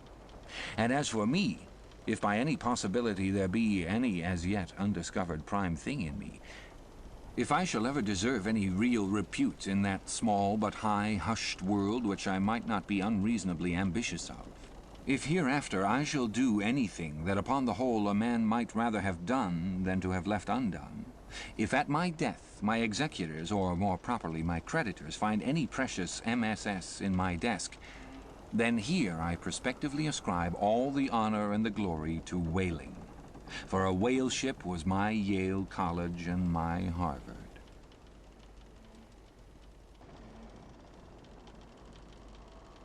Chapter 25. Postscript. In behalf of the dignity of whaling, I would fain advance naught but substantiated facts. But after embattling his facts, an advocate who should wholly suppress a not unreasonable surmise, which might tell eloquently upon his cause, such an advocate, would he not be blameworthy? It is well known that at the coronation of kings and queens, even modern ones, a certain curious process of seasoning them for their functions is gone through. There is a salt cellar of state, so-called, and there may be a castor of state. How they use the salt precisely, who knows? Certain I am, however, that a king's head is solemnly oiled at his coronation, even as a head of salad. Can it be, though, that they anoint it with a view of making its interior run well, as they anoint machinery? Much might be ruminated here concerning the essential dignity of this regal process, because in common life we esteem but meanly and contemptibly a fellow who anoints his hair and palpably smells of that anointing. In truth, a mature man who uses hair oil, unless medicinally, that man has probably got a quaggy spot in him somewhere. As a general rule, he can't amount to much in his totality. But the only thing to be considered here is this. What kind of oil is used at coronations? Certainly it cannot be olive oil, nor macassar oil, nor castor oil, nor bear's oil, nor train oil, nor cod liver oil. What then can it possibly be but sperm oil, in its unmanufactured, unpolluted state, the sweetest of all oils? Think of that, ye loyal Britons. We whalemen supply your kings and queens with coronation stuff.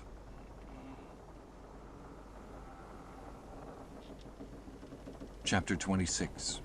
Knights and Squires. The chief mate of the Pequod was Starbuck, a native of Nantucket and a Quaker by descent. He was a long, earnest man, and though born on an icy coast, seemed well adapted to endure hot latitudes, his flesh being hard as twice-baked biscuit. Transported to the Indies, his live blood would not spoil like bottled ale. He must have been born in some time of general drought and famine, or upon one of those fast days for which his state is famous. Only some 30 arid summers had he seen. Those summers had dried up all his physical superfluousness. But this, his thinness, so to speak, seemed no more the token of wasting anxieties and cares than it seemed the indication of any bodily blight. It was merely the condensation of the man. He was by no means ill-looking, quite the contrary. His pure, tight skin was an excellent fit. And, closely wrapped up in it and embalmed with inner health and strength like a revivified Egyptian, this Starbuck seemed prepared to endure for long ages to come, and to endure always as now. For be it polar snow or torrid sun, like a patent chronometer, his interior vitality was warranted to do well in all climates. Looking into his eyes, you seemed to see there the yet lingering images of those thousand-fold perils he had calmly confronted through life. A staid, steadfast man, whose life for the most part was a telling pantomime of action and not a tame chapter of sounds. Yet for all his hardy sobriety and fortitude, there were certain qualities in him which at times affected, and in some cases seemed well nigh to overbalance all the rest. Uncommonly conscientious for a seaman, and endued with a deep natural reverence, the wild, watery loneliness of his life did therefore strongly incline him to superstition. But to that sort of superstition which in some organizations seems rather to spring somehow from intelligence rather than from ignorance. Outward portents and inward presentiments were his.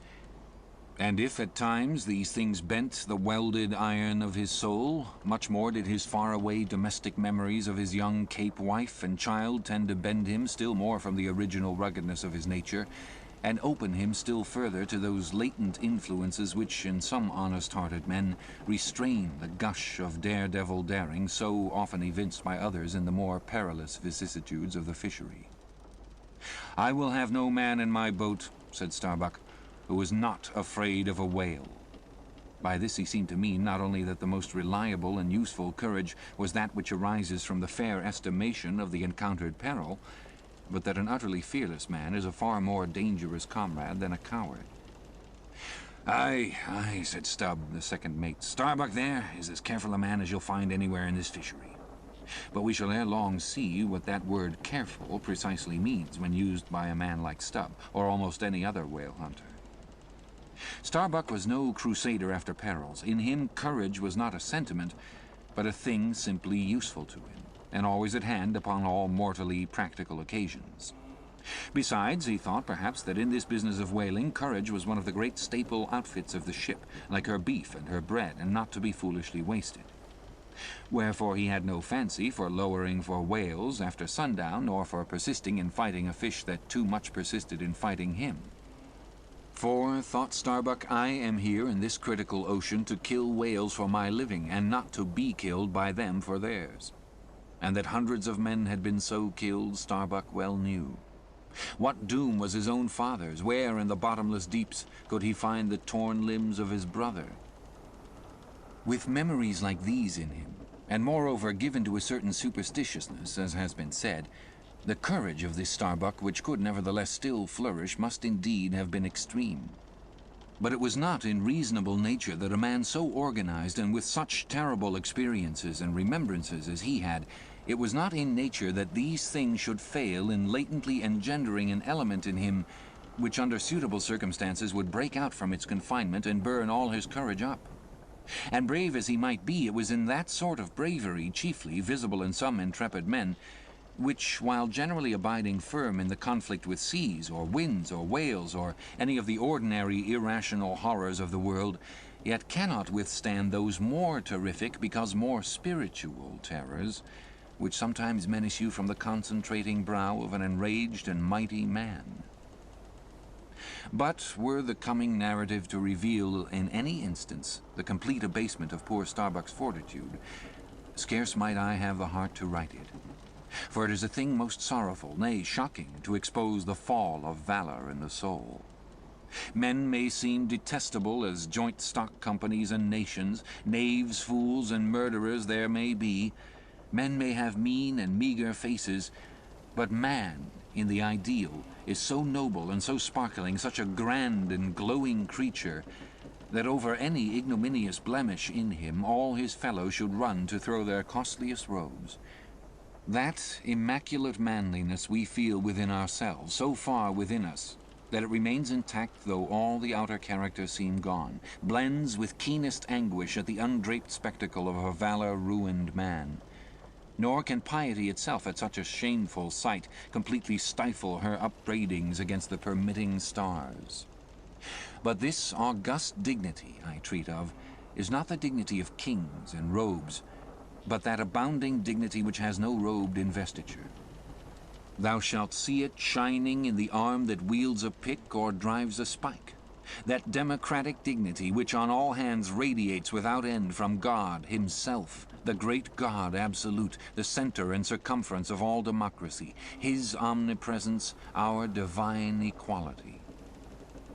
If then to meanest mariners and renegades and castaways I shall hereafter ascribe high qualities, though dark, weave round them tragic graces, if even the most mournful, perchance the most abased among them all, shall at times lift himself to the exalted mounts, if I shall touch that workman's arm with some ethereal light, if I shall spread a rainbow over his disastrous set of sun, then against all mortal critics bear me out in it, thou just spirit of equality, which hast spread one royal mantle of humanity over all my kind. Bear me out in it, thou great democratic God, who didst not refuse to the swart convict Bunyan the pale poetic pearl, thou who didst clothe with doubly hammered leaves of finest gold the stumped and paupered arm of old Cervantes, thou who didst pick up Andrew Jackson from the pebbles, who didst hurl him upon a war-horse, who didst thunder him higher than a throne, thou who in all thy mighty earthly marchings ever cullest thy selectest champions from the kingly commons, bear me out in it, O God.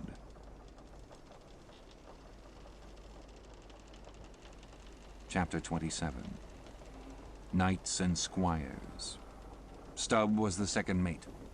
He was a native of Cape Cod, and hence, according to local usage, was called a Cape Codman, a happy-go-lucky, neither craven nor valiant, taking perils as they came with an indifferent air, and while engaged in the most imminent crisis of the chase, toiling away calm and collected as a journeyman joiner engaged for the year. Good-humored, easy, and careless, he presided over his whaleboat as if the most deadly encounter were but a dinner, and his crew all invited guests.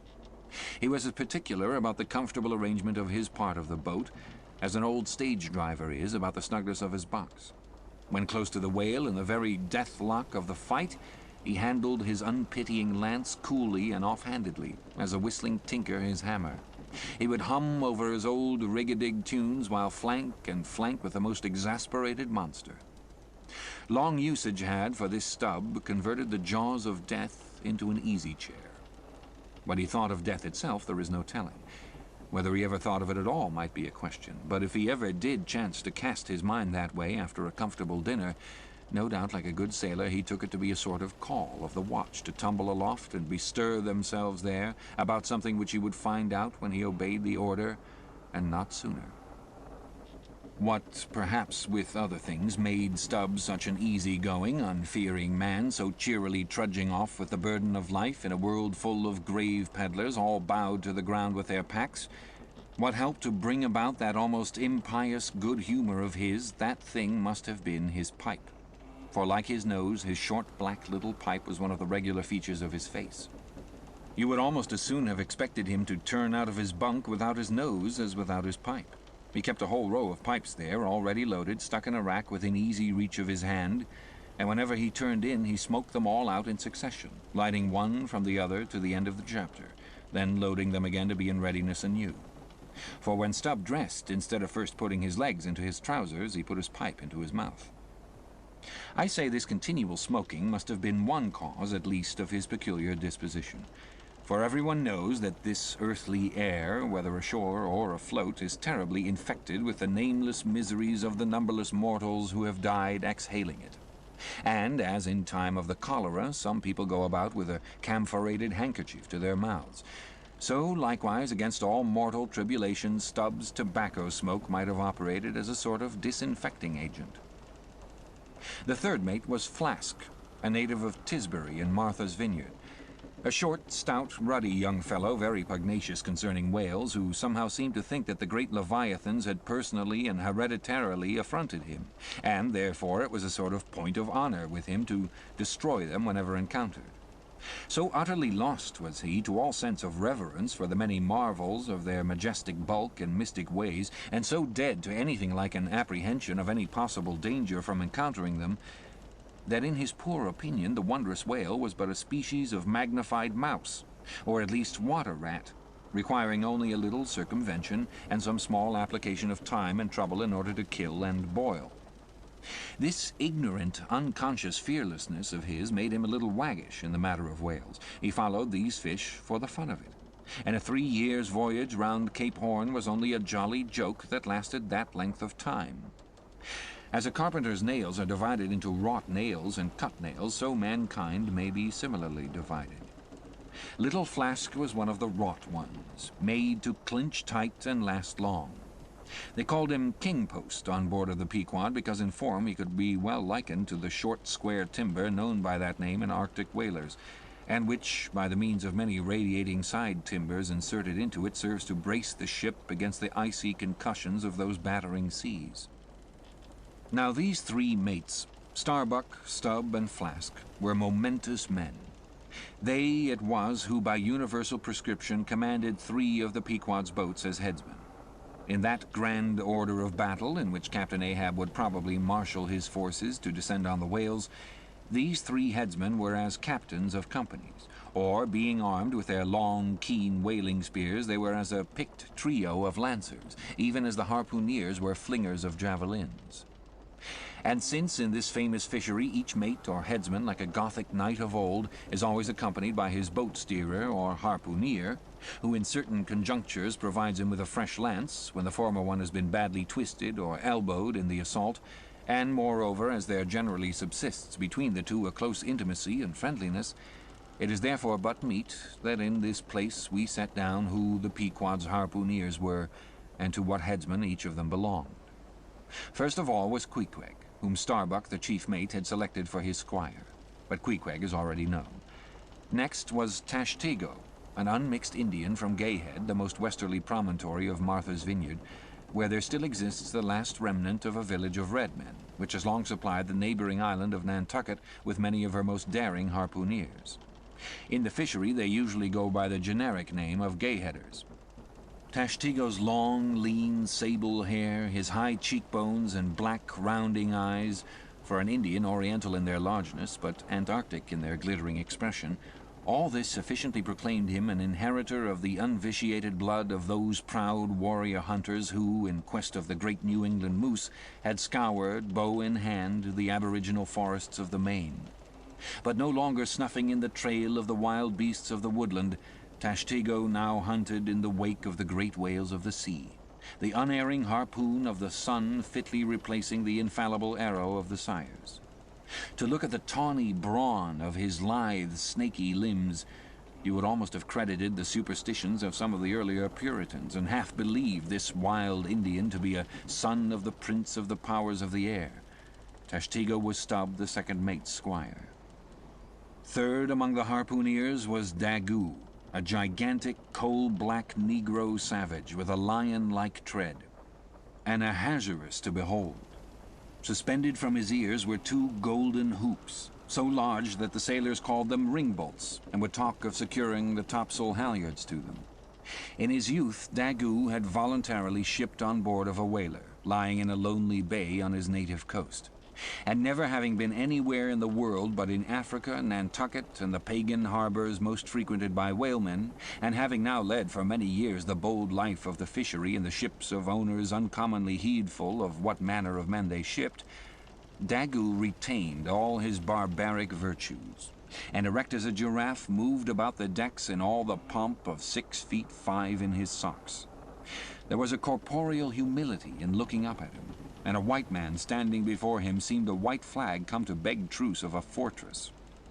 Curious to tell, this imperial Negro, Ahasuerus Daggoo, was the squire of Little Flask, who looked like a chessman beside him. As for the residue of the Pequod's company, be it said that at the present day not 1 in 2 of the many thousand men before the mast employed in the American whale fishery are Americans born, though pretty nearly all the officers are. Herein it is the same with the American whale fishery as with the American Army and military and merchant navies, and the engineering forces employed in the construction of the American canals and railroads. The same, I say, because in all these cases the Native American liberally provides the brains, the rest of the world as generously supplying the muscles. No small number of these whaling seamen belong to the Azores, where the outward-bound Nantucket whalers frequently touch to augment their crews from the hardy peasants of those rocky shores. In like manner, the Greenland whalers sailing out of Hull or London put in at the Shetland Islands to receive the full complement of their crew. Upon the passage homewards, they drop them there again. How it is, there is no telling, but islanders seem to make the best whalemen. They were nearly all islanders in the Pequod, isolatos too, I call such, not acknowledging the common continent of men, but each isolato living on a separate continent of his own. Yet now, federated along one keel, what a set these isolatos were. An anacharsis klutz deputation from all the isles of the sea and all the ends of the earth, accompanying old Ahab in the Pequod to lay the world's grievances before that bar from which not very many of them ever come back. Black little Pip, he never did. Oh no, he went before. Poor Alabama boy. On the grim Pequod's forecastle ye shall ere long see him, beating his tambourine, prelusive of the eternal time, when sent for to the great quarter-deck on high, he was bid strike in with angels, and beat his tambourine in glory, called a coward here, hailed a hero there.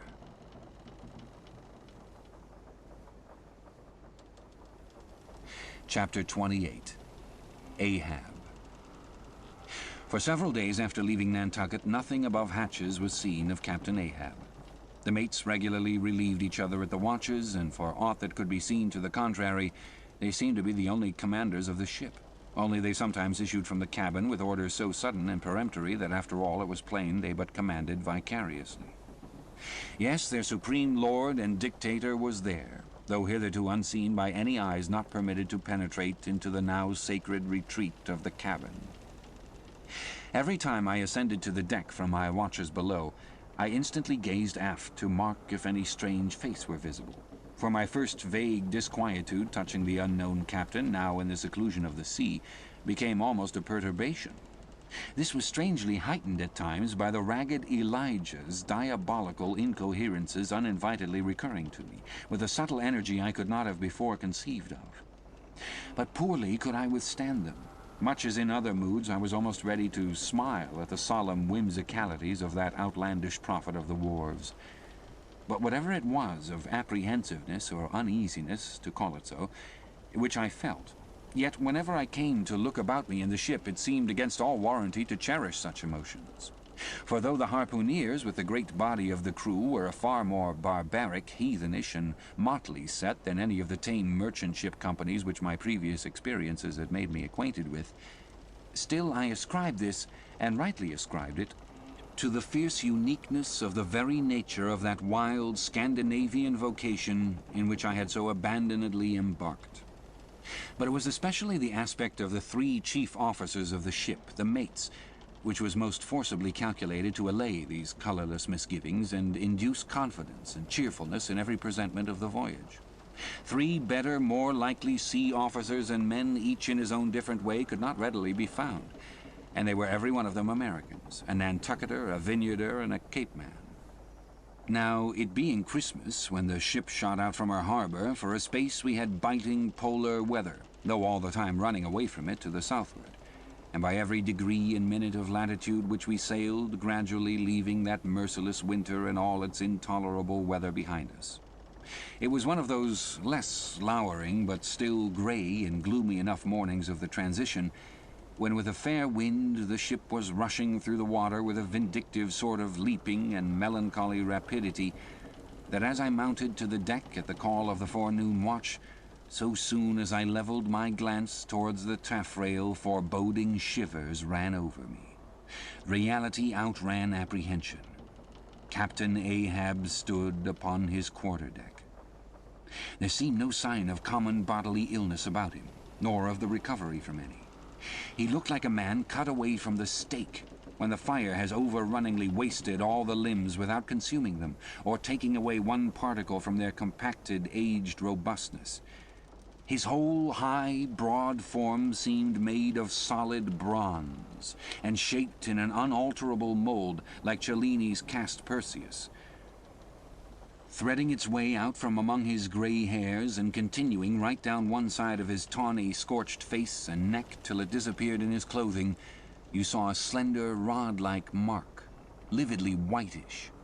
It resembled that perpendicular seam sometimes made in the straight, lofty trunk of a great tree, when the upper lightning tearingly darts down it, and without wrenching a single twig, peels and grooves out the bark from top to bottom, ere running off into the soil, leaving the tree still greenly alive, but branded.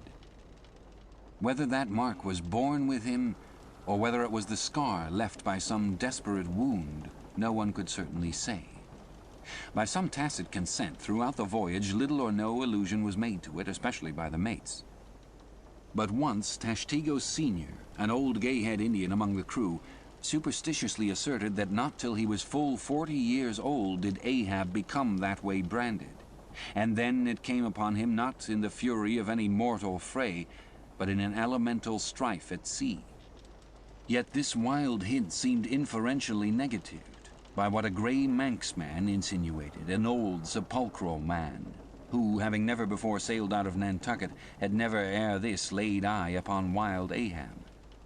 Nevertheless, the old sea traditions, the immemorial credulities popularly invested this old Manxman with preternatural powers of discernment, so that no white sailor seriously contradicted him when he said that if ever Captain Ahab should be tranquilly laid out, which might hardly come to pass, so he muttered, then whoever should do that last office for the dead would find a birthmark on him from crown to sole.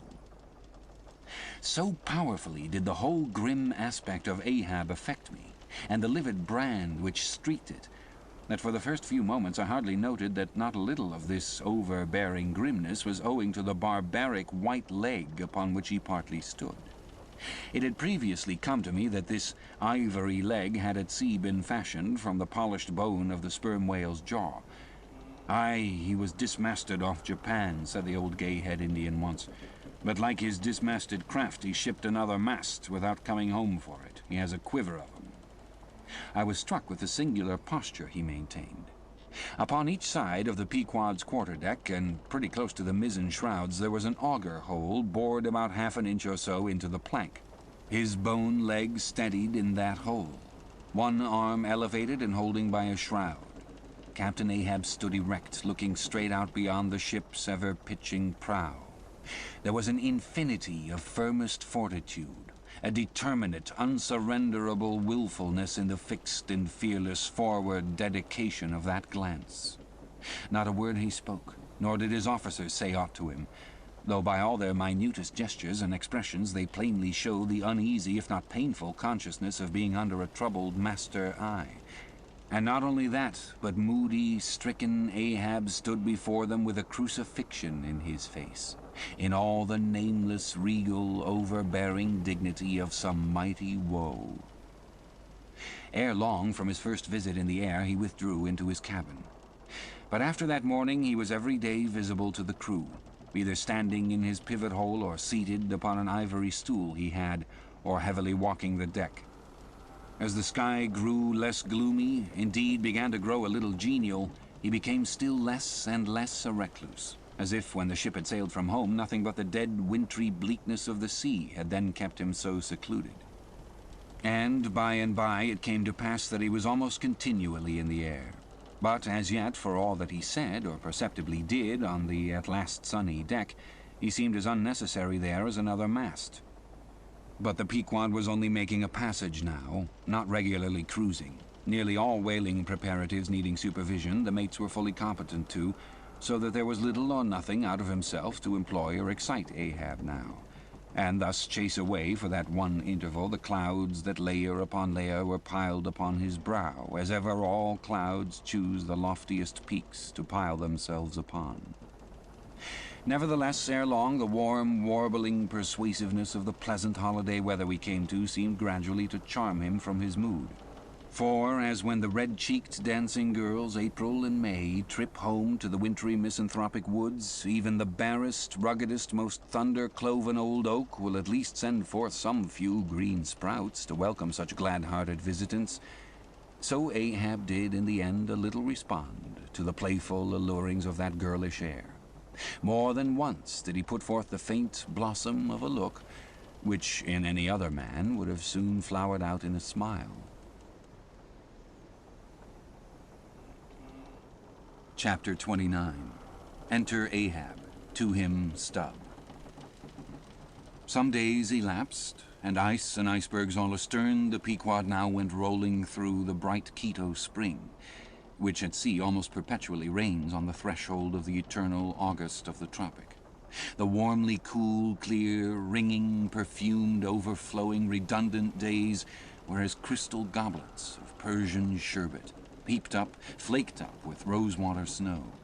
The starred and stately nights seemed haughty dames in jeweled velvets, nursing at home in lonely pride the memory of their absent conquering earls, the golden-helmeted suns. For sleeping man 'twas hard to choose between such winsome days and such seducing nights. But all the witcheries of that unwaning weather did not merely lend new spells and potencies to the outward world. Inward they turned upon the soul, especially when the still, mild hours of eve came on. Then memory shot her crystals as the clear ice most forms of noiseless twilights, and all these subtle agencies, more and more, they wrought on Ahab's texture. Old age is always wakeful, as if the longer linked with life, the less man has to do with aught that looks like death.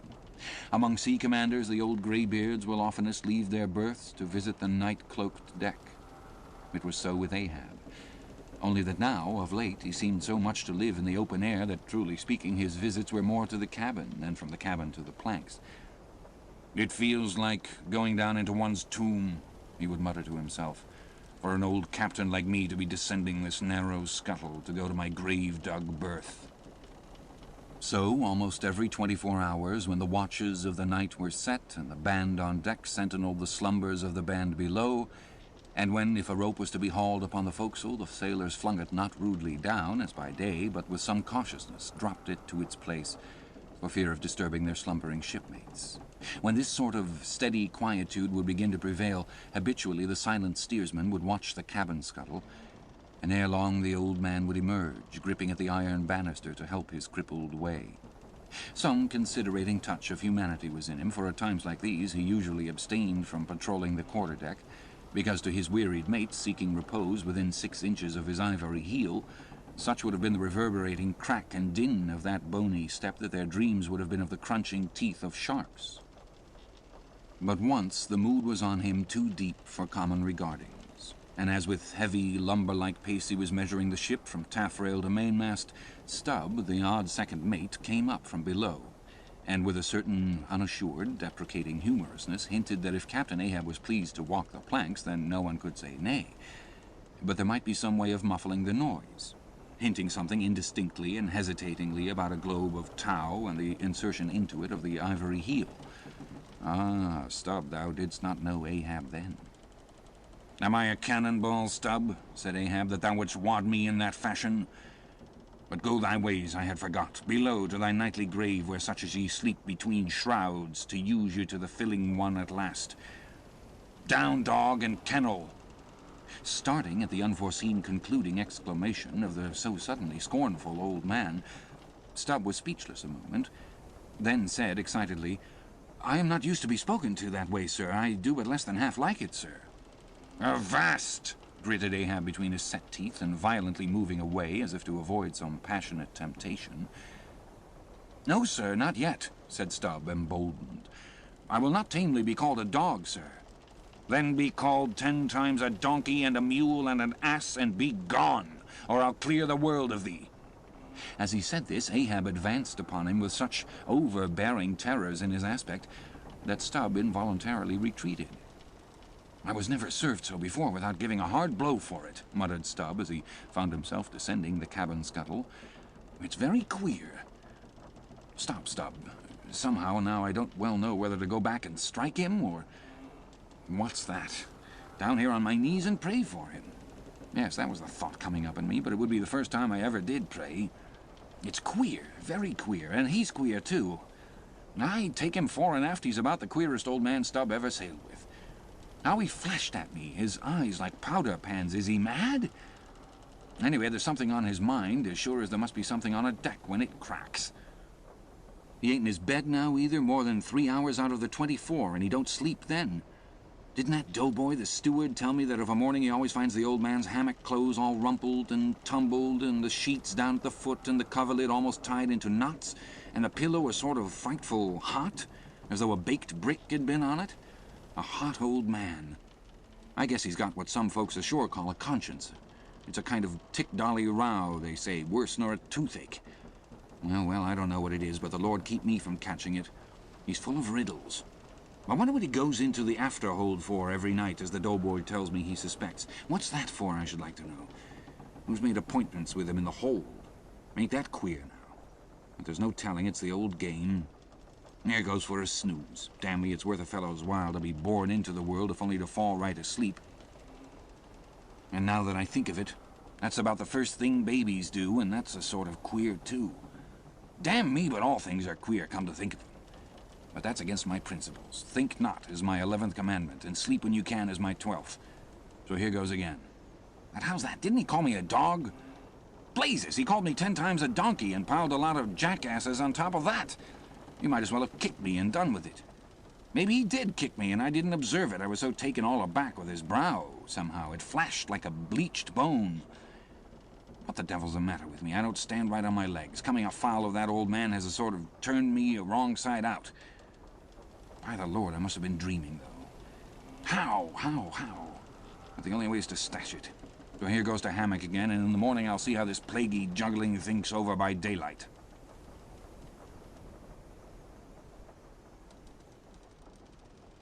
Chapter 30. The Pipe. When Stubb had departed, Ahab stood for a while, leaning over the bulwarks, and then, as had been usual with him of late, calling a sailor of the watch, he sent him below for his ivory stool and also his pipe. Lighting the pipe at the binnacle lamp and planting the stool on the weather side of the deck, he sat and smoked.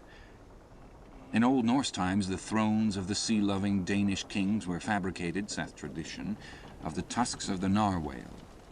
How could one look at Ahab, then, seated on that tripod of bones, without bethinking him of the royalty it symbolized? For a Khan of the plank and a king of the sea and a great lord of leviathans was Ahab. Some moments passed, during which the thick vapor came from his mouth in quick and constant puffs, which blew back again into his face. "How now?" he soliloquized at last, withdrawing the tube. "This smoking no longer soothes. Oh, my pipe! Hard must it go with me if thy charm be gone.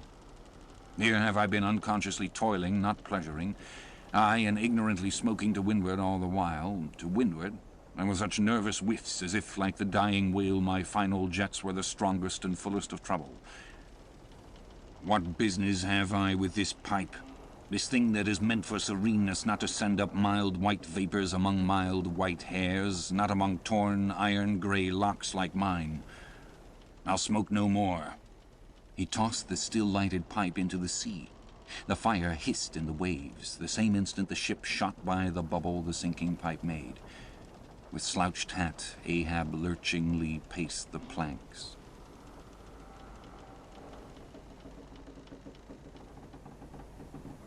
Chapter 31. Queen Mab. Next morning, Stubb accosted Flask. "Such a queer dream, King Post, I never had. You know the old man's ivory leg? Well, I dreamed he kicked me with it, and when I tried to kick back, upon my soul, my little man, I kicked my leg right off. And then, presto, Ahab seemed a pyramid, and I, like a blazing fool, kept kicking at it. But what was still more curious, Flask, you know how curious all dreams are. Through all this rage that I was in, I somehow seemed to be thinking to myself that after all it was not much of an insult, that kick from Ahab. Why, thinks I, what's the row? It's not a real leg, only a false leg. And there's a mighty difference between a living thump and a dead thump. That's what makes a blow from the hand, Flask, 50 times more savage to bear than a blow from a cane. The living member, that makes the living insult, my little man. And thinks I to myself all the while, mind, while I was stubbing my silly toes against that cursed pyramid, so confoundedly contradictory was it all the while, I say, I was thinking to myself, what's his leg now but a cane? A whalebone cane.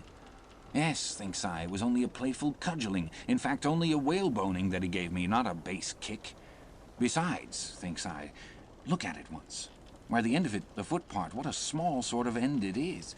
Whereas if a broad-footed farmer kicked me, there's a devilish broad insult. But this insult is whittled down to a point only. But now comes the greatest joke of the dream, Flask. While I was battering away at the pyramid, a sort of badger-haired old merman with a hump on his back takes me by the shoulders and slews me round. "What are you about?" says he. "Slid, man," but I was frightened, such a fizz. But somehow next moment I was over the fright. "What am I about?" says I at last. "And what business is that of yours, I should like to know, Mr. Humpback? Do you want a kick?" By the Lord, Flask, I had no sooner said that than he turned round his stern to me, bent over, and dragging up a lot of seaweed he had for a clout, what do you think I saw?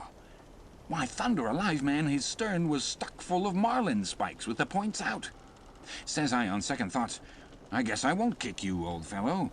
"Wise Stubb," said he, "wise Stubb," and kept muttering it all the time, a sort of eating of his own gums like a chimney hag. Seeing he wasn't going to stop saying over his wise Stubb, I thought I might as well fall to kicking the pyramid again. But I had only just lifted my foot for it when he roared out, "Stop that kicking!" "Hello," says I, "what's the matter now, old fellow?" "Look ye here," says he, "let's argue the insult. Captain Ahab kicked ye, didn't he?" "Yes, he did," says I, "right here it was." "Very good," says he. "He used his ivory leg, didn't he?" "Yes, he did," says I. "Well then," says he, "wise Stubb, what have you to complain of? Didn't he kick with right good will? It wasn't a common pitch-pine leg he kicked with, was it? No, you were kicked by a great man, and with a beautiful ivory leg, Stubb. It's an honor. I consider it an honor. Listen, wise Stubb. In old England the greatest lords think it great glory to be slapped by a queen and made garter knights of. But be your boast, Stubb, that you were kicked by old Ahab and made a wise man of. Remember what I say, be kicked by him, account his kicks honors, and on no account kick back. For you can't help yourself, wise Stubb. Don't you see that pyramid?" With that, he all of a sudden seemed somehow in some queer fashion to swim off into the air. I snored, rolled over, and there I was in my hammock. Now what do you think of that dream, Flask? "I don't know. It seems a sort of foolish to me, though." Maybe. But it's made a wise man of me, Flask. You see Ahab standing there sideways looking over the stern? Well, the best thing you can do, Flask, is to let that old man alone. Never speak quick to him, whatever he says. Hello, what's that he shouts? Hark! "Masthead there, look sharp, all of you. There are whales hereabouts. If you see a white one, split your lungs for him." What do you think of that now, Flask? Ain't there a small drop of something queer about that, eh? A white whale. Did you mark that, man? Look here, there's something special in the wind. Stand by for it, Flask. Ahab has that's bloody on his mind. But, Mum, he comes this way. Chapter 32. Cetology. Already we are boldly launched upon the deep, but soon we shall be lost in its unshored, harborless immensities.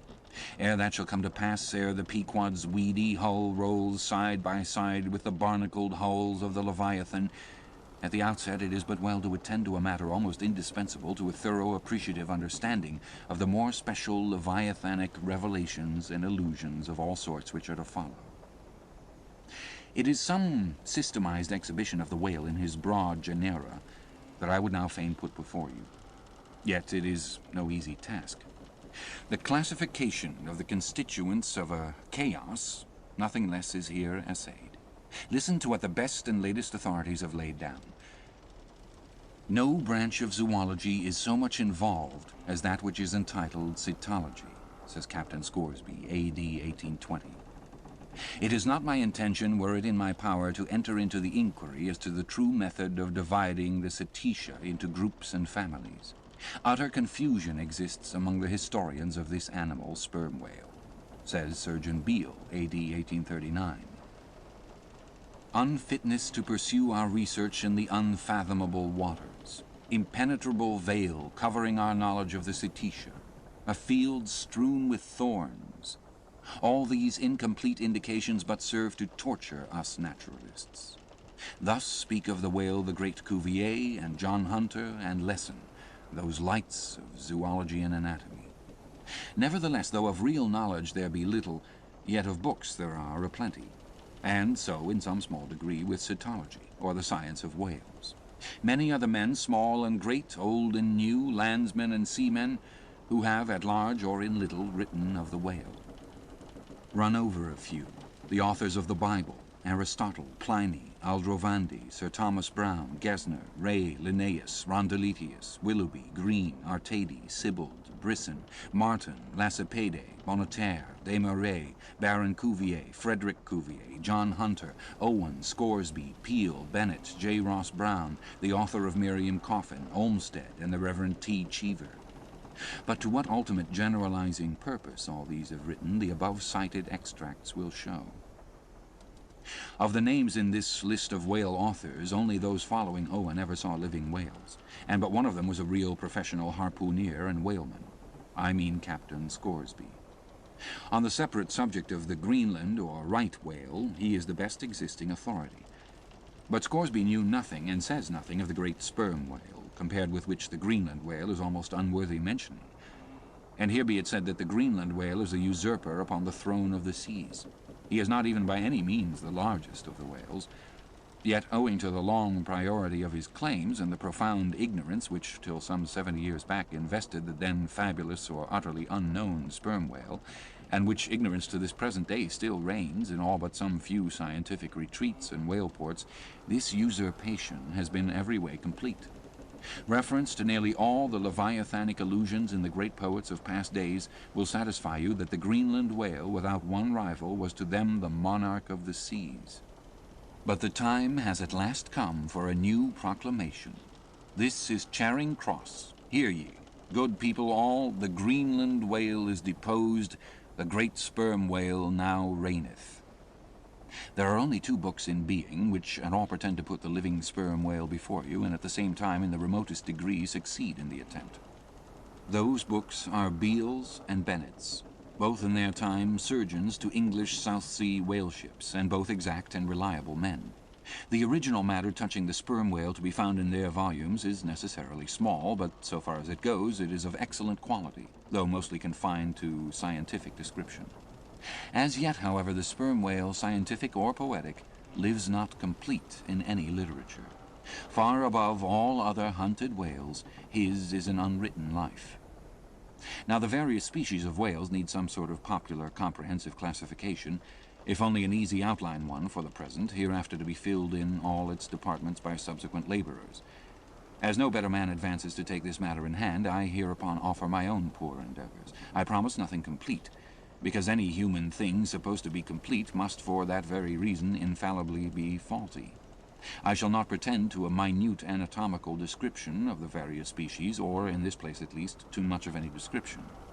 My object here is simply to project the draft of a systematization of cetology. I am the architect, not the builder.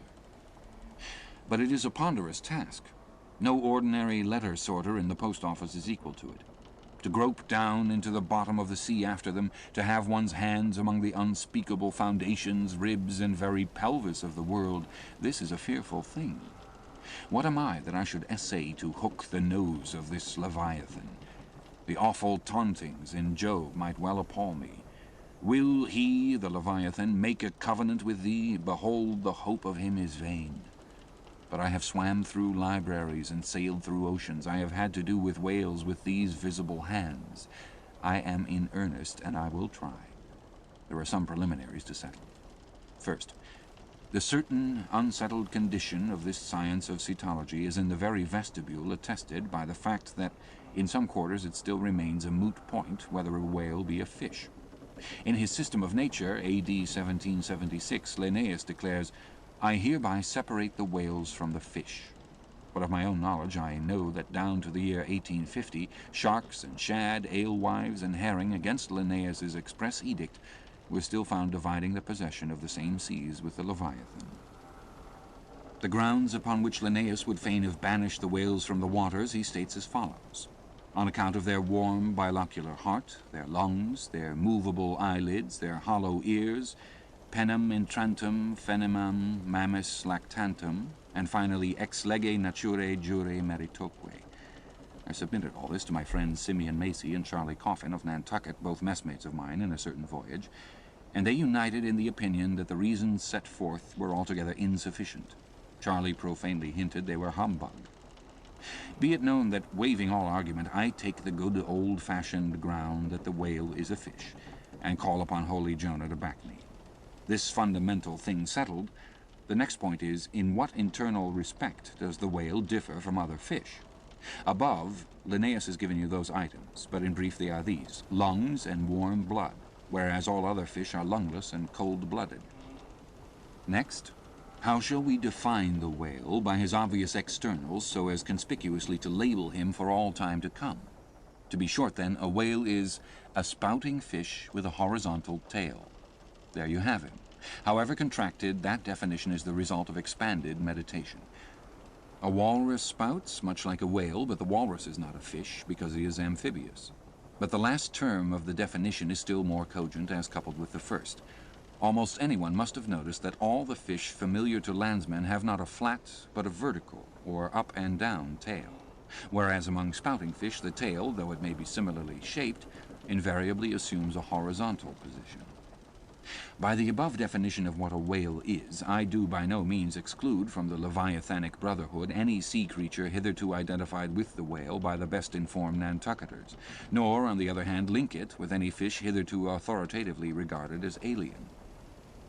I am aware that down to the present time the fish styled lamatins and dugongs, pigfish and sowfish of the coffins of Nantucket, are included by many naturalists among the whales.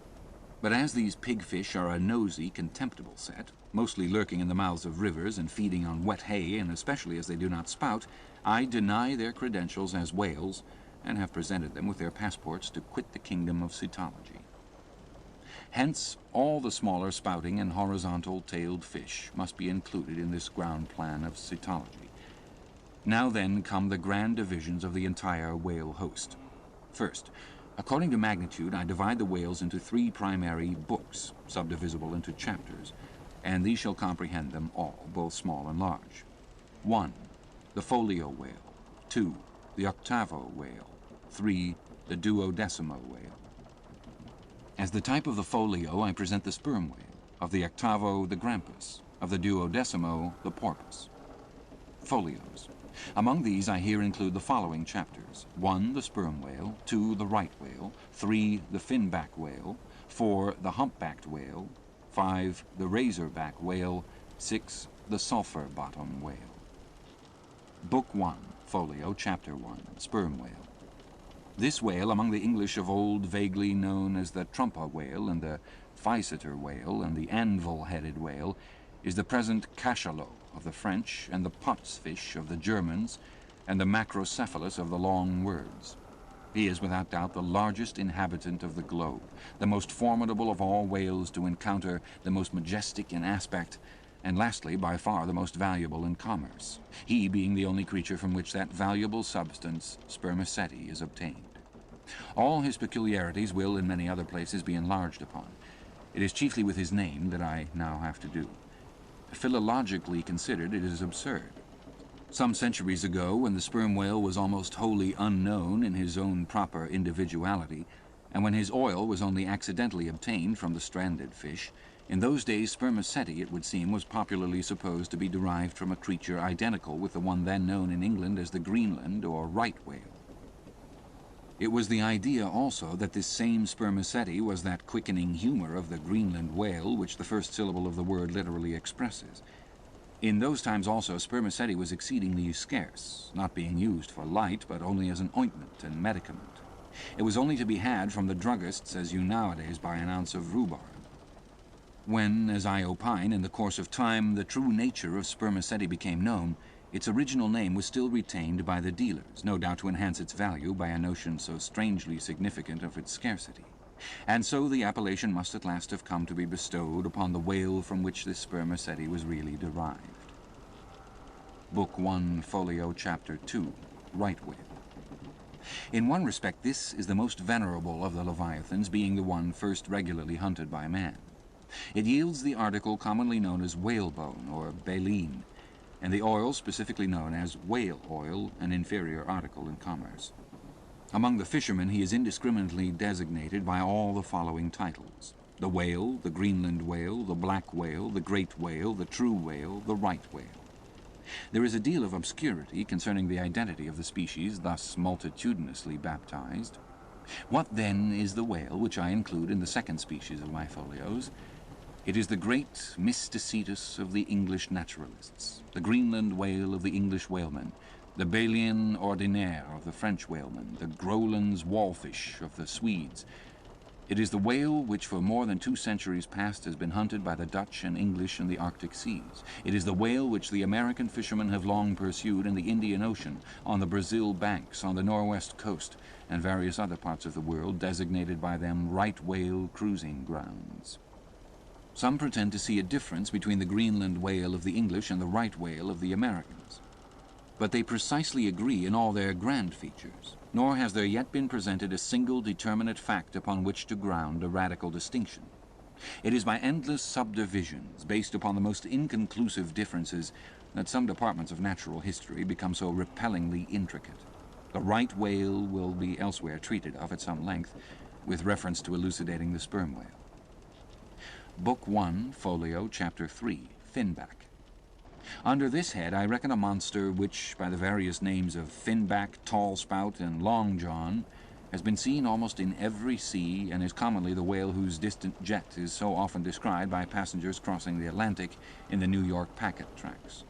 In the length he attains, and in his baleen, the finback resembles the right whale, but is of a less portly girth and a lighter color, approaching to olive. His great lips present a cable-like aspect, formed by the intertwisting, slanting folds of large wrinkles. His grand distinguishing feature, the fin, from which he derived his name, is often a conspicuous object. This fin is some 3 or 4 feet long, growing vertically from the hinder part of the back, of an angular shape, and with a very sharp pointed end. Even if not the slightest other part of the creature be visible, this isolated fin will at times be seen plainly projecting from the surface. When the sea is moderately calm and slightly marked with spherical ripples, and this gnomon-like fin stands up and casts shadows upon the wrinkled surface, it may well be supposed that the watery circle surrounding it somewhat resembles a dial, with its style and wavy hour lines graved on it. On that Ahaz dial the shadow often goes back. The finback is not gregarious. He seems a whale-hater, as some men are man-haters. Very shy, always going solitary, unexpectedly rising to the surface in the remotest and most sullen waters, his straight and single lofty jet rising like a tall misanthropic spear upon a barren plain, gifted with such wondrous power and velocity in swimming as to defy all present pursuit from man. This Leviathan seems the banished and unconquerable Cain of his race, bearing for his mark that style upon his back. From having the baleen in his mouth, the finback is sometimes included with the right whale among a theoretic species denominated whalebone whales, that is, whales with baleen.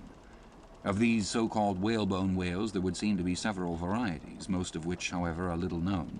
Broad-nosed whales and beaked whales, pike-headed whales, bunched whales, under-jawed whales, and rostrated whales are the fishermen's names for a few sorts. In connection with this appellative of whalebone whales, it is of great importance to mention that however such a nomenclature may be convenient in facilitating allusions to some kind of whales, yet it is in vain to attempt a clear classification of the Leviathan founded upon either his baleen, or hump, or fin, or teeth, notwithstanding that those marked parts or features very obviously seem better adapted to afford the basis for a regular system of cytology than any other detached bodily distinctions which the whale in his kinds presents. How then? The baleen, hump, back fin, and teeth, these are things whose peculiarities are indiscriminately dispersed among all sorts of whales, without any regard to what may be the nature of their structure in other and more essential particulars. Thus, the sperm whale and the humpbacked whale each has a hump, but there the similitude ceases. Then this same humpbacked whale and the Greenland whale, each of these has baleen. But there again the similitude ceases. And it is just the same with the other parts above mentioned. In various sorts of whales they form such irregular combinations, or, in the case of any one of them detached, such an irregular isolation, as utterly to defy all general methodization formed upon such a basis. On this rock every one of the whale naturalists has split. But it may possibly be conceived that in the internal parts of the whale, in his anatomy, there at least we shall be able to hit the right classification. Nay, what thing, for example, is there in the Greenland whale's anatomy more striking than his baleen? Yet we have seen that by this baleen it is impossible correctly to classify the Greenland whale. And if you descend into the bowels of the various leviathans, why, there you will not find distinctions a 50th part as available to the systematizer as those external ones already enumerated. What then remains? Nothing but to take hold of the whales bodily in their entire liberal volume and boldly sort them that way. And this is the bibliographical system here adopted, and it is the only one that can possibly succeed, for it alone is practicable. To proceed. Book 1, Folio, Chapter 4, Humpback. This whale is often seen on the North American coast. He has been frequently captured there and towed into harbor. He has a great pack on him, like a peddler, or you might call him the elephant and castle whale. At any rate, the popular name for him does not sufficiently distinguish him, since the sperm whale also has a hump, though a smaller one. His oil is not very valuable. He has baleen. He is the most gamesome and light-hearted of all the whales, making more gay foam and white water generally than any other of them. Book 1, Folio, Chapter 5, Razorback. Of this whale little is known but his name. I have seen him at a distance off Cape Horn. Of a retiring nature he eludes both hunters and philosophers. Though no coward, he has never yet shown any part of him but his back, which rises in a long, sharp ridge. Let him go. I know little more of him, nor does anybody else.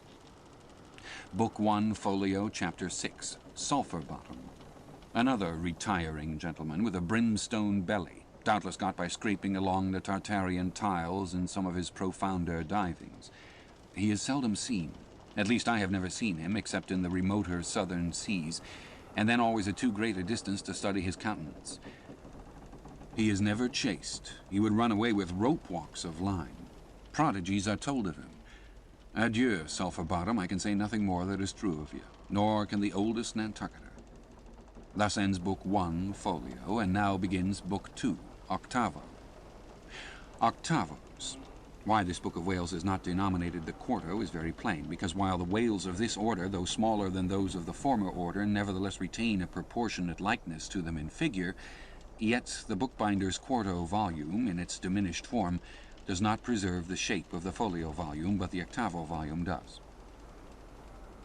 These embrace the whales of middling magnitude, among which at present may be numbered 1, the grampus, 2, the blackfish, 3, the narwhale, 4, the thrasher, 5, the killer.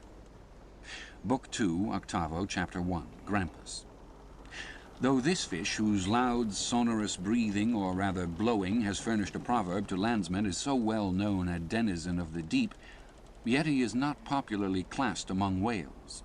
But possessing all the grand distinctive features of the Leviathan, most naturalists have recognized him for one. He is of moderate octavo size, varying from 15 to 25 feet in length, and of corresponding dimensions round the waist. He swims in herds. He is never regularly hunted, though his oil is considerable in quantity, and pretty good for light. By some fishermen his approach is regarded as premonitory of the advance of the great sperm whale. Book 2, Octavo, Chapter 2, Blackfish. I give the popular fishermen's names for all these fish, for generally they are the best. When any name happens to be vague or inexpressive, I shall say so and suggest another. I do so now, touching the blackfish, so called because blackness is the rule among almost all whales. So call him the hyena whale, if you please. His voracity is well known, and from the circumstance that the inner angles of his lips are curved upwards, he carries an everlasting Mephistophelian grin on his face. The whale averages some 16 or 18 feet in length. He is found in almost all latitudes. He has a peculiar way of showing his dorsal hooked fin in swimming, which looks something like a Roman nose. When not more profitably employed, the sperm whale hunters sometimes capture the hyena whale to keep up the supply of cheap oil for domestic employment, as some frugal housekeepers, in the absence of company and quite alone by themselves, burn unsavory tallow instead of odorous wax. Though their blubber is very thin, some of these whales will yield you upwards of 30 gallons of oil. Book 2, Octavo, Chapter 3, Narwhale. That is, nostril whale. Another instance of a curiously named whale, so named, I suppose, from his peculiar horn being originally mistaken for a peaked nose. The creature is some 16 feet in length, while its horn averages 5 feet, though some exceed 10 and even attain to 15 feet. Strictly speaking, this horn is but a lengthened tusk, growing out from the jaw in a line a little depressed from the horizontal. But it is only found on the sinister side, which has an ill effect, giving its owner something analogous to the aspect of a clumsy left-handed man. What precise purpose this ivory horn or lance answers it would be hard to say. It does not seem to be used like the blade of the swordfish and billfish, though some sailors tell me that the narwhale employs it for a rake in turning over the bottom of the sea for food. Charlie Coffin said it was used for an ice piercer, for the narwhale, rising to the surface of the polar sea and finding it sheeted with ice, thrusts his horn up and so breaks through. But you cannot prove either of these surmises to be correct. My own opinion is that however this one-sided horn may really be used by the narwhale, however that may be, it would certainly be very convenient to him for a folder in reading pamphlets. The narwhale I have heard called the tusked whale, the horned whale, and the unicorn whale. He is certainly a curious example of the unicornism to be found in almost every kingdom of animated nature. From certain cloistered old authors, I have gathered that this same sea unicorn's horn was in ancient days regarded as the great antidote against poison, and as such, preparations of it brought immense prices. It was also distilled to a volatile salts for fainting ladies, the same way that the horns of the male deer are manufactured into hartshorn. Originally, it was in itself accounted an object of great curiosity. Black letter tells me that Sir Martin Frobisher, on his return from that voyage, when Queen Bess did gallantly wave her jewelled hand to him from a window of Greenwich Palace as his bold ship sailed down the Thames, when Sir Martin returned from that voyage, saith Black letter, on bended knees he presented to her Highness a prodigious long horn of the narwhale, which for a long period after hung in the castle at Windsor. An Irish author avers that the Earl of Leicester, on bended knees, did likewise present to her Highness another horn pertaining to a land beast of the unicorn nature. The narwhale has a very picturesque leopard-like look, being of a milk-white ground color dotted with round and oblong spots of black. His oil is very superior, clear and fine, but there is little of it, and he is seldom hunted. He is mostly found in the circumpolar seas. Book 2, Octavo, Chapter 4, Killer. Of this whale little is precisely known to the Nantucketer and nothing at all to the professed naturalist. From what I have seen of him at a distance, I should say that he was about the bigness of a grampus. He is very savage, a sort of Fiji fish. He sometimes takes the great folio whales by the lip and hangs there like a leech till the mighty brute is worried to death. The killer is never hunted. I never heard what sort of oil he has. Exception might be taken to the name bestowed upon this whale on the ground of its indistinctness, for we are all killers, on land and on sea, Bonapartes and sharks included. Book 2, Octavo, Chapter 5, Thrasher. This gentleman is famous for his tail, which he uses for a ferule in thrashing his foes. He mounts the folio whale's back, and as he swims he works his passage by flogging him, as some schoolmasters get along in the world by a similar process. Still less is known of the thrasher than of the killer. Both are outlaws, even in the lawless seas. Thus ends Book 2, Octavo, and begins Book 3, Duodecimo. Duodecimos. These include the smaller whales. 1, the huzzah porpoise. 2, the Algerine porpoise. 3, the mealy-mouthed porpoise. To those who have not chanced specially to study the subject, it may possibly seem strange that fishes not commonly exceeding 4 or 5 feet should be marshaled among whales, a word which, in the popular sense, always conveys an idea of hugeness. But the creatures set down above as duodecimos are infallibly whales. by the terms of my definition of what a whale is, i.e. a spouting fish with a horizontal tail. Book 3, 12, Chapter 1, Huzzah Porpoise. This is the common porpoise found almost all over the globe. The name is of my own bestowal, for there are more than one sort of porpoises, and something must be done to distinguish them. I call him thus because he always swims in hilarious shoals which, upon the broad sea, keep tossing themselves to heaven like caps in a 4th of July crowd. Their appearance is generally hailed with delight by the mariner. Full of fine spirits, they invariably come from the breezy billows to windward. They are the lads that always live before the wind. They are accounted a lucky omen. If you yourself can withstand 3 cheers at beholding these vivacious fish, then heaven help you. The spirit of godly gamesomeness is not in you. A well-fed, plump huzzah porpoise will yield you 1 good gallon of good oil, but the fine and delicate fluid extracted from his jaws is exceedingly valuable. It is in request among jewelers and watchmakers. Sailors put it on their homes. Porpoise meat is good eating, you know.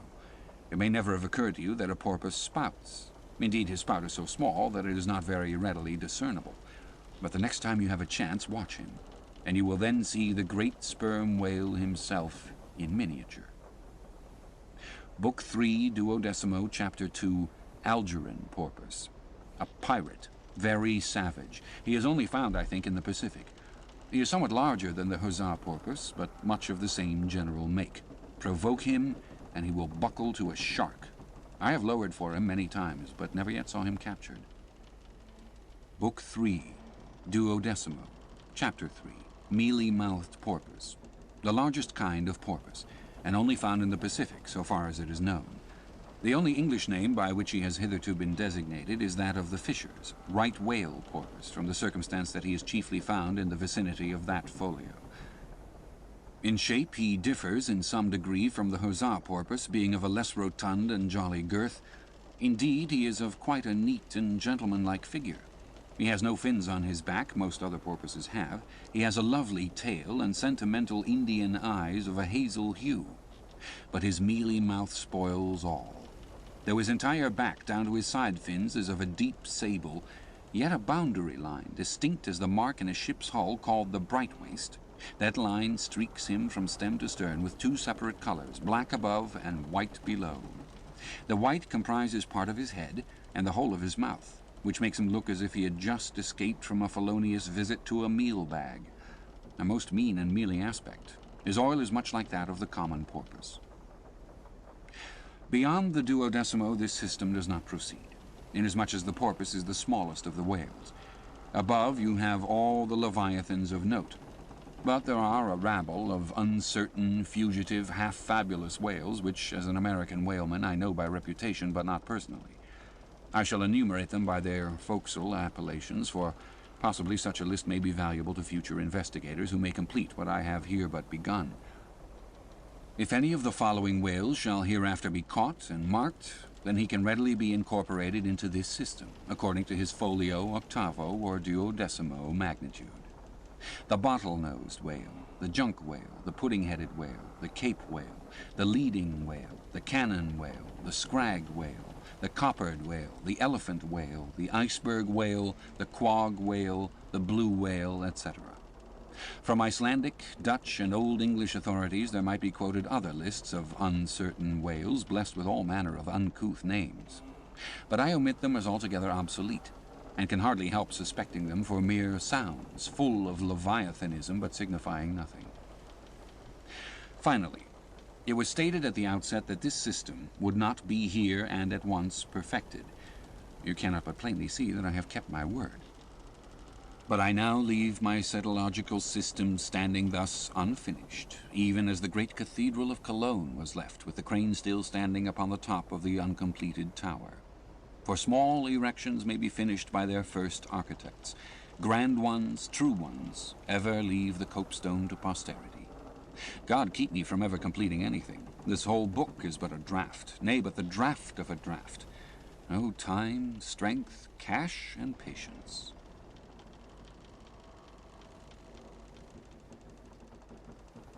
Chapter 33. The Speck Sender. Concerning the officers of the whale craft This seems as good a place as any to set down a little domestic peculiarity on shipboard, arising from the existence of the harpooneer class of officers, a class unknown, of course, in any other marine than the whale fleet. The large importance attached to the harpooneer's vocation is evinced by the fact that originally in the old Dutch fishery, 2 centuries and more ago, the command of a whale ship was not wholly lodged in the person now called the captain, but was divided between him and an officer called the specksender. Literally, this word means fat cutter. Usage, however, in time made it equivalent to chief harpooneer. In those days, the captain's authority was restricted to the navigation and general management of the vessel, while over the whale hunting department and all its concerns, the specksender or chief harpooneer reigned supreme. In the British Greenland fishery, under the corrupted title of specksioneer, this old Dutch official is still retained, but his former dignity is sadly abridged. At present he ranks simply as senior harpooneer, and as such is but one of the captain's more inferior subalterns.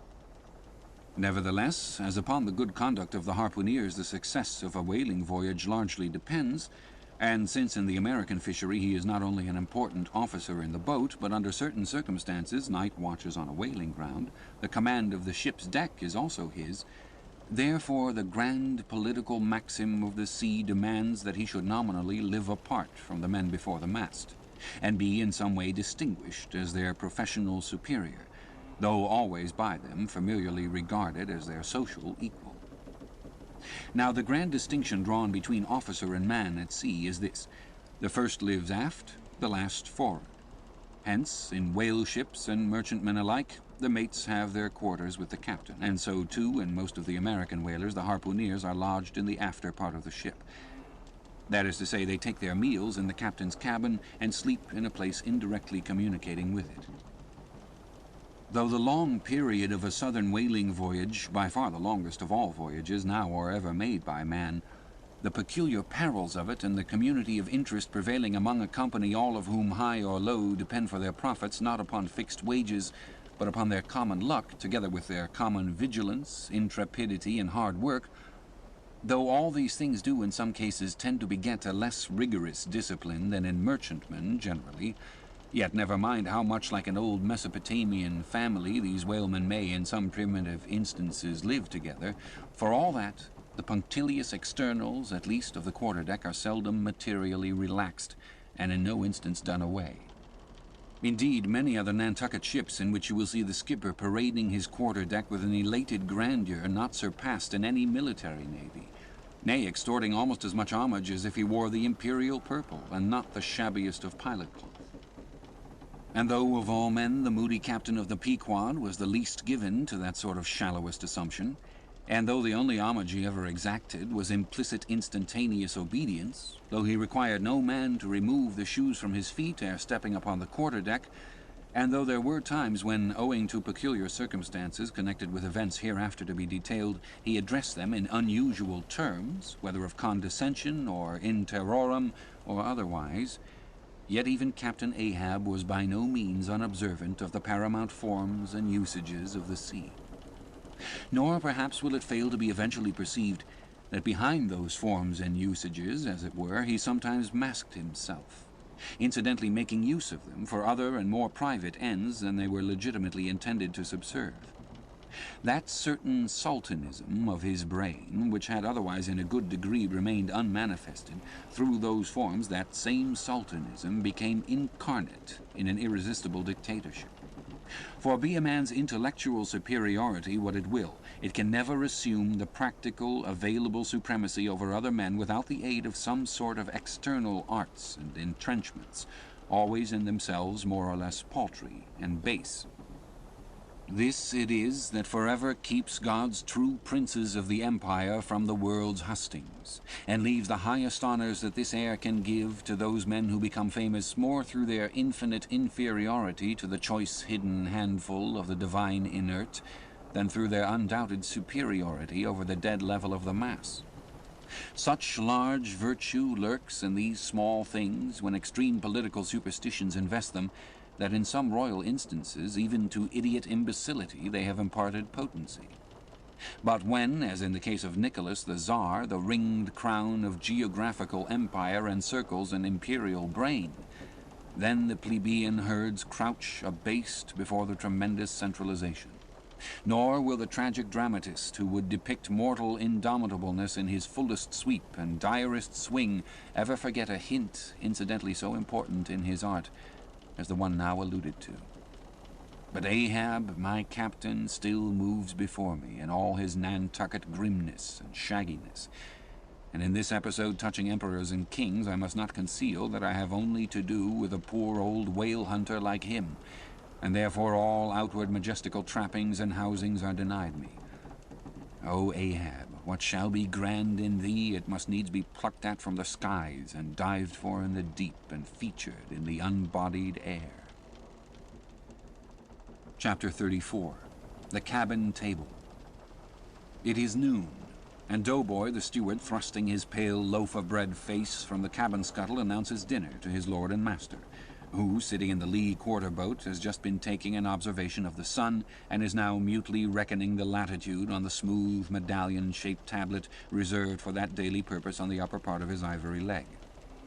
From his complete inattention to the tidings, you would think that moody Ahab had not heard his menial.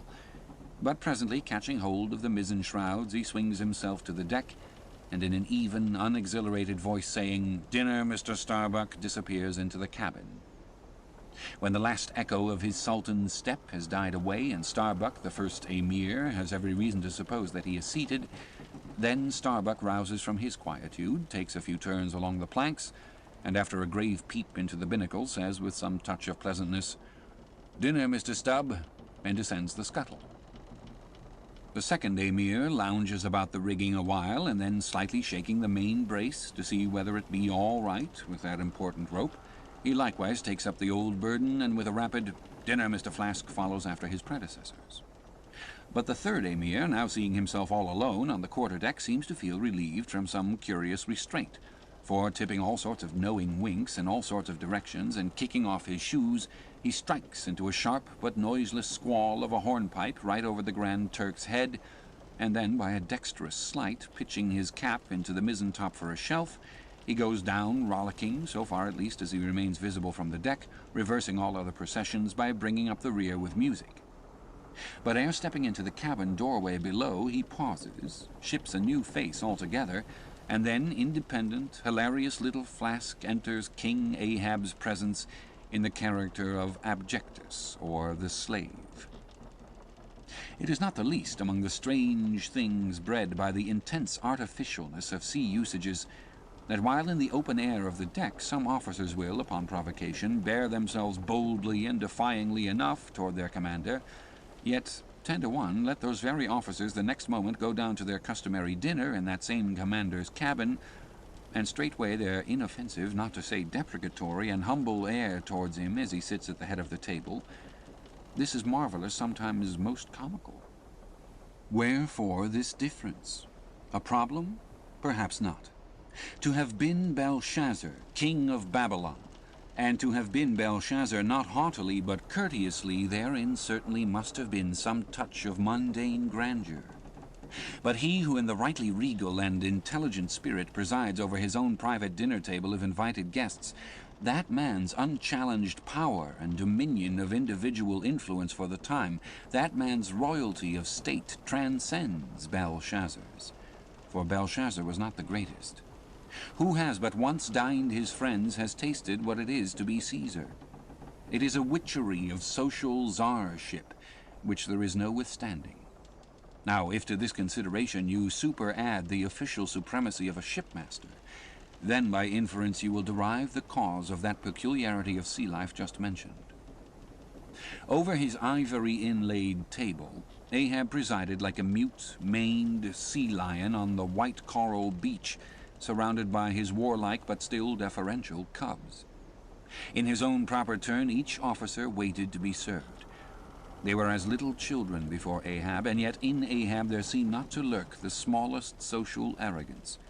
With one mind, their intent eyes all fastened upon the old man's knife as he carved the chief dish before him. I do not suppose that for the world they would have profaned that moment with the slightest observation, even upon so neutral a topic as the weather. No. And when reaching out his knife and fork, between which the slice of beef was locked, Ahab thereby motioned Starbuck's plate towards him, the mate received his meat as though receiving alms, and cut it tenderly, and a little started if perchance the knife grazed against the plate, and chewed it noiselessly, and swallowed it not without circumspection.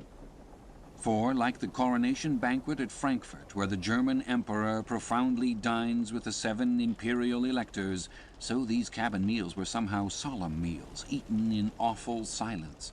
And yet at table old Ahab forbade not conversation. Only he himself was dumb. What a relief it was to choking Stubb when a rat made a sudden racket in the hold below. And poor little Flask, he was the youngest son and little boy of this weary family party. His were the shin bones of the saline beef. His would have been the drumsticks.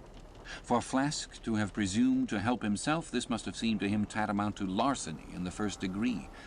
Had he helped himself at that table, doubtless never more would he have been able to hold his hand up in this honest world. Nevertheless, strange to say, Ahab never forbade him.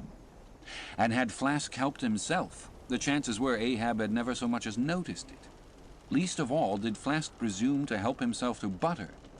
Whether he thought the owners of the ship denied it to him on account of its clotting his clear, sunny complexion, or whether he deemed that on so long a voyage in such marketless waters butter was at a premium and therefore was not for him, a subaltern. However it was, Flask, alas, was a butterless man. Another thing. Flask was the last person down at dinner, and Flask is the first man up.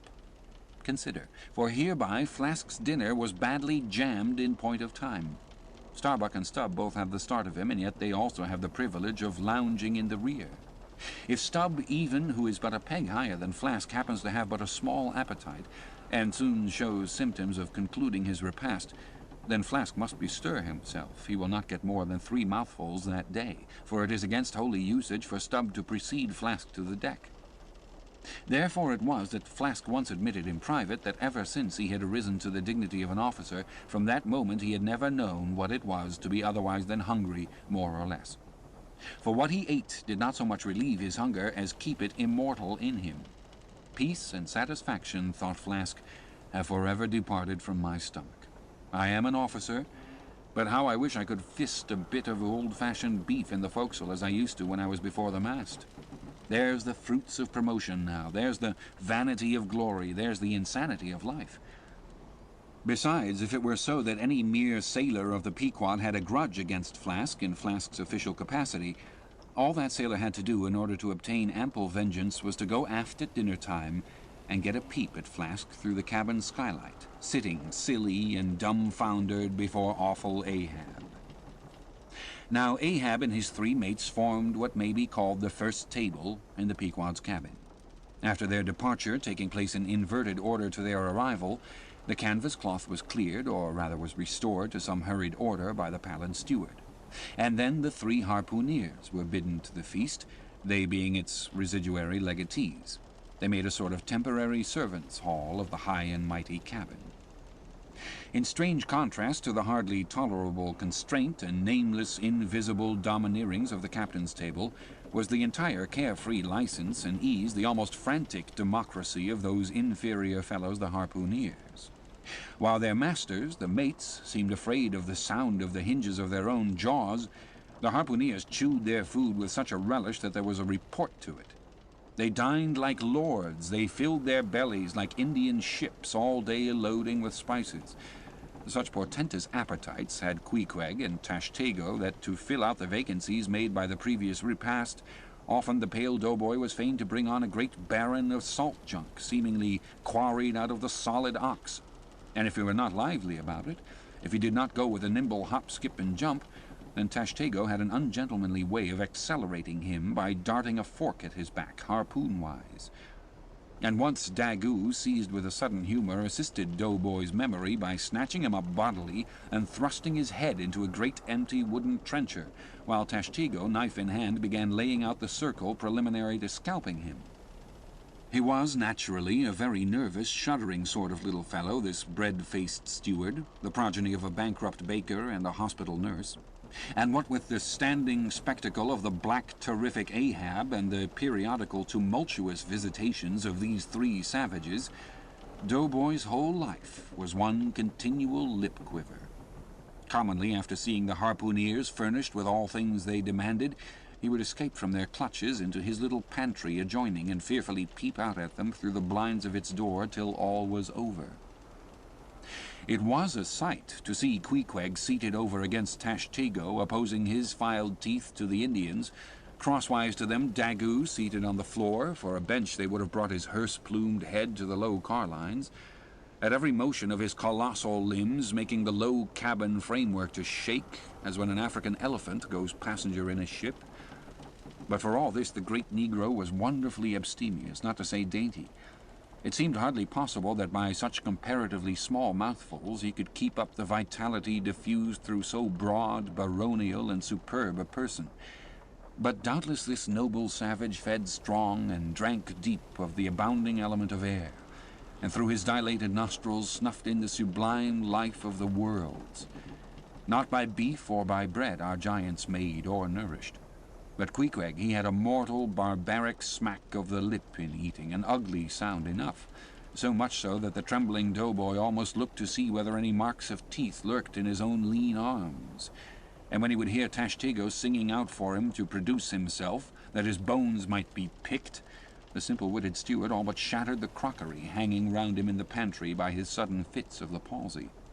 Nor did the whetstones which the harpooneers carried in their pockets for their lances and other weapons, and with which whetstones at dinner they would ostentatiously sharpen their knives, that grating sound did not at all tend to tranquilize poor Doughboy.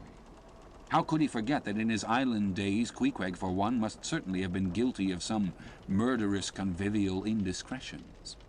Alas, Doughboy, hard fares the white waiter who waits upon cannibals.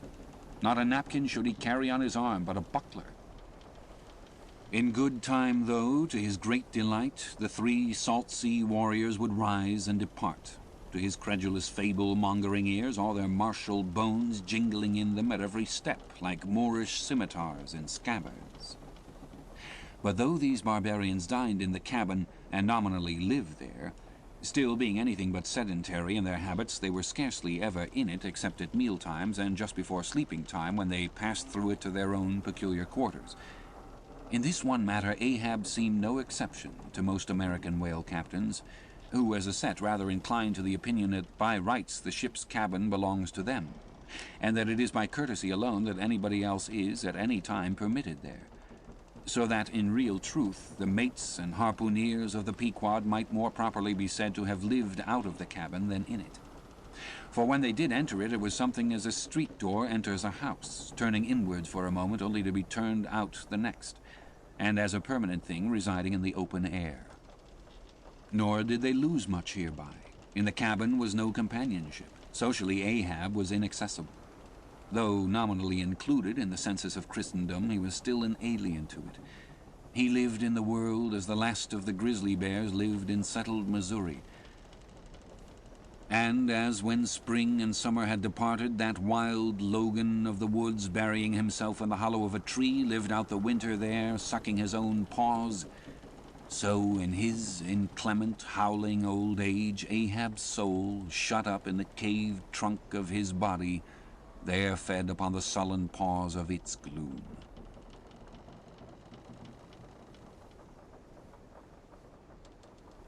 Chapter 35.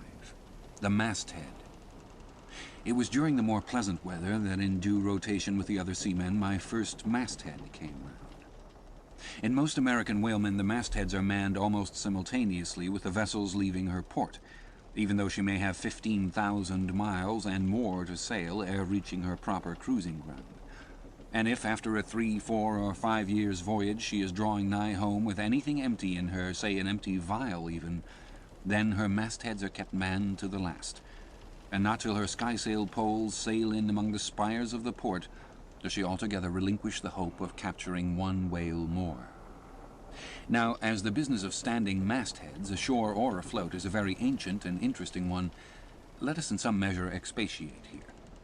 I take it that the earliest standers of mastheads were the old Egyptians, because in all my researches I find none prior to them. For though their progenitors, the builders of Babel, must doubtless by their tower have intended to rear the loftiest masthead in all Asia, or Africa either, yet, ere the final truck was put to it, as that great stone mast of theirs may be said to have gone by the board in the dread gale of God's wrath, therefore we cannot give these Babel builders priority over the Egyptians. And that the Egyptians were a nation of masthead standers is an assertion based upon the general belief among archaeologists that the first pyramids were founded for astronomical purposes, a theory singularly supported by the peculiar stair-like formation of all four sides of those edifices, whereby with prodigious long upliftings of their legs, those old astronomers were wont to mount to the apex and sing out for new stars, even as the lookouts of a modern ship sing out for a sail or a whale just bearing in sight. In St. Stylites, the famous Christian hermit of old times, who built him a lofty stone pillar in the desert and spent the whole latter portion of his life on its summit, hoisting his food from the ground with a tackle, in him we have a remarkable instance of a dauntless stander of mastheads, who was not to be driven from his place by fogs or frosts, rain, hail, or sleet, but valiantly facing everything out to the last, literally died at his post. Of modern standers of mastheads we have but a lifeless set, mere stone, iron, and bronze men, who, though well capable of facing out a stiff gale, are still entirely incompetent to the business of singing out upon discovering any strange sight. There is Napoleon, who, upon the top of the column of Vendôme, stands with arms folded, some 150 feet in the air, careless now who rules the decks below, whether Louis Philippe, Louis Blanc, or Louis the Devil.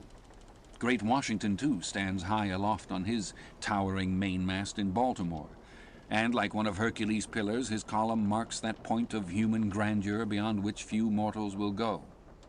Admiral Nelson, also, on a capstan of gun-metal, stands his masthead in Trafalgar Square, and even when most obscured by that London smoke, token is yet given that a hidden hero is there, for where there is smoke must be fire. But neither great Washington, nor Napoleon, nor Nelson will answer a single hail from below, however madly invoked to befriend by their counsels the distracted decks upon which they gaze, however it may be surmised that their spirits penetrate through the thick haze of the future and descry what shoals and what rocks must be shunned.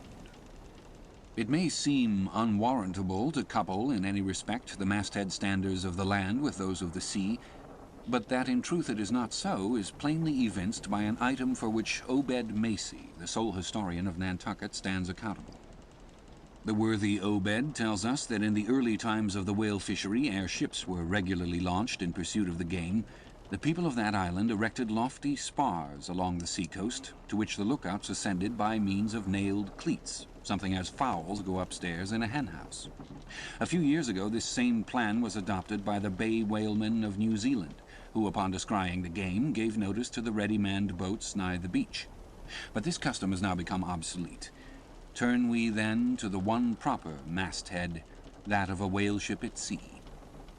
The three mastheads are kept manned from sunrise to sunset, the seamen taking their regular turns, as at the helm, and relieving each other every 2 hours. In the serene weather of the tropics, it is exceedingly pleasant, the masthead. Nay, to a dreamy, meditative man, it is delightful. There you stand 100 feet above the silent decks, striding along the deep, as if the masts were gigantic stilts, while beneath you and between your legs, as it were, swim the hugest monsters of the sea, even as ships once sailed between the boots of the famous Colossus at Old Rhodes. There you stand, lost in the infinite series of the sea, with nothing ruffled but the waves. The tranced ship indolently rolls, the drowsy trade winds blow, everything resolves you into languor. For the most part in this tropic whaling life, a sublime uneventfulness invests you. You hear no news, read no gazettes. Extras with startling accounts of commonplaces never delude you into unnecessary excitements.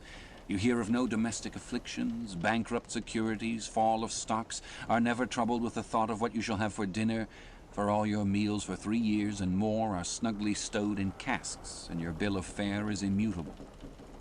On one of those southern whalemen on a long 3 or 4 years' voyage, as often happens, the sum of the various hours you spend at the masthead would amount to several entire months. and it is much to be deplored that the place to which you devote so considerable a portion of the whole term of your natural life should be so sadly destitute of anything approaching to a cozy inhabitiveness, or adapted to breed a comfortable localness of feeling, such as pertains to a bed, a hammock, a hearse, a sentry box, a pulpit, a coach, or any other of those small and snug contrivances in which men temporarily isolate themselves. Your most usual point of perch is the head of the topgallant mast, where you stand upon two thin parallel sticks, almost peculiar to whalemen, called the topgallant cross-trees.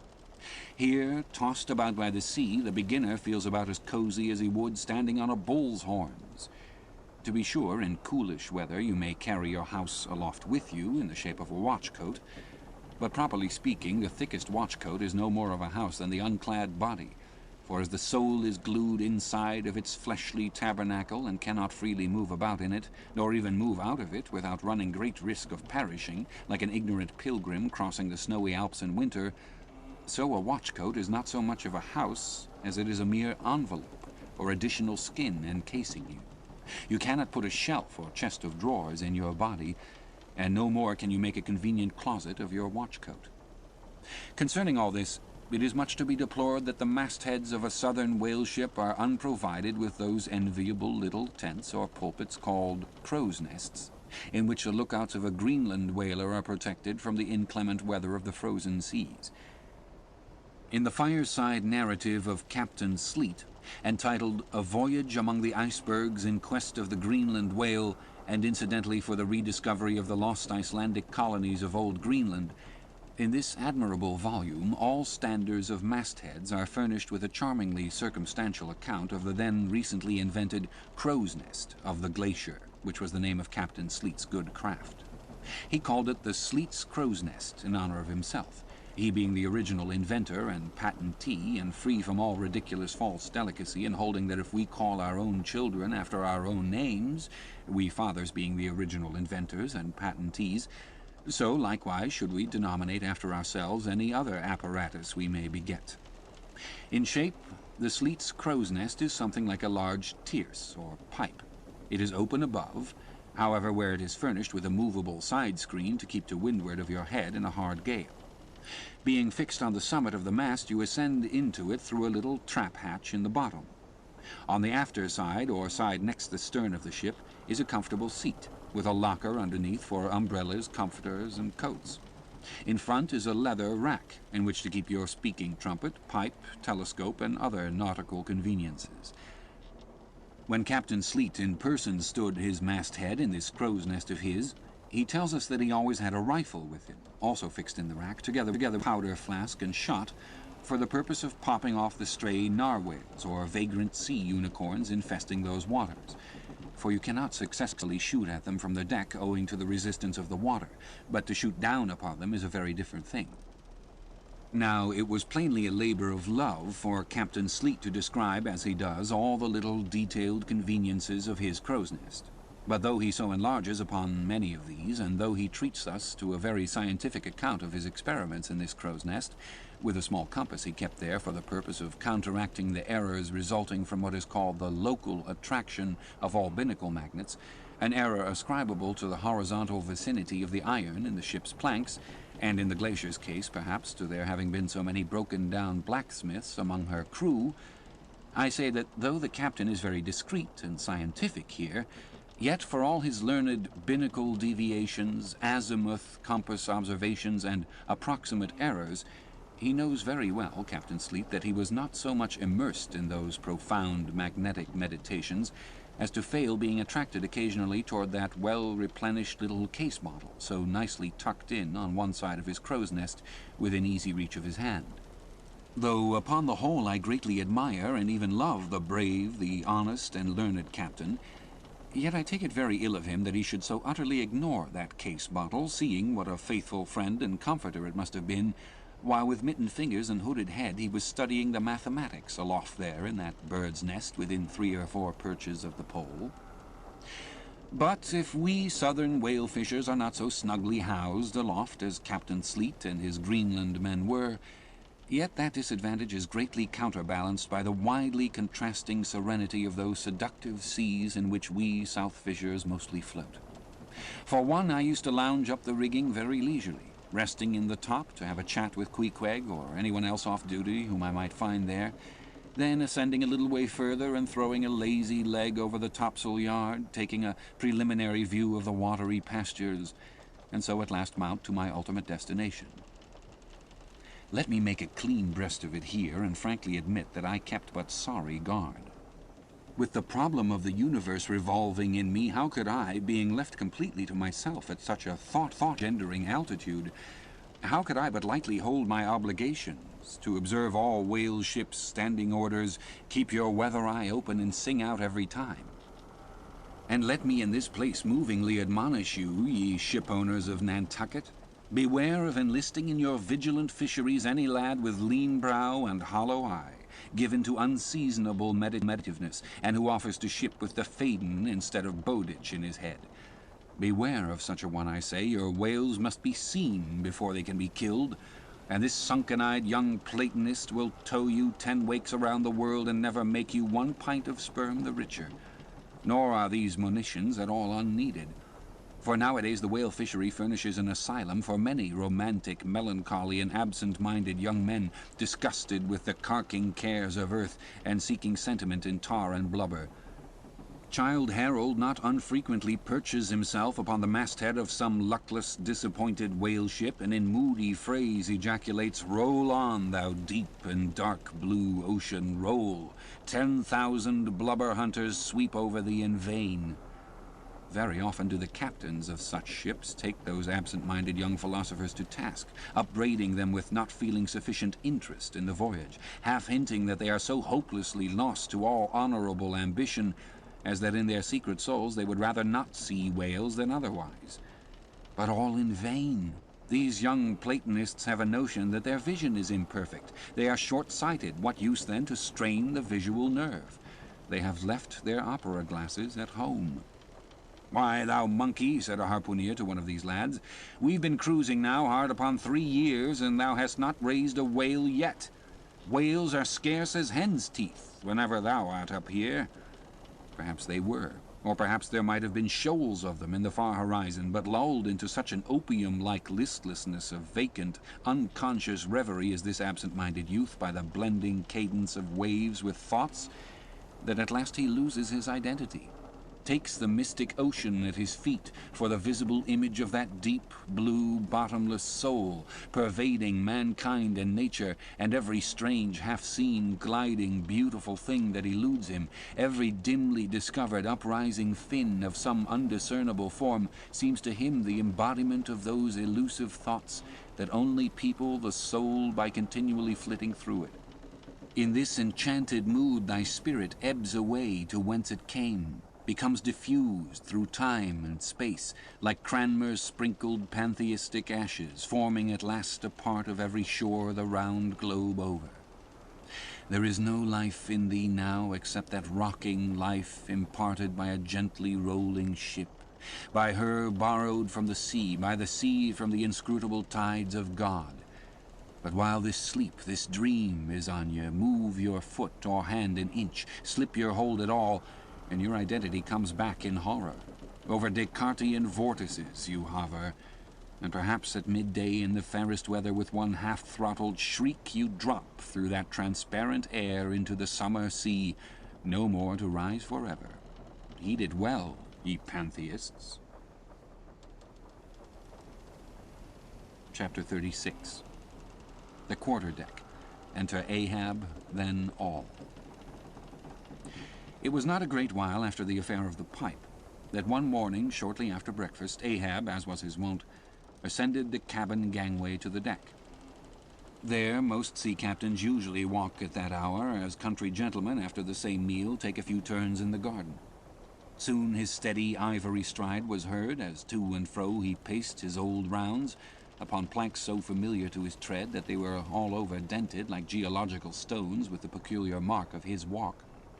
Did you fixedly gaze, too, upon that ribbed and dented brow, there also you would see still stranger footprints. footprints of his one unsleeping, ever-pacing thought. But on the occasion in question, those dents looked deeper, even as his nervous step that morning left a deeper mark. And so full of his thought was Ahab that at every uniform turn that he made, now at the mainmast and now at the binnacle, you could almost see that thought turn in him as he turned, and pace in him as he paced, so completely possessing him, indeed, that it all but seemed the inward mold of every outer movement.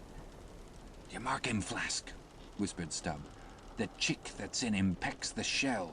'Twill soon be out." The hours wore on. Ahab now shut up within his cabin, anon pacing the deck, with the same intense bigotry of purpose in his aspect. It drew near the close of day. Suddenly he came to a halt by the bulwarks, and inserting his bone leg in the auger hole there, and with one hand grasping a shroud, he ordered Starbuck to send everybody aft. "Sir," said the mate, astonished at an order seldom or never given on shipboard except in some extraordinary case. "Send everybody aft," repeated Ahab. "Mastheads there, come down." When the entire ship's company were assembled, and with curious and not wholly unapprehensive faces were eyeing him, for he looked not unlike the weather horizon when a storm is coming up, Ahab, after rapidly glancing over the bulwarks and then darting his eyes among the crew, started from his standpoint, and as though not a soul were nigh him, resumed his heavy turns upon the deck. With bent head and half-slouched hat he continued to pace, unmindful of the wondering whispering among the men, till Stubb cautiously whispered to Flask that Ahab must have summoned them there for the purpose of witnessing a pedestrian feat. But this did not last long. Vehemently pausing, he cried, "What do you do when you see a whale, men?" "Sing out for him," was the impulsive rejoinder from a score of clubbed voices.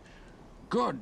cried Ahab with a wild approval in his tones, observing the hearty animation into which his unexpected question had so magnetically thrown them. "And what do you do next, men?" "Lower away and after him." "And what tune is it you pull to, men? A dead whale or a stove boat?" More and more strangely and fiercely glad and approving grew the countenance of the old man at every shout, while the mariners began to gaze curiously at each other as if marveling how it was that they themselves became so excited at such seemingly purposeless questions. But they were all eagerness again as Ahab, now half revolving in his pivot hole, with one hand reaching high up a shroud and tightly, almost convulsively grasping it, addressed them thus: "All ye mastheaders have before now heard me give orders about a white whale. Look ye, you see this Spanish ounce of gold?" holding up a broad, bright coin to the sun. "It is a $16 piece, men. Do you see it? Mr. Starbuck, hand me yon topmaul."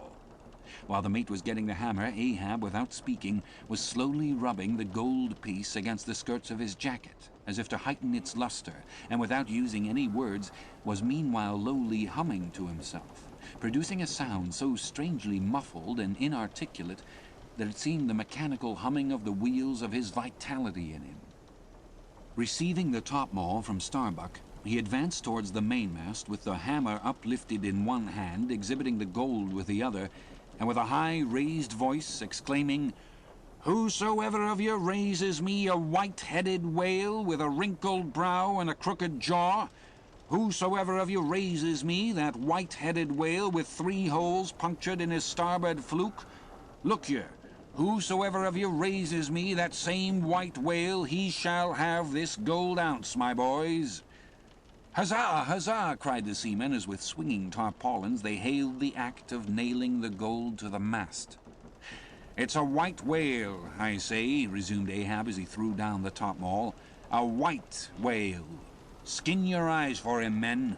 Look sharp for white water. If you see but a bubble, sing out." All this while Tashtego, Daggoo, and Queequeg had looked on with even more intense interest and surprise than the rest, and at the mention of the wrinkled brow and crooked jaw, they had started, as if each was separately touched by some specific recollection. "Captain Ahab," said Tashtego, "that white whale must be the same that some call Moby Dick." "Moby Dick!" shouted Ahab. "Do you know the white whale, then, Tash?" "Does he fantail a little curious, sir, before he goes down?" said the gay-header deliberately. "And has he a curious spout, too?" said Daggoo. "Very bushy, even for a parmacetti, and mighty quick, Captain Ahab." "And he have 1, 2, 3, oh, good many iron in him hide too, Captain," cried Queequeg disjointedly. "All twiskety-betwisk like him, faltering hard for a word and screwing his hand round and round as though uncorking a bottle, like him, corkscrew," cried Ahab. "Aye, Queequeg, the harpoons lie all twisted and wrenched in him. Aye, Daggoo, his spout is a big one, like a whole shock of wheat, and white as a pile of our Nantucket wool after the great annual sheep-shearing. Aye, Tashtego, and he fantails like a split jib in a squall. Death and devils!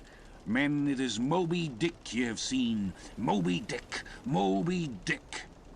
"Captain Ahab," said Starbuck, who with Stubb and Flask had thus far been eyeing his superior with increasing surprise, but at last seemed struck with a thought which somewhat explained all the wonder. "Captain Ahab, I have heard of Moby Dick, but it was not Moby Dick that took off thy leg." "Who told thee that?" cried Ahab. Then pausing, "Aye, Starbuck. Aye, my hearties all round, it was Moby Dick that dismasted me. Moby Dick that brought me to this dead stump I stand on now. Aye, aye," he shouted with a terrific, loud animal sob like that of a heart-stricken moose. "Aye, aye, it was that accursed white whale that raised me, made a poor pegging lubber of me forever and a day." Then tossing both arms with measureless imprecations, he shouted out, "Aye, aye, and I'll chase him round Good Hope, and round the Horn, and round the Norway Maelstrom, and round perdition's flames before I give him up. And this is what ye have shipped for, men, to chase that white whale on both sides of land and over all sides of earth, till he spouts black blood and rolls fin out. What say ye, men? Will ye splice hands on it now? I think ye do look brave." "Aye, aye," shouted the harpooneers and seamen, running closer to the excited old man. "A sharp eye for the white whale, a sharp lance for Moby Dick." "God bless ye," he seemed to half sob and half shout. "God bless ye, men. Steward, go draw the great measure of grog. But what's this long face about, Mr. Starbuck? Wilt thou not chase the white whale? Art not game for Moby Dick?" "I am game for his crooked jaw, and for the jaws of death, too, Captain Ahab, if it fairly comes in the way of the business we follow. But I came here to hunt whales, not my commander's vengeance. How many barrels will thy vengeance yield thee, even if thou gettest it, Captain Ahab? It will not fetch thee much in our Nantucket market." "Nantucket market, hoot! But come closer, Starbuck. Thou requirest a little lower layer. If money's to be the measurer, man, and the accountants have computed their great counting house the globe by girdling it with guineas, 1 to every 3 parts of an inch, then let me tell thee that my vengeance will fetch a great premium here." "He smites his chest," whispered Stubb. "What's that for? Methinks it rings most vast but hollow." "Vengeance on a dumb brute," cried Starbuck. "That simply smote thee from blindest instinct. Madness to be enraged with a dumb thing, Captain Ahab, seems blasphemous." "Hark ye yet again. The little lower layer. All visible objects, man, are but as pasteboard masks. But in each event, in the living act, the undoubted deed, there some unknown but still reasoning thing puts forth the mouldings of its features from behind the unreasoning mask. If a man will strike, strike through the mask. How can the prisoner reach outside except by thrusting through the wall? To me, the white whale is that wall, shoved near to me. Sometimes I think there's naught beyond, but 'tis enough. He tasks me. He heaps me. I see in him outrageous strength with an inscrutable malice sinewing it. That inscrutable thing is chiefly what I hate, and be the white whale agent or be the white whale principal, I will wreak that hate upon him. Talk not to me of blasphemy, man. I'd strike the sun if it insulted me. For could the sun do that, then I could do the other. Since there is ever a sort of fair play herein, jealousy presiding over all creations. But not my master, man, is even that fair play. Who's over me? Truth hath no confines. Take off thine eye. More intolerable than fiends' glarings is a doltish stare. So thou reddenest and palest. My heat has melted thee to anger glow. But look you, Starbuck, what is said in heat, that thing unsays itself. There are men from whom warm words are small indignity. I meant not to incense thee. Let it go. Look, see yonder Turkish cheeks of spotted tawn, living, breathing pictures painted by the sun. The pagan leopards, the unrecking and unworshipping things that live and seek and give no reasons for the torrid life they feel. The crew, man, the crew! Are they not one and all with Ahab in this matter of the whale? See Stubb, he laughs. See yonder Chilean, he snorts to think of it. Stand up amid the general hurricane, thy one-tossed sapling cannot, Starbuck. And what is it? Reckon it. 'Tis but to help strike a fin. No wondrous feat for Starbuck. What is it more, from this one poor hunt, then the best lance out of all Nantucket? Surely he will not hang back when every foremast hand has clutched a whetstone. Ah, constraining seize thee, I see. The billow lifts thee. Speak, but speak, aye, thy silence, then that voices thee. Aside, something shot from my dilated nostrils. He has inhaled it in his lungs. Starbuck now is mine, cannot oppose me now without rebellion. God keep me, keep us all, murmured Starbuck lowly. But in his joy at the enchanted, tacit acquiescence of the mate, Ahab did not hear his foreboding invocation, nor yet the low laugh from the hold, nor yet the presaging vibrations of the winds in the cordage, nor yet the hollow flap of the sails against the masts, as for a moment their hearts sank in. For again Starbuck's downcast eyes lighted up with the stubbornness of life. The subterranean laugh died away. The winds blew on, the sails filled out, the ship heaved and rolled as before. Ah, ye admonitions and warnings, why stay ye not when ye come? But rather are ye predictions than warnings, ye shadows. Ye not so much predictions from without as verifications of the foregoing things within. For with little external to constrain us, the innermost necessities in our being, these still drive us on. The measure! The measure! Cried Ahab. Receiving the brimming pewter and turning to the harpooneers, he ordered them to produce their weapons. Then ranging them before him near the capstan with their harpoons in their hands, while his three mates stood at his side with their lances and the rest of the ship's company formed a circle round the group, he stood for an instant searchingly eyeing every man of his crew. But those wild eyes met his as the bloodshot eyes of the prairie wolves meet the eye of their leader, ere he rushes on at their head in the trail of the bison. But alas, only to fall into the hidden snare of the Indian. "Drink and pass," he cried, handing the heavy charged flagon to the nearest seaman. "The crew alone now drink. Round with it, round, short draughts, long swallows, men. 'Tis hot as Satan's hoof. So, it goes round excellently. It spiralizes in ye, forks out at the serpent snapping eye. Well done, almost drained. That way it went, this way it comes.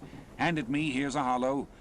Men, ye seem the years, so brimming life is gulped and gone. Steward, refill. Attend now, my braves.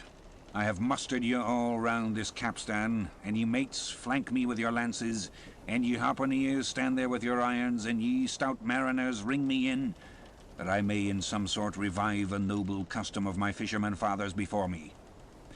Oh, men, you will yet see that... Ah, boy, come back, bad pennies come not sooner, hand it me. Why, now this pewter had run brimming again, wert thou not St. Vitus's imp.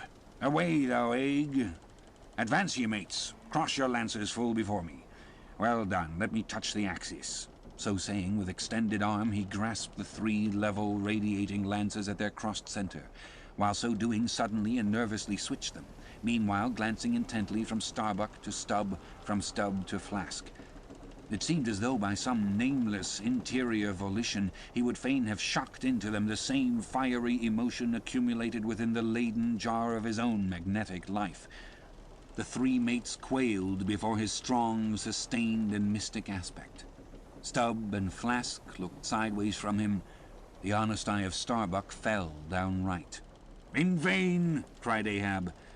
"But maybe 'tis well. For did you three but once take the full forced shock, then mine own electric thing, that had perhaps expired from out me. Perchance, too, it would have dropped ye dead. Perchance ye needed not. Down, lances!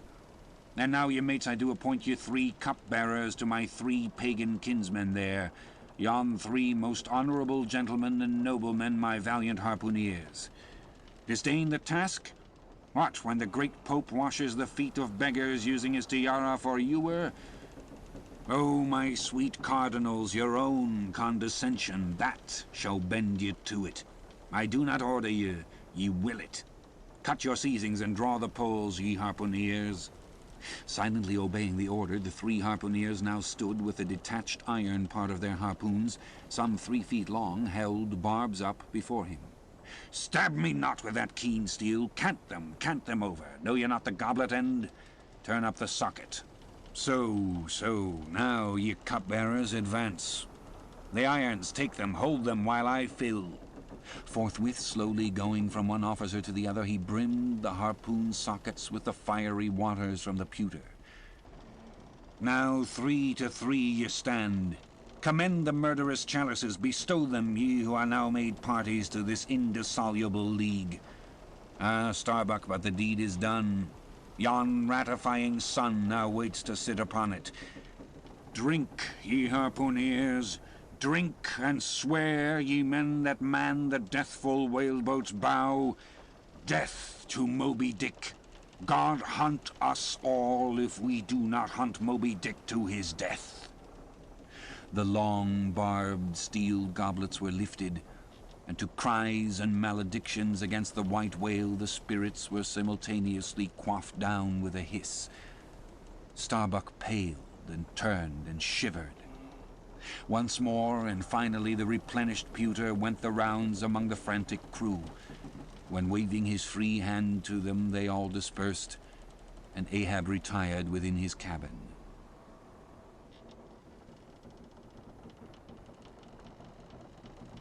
Chapter 37. Sunset. The cabin by the stern windows, Ahab sitting alone and gazing out.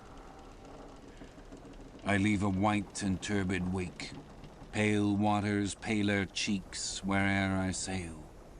The envious billows sidelong swell to whelm my track. Let them, but first I pass. Yonder, by the ever-brimming goblet's rim, the warm waves blush like wine. The gold brow plumbs the blue. The diver sun, slow-dived from noon, goes down. My soul mounts up. She wearies with her endless hill. Is then the crown too heavy that I wear? This iron crown of Lombardy? Yet is it bright with many a gem. I, the wearer, see not its far flashings, but darkly feel that I wear that dazzlingly confounds. 'Tis iron, that I know, not gold. 'Tis split, too, that I feel. The jagged edge galls me so, my brain seems to beat against the solid metal. Aye, steel skull mine, the sort that needs no helmet in the most brain-battering fight. Dry heat upon my brow. Oh, time was when as the sunrise nobly spurred me, so the sunset soothed. No more. This lovely light, it lights not me. All loveliness is anguish to me, since I can ne'er enjoy. Gifted with the high perception, I lack the low enjoying power. Damned most subtly and most malignantly, damned in the midst of paradise. Good night. Good night. Waving his hand, he moves from the window. 'Twas not so hard a task. I thought to find one stubborn at the least, but my one-cogged circle fits into all their various wheels, and they revolve. Or, if you will, like so many anthills of powder, they all stand before me, and I their match. Oh, hard, that to fire others the match itself must needs be wasting. What I've dared, I've willed, and what I've willed, I'll do. They think me mad. Starbuck does. But I'm demoniac. I am madness maddened. That wild madness that's only calm to comprehend itself. The prophecy was that I should be dismembered, and I lost this leg. I now prophesy that I will dismember my dismemberer. Now then, be the prophet and the fulfiller one. That's more than ye great gods ever were. I laugh and hoot at ye cricket players, ye pugilists, ye deaf Burkes and blinded Bendigos. I will not say as schoolboys do to bullies, take someone of your own size, don't pommel me. No, you've knocked me down and I am up again, but ye have run and hidden. Come forth from behind your cotton bags. I have no long gun to reach ye. Come, Ahab's compliments to ye, come and see if ye can swerve me. Swerve me, you cannot swerve me, else ye swerve yourselves. Man has ye there, swerve me. The path to my fixed purpose is laid with iron rails whereon my soul is grooved to run. Over unsounded gorges, through the rifled hearts of mountains, under torrents' beds unerringly I rush. Not's an obstacle, not's an angle to the iron way.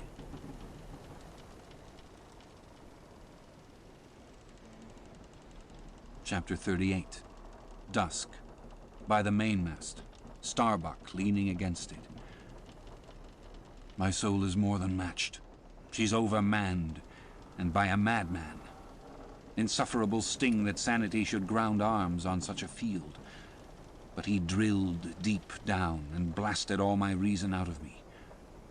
I think I see his impious end, but feel that I must help him to it. Will I, nill I, the ineffable thing has tied me to him, tows me with a cable I have no knife to cut. Horrible old man! Who's over him, he cries, aye, he would be a democrat to all above. Look how he lords it over all below. Oh, I plainly see my miserable office, to obey rebelling, and worse yet, to hate with touch of pity. For in his eyes I read some lurid woe would shrivel me up had I it. Yet is there hope? Time and tide flow wide. The hated whale has the round, watery world to swim in, as the small goldfish has its glassy globe. His heaven-insulting purpose God may wedge aside. I would up heart were it not like lead, but my whole clock's run down. My heart, the all-controlling weight, I have no key to lift again. A burst of revelry from the forecastle. Oh God, to sail with such a heathen crew that have small touch of human mothers in them, whelped somewhere by the sharkish sea. The white whale is their demigorgon. Hark the infernal orgies, that revelry is forward. Mark the unfaltering silence aft. Methink it pictures life. Foremost through the sparkling sea shoots on the gay embattled bantering bow, but only to drag dark Ahab after it, where he broods within his sternward cabin builded over the dead water of the wake, and further on hunted by its wolfish gurglings. A long howl thrills me through. Peace, ye revellers, and set the watch. Oh, life 'tis in an hour like this, with soul beat down and held to knowledge, as wild, untutored things are forced to feed. Oh, life, 'tis now that I do feel the latent horror in thee. But 'tis not me, that horror's out of me. And with the soft feeling of the human in me, yet will I try to fight ye grim phantom futures. Stand by me, hold me, bind me, O ye blessed influences.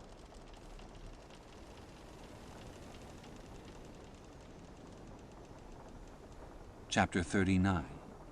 First night watch, foretop, Stubb, solus and mending a brace. Ha ha ha ha ha. Hem, clear my throat. I've been thinking over it ever since, and that ha-ha's the final consequence. Why so? Because a laugh's the wisest, easiest answer to all that's queer. And come what will, one comfort's always left. That unfailing comfort is, it's all predestinated.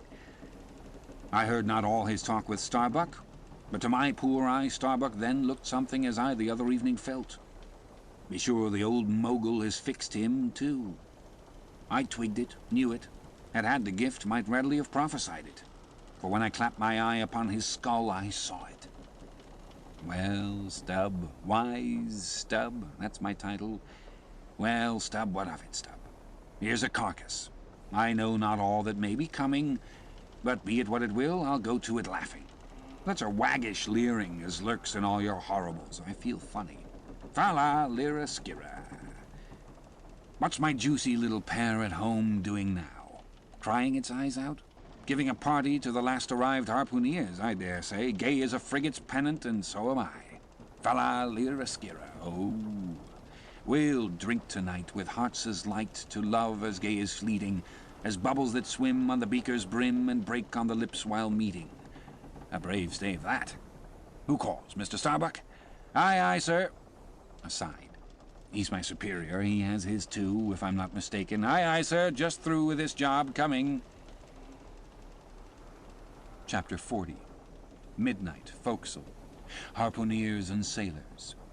Foresail rises and discovers the watch standing, lounging, leaning, and lying in various attitudes, all singing in chorus. Farewell and adieu to you, Spanish ladies. Farewell and adieu to you, ladies of Spain. Our captains commanded... First Nantucket sailor. Oh, boys, don't be sentimental. It's bad for the digestion. Take a tonic. Follow me. Sings, and all follow.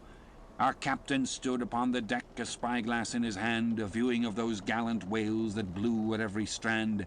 Oh, your tubs and your boats, my boys, and by your braces stand, and we'll have one of those fine whales, hand, boys, over hand.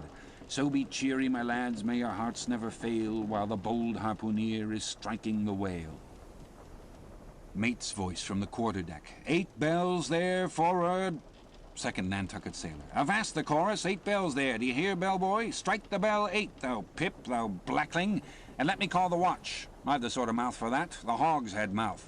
So, thrusts his head down the scuttle. Starboards, ahoy! 8 bells there below. Tumble up. Dutch sailor. Grand snoozing tonight, matey. Fat night for that. I marked this in our old mogul's wine. It's quite as deadening to some as filliping to others. We sing, they sleep. Aye, lie down there like ground-tier butts. At 'em again. There, take this copper pump and hail 'em through it. Tell 'em to avast dreaming of their lasses. Tell 'em it's the resurrection. They must kiss their last and come to judgment. That's the way, that's it. My throat ain't spoiled with eating Amsterdam butter. French sailor. Hist, boys, let's have a jig or two before we ride to anchor in Blanket Bay. What say ye? There comes the other watch. Stand by, all legs. Pip, little Pip, hurrah with your tambourine. Pip, sulky and sleepy. Don't know where it is. French sailor. Beat thy belly then and wag thy ears. Jig it, men, I say. Merry's the word. Hurrah! Damn me, won't you dance? Form now, Indian filing. Gallop into the double shuffle. Throw yourselves. Legs, legs. Iceland sailor. I don't like your floor, matey. It's too springy to my taste. I'm used to ice floors. I'm sorry to throw cold water on the subject, but excuse me. Maltese sailor. Me too. Where's your girls? Who but a fool would take his left hand by his right and say to himself, how do you do? Partners. I must have partners. Sicilian sailor. Aye, girls in a green, then I'll hop with you. Yea, turn grasshopper. Long Island sailor. Well, well, yes, sulkies, there's plenty more of us. Hoe corn when you may, say I. All legs go to harvest soon. Ah, here comes the music. Now for it. Azore sailor, ascending and pitching the tambourine up the scuttle. There you are, Pip, and there's the windlass bits. Up you mount. Now, boys. The half of them dance to the tambourine. Some go below, some sleep or lie among the coils of rigging. Oaths are plenty. Azore sailor, dancing. Go it, Pip. Bang it, bellboy. Rig it, dig it, stig it, quig it, bellboy. Make fireflies, break the jinglers. Pip. Jinglers, you say? There goes another. Dropped off. I pounded so. China sailor. Rattle thy teeth, then, and pound away. Make a pagoda of thyself. French sailor. Merry mad, hold up thy hoop, Pip, till I jump through it. Split jibs, tear yourselves. Tashtego, quietly smoking. That's a white man. He calls that fun. I save my sweat. Old Manx sailor. I wonder whether those jolly lads bethink them of what they're dancing over. I'll dance over your grave, I will. That's the bitterest threat of your night women that beat headwinds round corners. Oh, Christ, to think of the green navies and the green-skulled crews. Well, well, belike the whole world's a ball, as you scholars have it, and so 'tis right to make one ballroom of it. Dance on, lads, you're young, I was once. Third Nantucket sailor. Spell? Oh, phew, this is worse than pulling after whales in a calm. Give us a whiff, Tash. They cease dancing and gather in clusters. Meantime the sky darkens, the wind rises. Lascar sailor. By Brahma, boys, it'll be douse sail soon. The sky-born high-tide Ganges turn to wind. Now show us thy black brow, Siva. Maltese sailor, reclining and shaking his cap. It's the waves, the snow-caps turn to jig it now. They'll shake their tassels soon. Now would all the waves were women. Then I'd go drown and chase 'ee with 'em evermore. There's not so sweet on earth, heaven may not match it, as those swift glances of warm, wild bosoms in the dance, when the over-arbouring arms hide such ripe, bursting grapes. Sicilian sailor, reclining. Tell me not of it, hark ye, lad, fleet interlacings of the limbs, lithe swayings, coyings, flutterings, lip, heart, hip, all graze, unceasing touch and go, not taste, observe ye, else come satiety, eh, pagan? Nudging. Tahitian sailor, reclining on a mat. Hail, holy nakedness of our dancing girls, the heava. Ah, low-veiled, high-palmed Tahiti. I still rest me on thy mat, but the soft soil has slid. I saw thee woven in the wood, my mat, green the first day I bought you thence, now worn and wilted quite. Ah me, not thou nor I can bear the change. How then if be so transplanted to yon sky? Hear I the roaring streams from Pirohite's peak of spears, when they leap down the crags and drown the villages. The blast, up spine and meet it, leaps to his feet. Portuguese sailor. How the sea rolls, swashing against the tide. Stand by for reefing, hearties, the winds are just crossing swords. Pell-mell they go lunging presently. Danish sailor. Crack, old ship, so long as thou crackest, thou holdest. Well done. The mate there holds you to it stiffly. He's no more afraid than the Isle fort at Kattegat, put there to fight the Baltic with storm-lashed guns, on which the sea salt cakes. Fourth Nantucket sailor. He has his orders, mind ye that. I heard old Ahab tell him he must always kill the squall, something as they burst a waterspout with a pistol. Fire your ship right into it.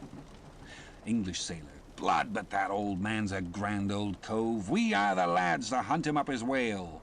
All. Aye. Old Manx sailor. How the three pines shake.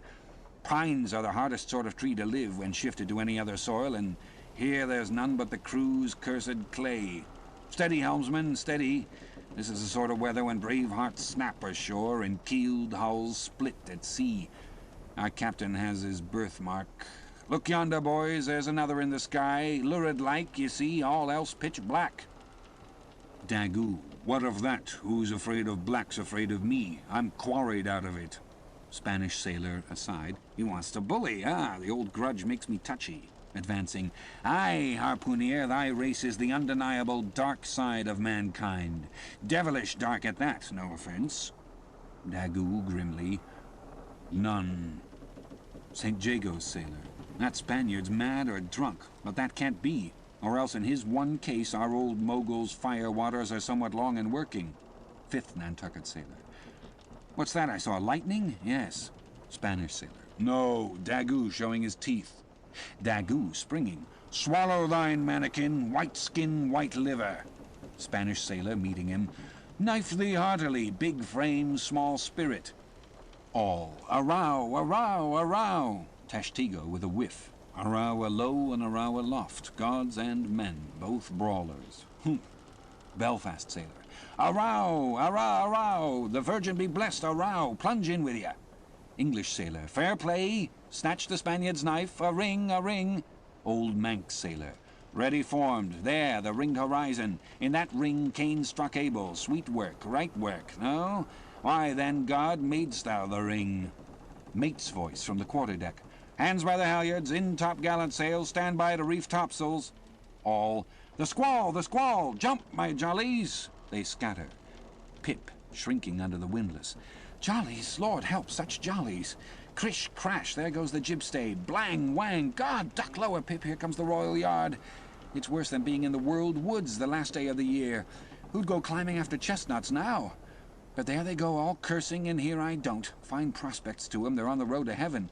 Hold on hard. Jiminy, what a squall. But those chaps there are worse yet. They are your white squalls, they. White squalls? White whale. Sheer. Here have I heard all their chat just now, and the white whale. Sheer, but spoken of once, and only this evening. It makes me jingle all over like my tambourine. That anaconda of an old man swore him in to hunt him. Oh, thou big white God aloft there somewhere in yon darkness, have mercy on this small black boy down here. Preserve him from all men that have no bowels to feel fear.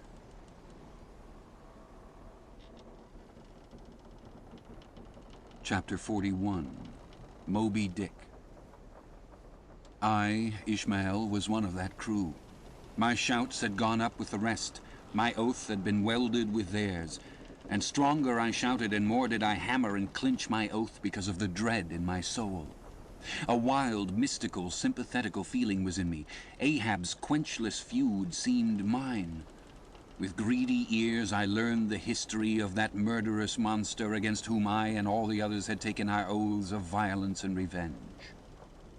For some time past, though at intervals only, the unaccompanied, secluded white whale had haunted those uncivilized seas mostly frequented by the sperm whale fishermen. But not all of them knew of his existence. Only a few of them, comparatively, had knowingly seen him, while the number who as yet had actually and knowingly given battle to him was small indeed. For owing to the large number of whale cruisers, the disorderly way they were sprinkled over the entire watery circumference, many of them adventurously pushing their quest along solitary latitudes, so as seldom or never for a whole 12-month or more on a stretch to encounter a single news-telling sail of any sort, the inordinate length of each separate voyage, the irregularity of the times of sailing from home, all these, with other circumstances, direct and indirect, long obstructed the spread through the whole worldwide whaling fleet of the special individualizing tidings concerning Moby Dick. It was hardly to be doubted that several vessels reported to have encountered at such or such a time or on such or such a meridian a sperm whale of uncommon magnitude and malignity, which whale, after doing great mischief to his assailants, had completely escaped them. To some minds it was not an unfair presumption, I say, that the whale in question must have been no other than Moby Dick. Yet, as of late, the sperm whale fishery had been marked by various and not infrequent instances of great ferocity, cunning, and malice in the monster attacked. Therefore it was that those who by accident ignorantly gave battle to Moby Dick, such hunters perhaps for the most part were content to ascribe the peculiar terror he bred more, as it were, to the perils of the sperm whale fishery at large, than to the individual cause. In that way, mostly, the disastrous encounter between Ahab and the whale had hitherto been popularly regarded.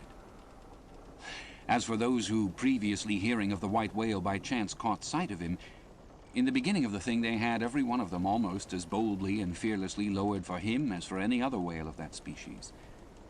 But at length, such calamities did ensue in these assaults, not restricted to sprained wrists and ankles, broken limbs, or devouring amputations, but fatal to the last degree of fatality, those repeated disastrous repulses, all accumulating and piling their terrors upon Moby Dick.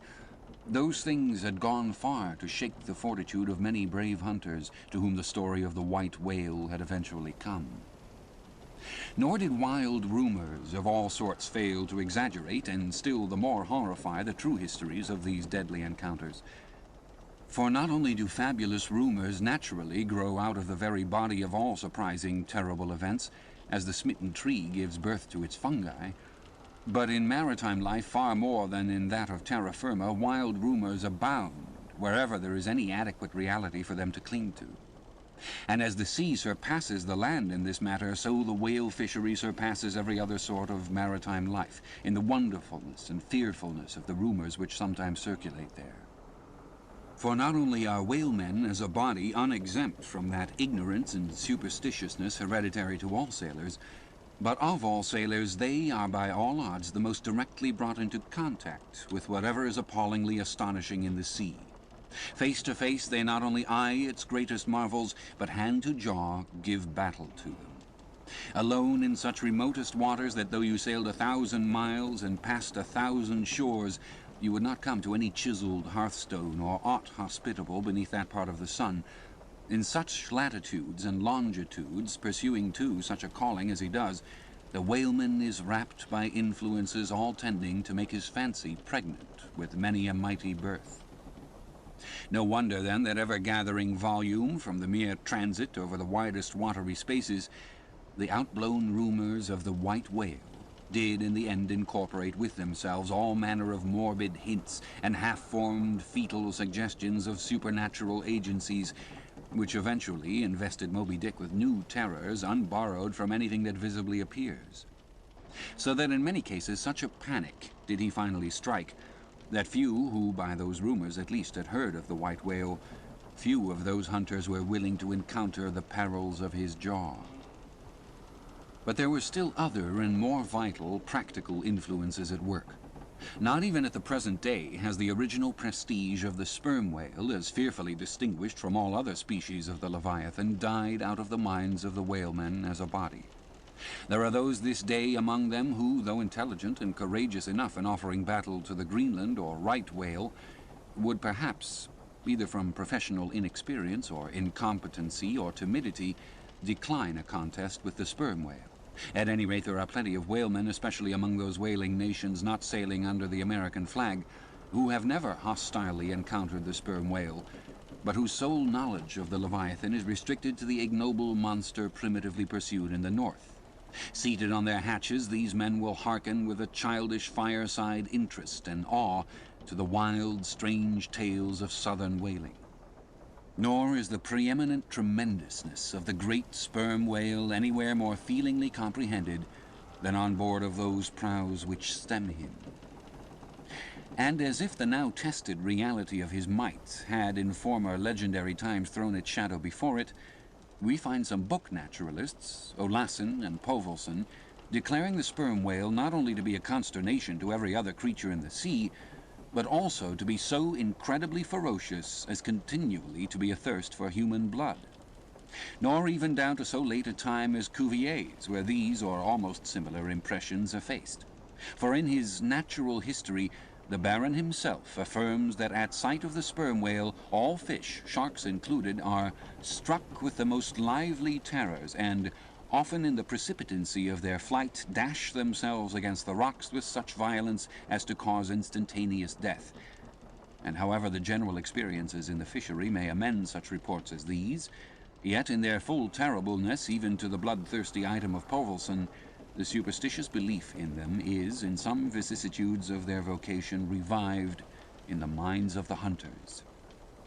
So that, overawed by the rumors and portents concerning him, not a few of the fishermen recalled, in reference to Moby Dick, the earlier days of the sperm whale fishery, when it was oftentimes hard to induce long-practiced right whalemen to embark in the perils of this new and daring warfare, such men protesting that although other leviathans might be hopefully pursued, yet to chase and point lance at such an apparition as the sperm whale was not for mortal man, that to attempt it would be inevitably to be torn into a quick eternity. On this head there are some remarkable documents that may be consulted. Nevertheless, some there were who, even in the face of these things, were ready to give chase to Moby Dick, and a still greater number who, chancing only to hear of him distantly and vaguely, without the specific details of any certain calamity, and without superstitious accompaniments, were sufficiently hardy not to flee from the battle if offered. One of the wild suggestings referred to, as at last coming to be linked with the white whale in the minds of the superstitiously inclined, was the unearthly conceit that Moby Dick was ubiquitous, that he had actually been encountered in opposite latitudes at one and the same instant of time. Nor, credulous as such minds must have been, was this conceit altogether without some faint show of superstitious probability. For as the secrets of the currents in the seas have never yet been divulged, even to the most erudite research, so the hidden ways of the sperm whale when beneath the surface remain in great part unaccountable to his pursuers, and from time to time have originated the most curious and contradictory speculations regarding them, especially concerning the mystic modes whereby, after sounding to a great depth, he transports himself with such vast swiftness to the most widely distant points. It is a thing well known to both American and English whale ships, and as well a thing placed upon authoritative record years ago by Scoresby, that some whales have been captured far north in the Pacific, in whose bodies have been found the barbs of harpoons darted in the Greenland seas. Nor is it to be gainsaid that in some of these instances it has been declared that the interval of time between the two assaults could not have exceeded very many days. Hence, by inference, it has been believed by some whalemen that the Norwest Passage, so long a problem to man, was never a problem to the whale. So that here, in the real living experience of living men, the prodigies related in old times of the inland Strelo mountain in Portugal, near whose top there was said to be a lake in which the wrecks of ships floated up to the surface, And that still more wonderful story of the Arethusa fountain near Syracuse, whose waters were believed to have come from the Holy Land by an underground passage, these fabulous narrations are almost fully equaled by the realities of the whaleman. Forced into familiarity, then, with such prodigies as these, and knowing that after repeated intrepid assaults the white whale had escaped alive, it cannot be much matter of surprise that some whalemen should go still further in their superstitions, declaring Moby Dick not only ubiquitous, but immortal, for immortality is but ubiquity in time, that though groves of spears should be planted in his flanks, he would still swim away unharmed, or if indeed he should ever be made to spout thick blood, such a sight would be but a ghastly deception, for again in unensanguined billows hundreds of leagues away his unsullied jet would once more be seen. But even stripped of these supernatural surmisings, there was enough in the earthly make and incontestable character of the monster to strike the imagination with unwonted power. For it was not so much his uncommon bulk that so much distinguished him from other sperm whales, but, as was elsewhere thrown out, a peculiar snow-white wrinkled forehead and a high pyramidical white hump. These were his prominent features, the tokens whereby, even in the limitless, uncharted seas, he revealed his identity at a long distance to those who knew him. The rest of his body was so streaked and spotted and marbled with the same shrouded hue that in the end he had gained his distinctive appellation of the White Whale, a name indeed literally justified by his vivid aspect when seen gliding at high noon through a dark blue sea, leaving a Milky Way wake of creamy foam all spangled with golden gleamings. Nor was it his unwonted magnitude, nor his remarkable hue, nor yet his deformed lower jaw that so much invested the whale with natural terror as that unexampled, intelligent malignity which, according to specific accounts, he had over and over again evinced in his assaults. More than all, his treacherous retreat struck more of dismay than perhaps aught else, for when swimming before his exulting pursuers with every apparent symptom of alarm, he had several times been known to turn round suddenly, and bearing down upon them either stave their boats to splinters or drive them back in consternation to their ship. Already several fatalities had attended his chase, but though similar disasters, however little bruited ashore, were by no means unusual in the fishery, yet in most instances such seemed the white whale's infernal aforethought or ferocity that every dismembering or death that he caused was not wholly regarded as having been inflicted by an unintelligent agent. Judge then to what pitches of inflamed, distracted fury the minds of his more desperate hunters were impelled, when amid the chips of chewed boats and the sinking limbs of torn comrades, they swam out of the white curds of the whale's direful wrath into the serene, exasperating sunlight that smiled on as if at a birth or a bridal. His 3 boats stove around him, and oars and men both whirling in the eddies. One captain, seizing the line-knife from his broken prow, had dashed at the whale as an Arkansas duelist at his foe, blindly seeking with a 6-inch blade to reach the fathom-deep life of the whale. That captain was Ahab, and then it was that suddenly sweeping his sickle-shaped lower jaw beneath him, Moby Dick had reaped away Ahab's leg, as a mower a blade of grass in the field. No turbaned Turk, no hired Venetian or Malay could have smote him with more seeming malice. Small reason was there to doubt, then, that ever since that almost fatal encounter, Ahab had cherished a wild vindictiveness against the whale, all the more fell for that in his frantic morbidness he at last came to identify with him not only all his bodily woes, but all his intellectual and spiritual exasperations. The white whales swam before him as the monomaniac incarnation of all those malicious agencies which some deep men feel eating in them till they are left living on with half a heart and half a lung. That intangible malignity which has been from the beginning, to whose dominion even the modern Christians ascribe 1/2 of the worlds, which the ancient Ophites of the East reverenced in their statue devil, Ahab did not fall down and worship it like them, but deliriously transferring its idea to the abhorred white whale, he pitted himself, all mutilated, against it.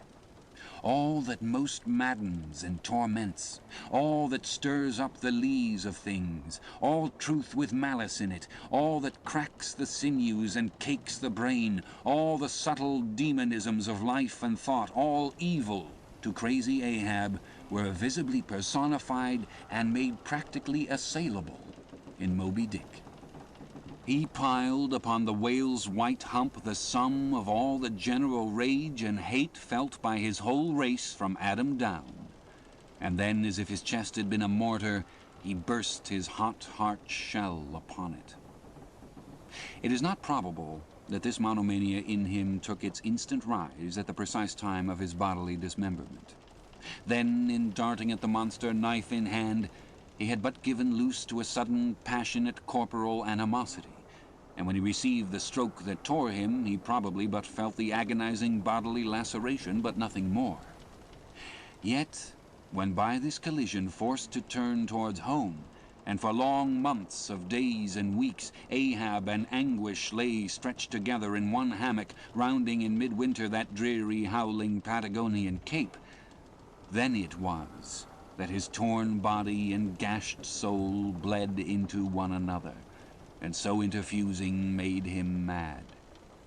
That it was only then, on the homeward voyage after the encounter, that the final monomania seized him seems all but certain from the fact that at intervals during the passage he was a raving lunatic, and though unlimbed of a leg, yet such vital strength yet lurked in his Egyptian chest, and was moreover intensified by his delirium, that his mates were forced to lace him fast even there as he sailed, raving in his hammock.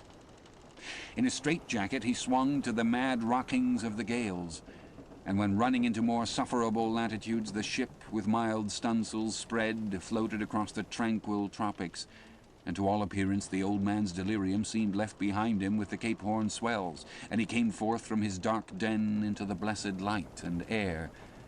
Even then, when he bore that firm, collected front, however pale, and issued his calm orders once again, and his mates thanked God the direful madness was now gone, even then Ahab in his hidden self raved on.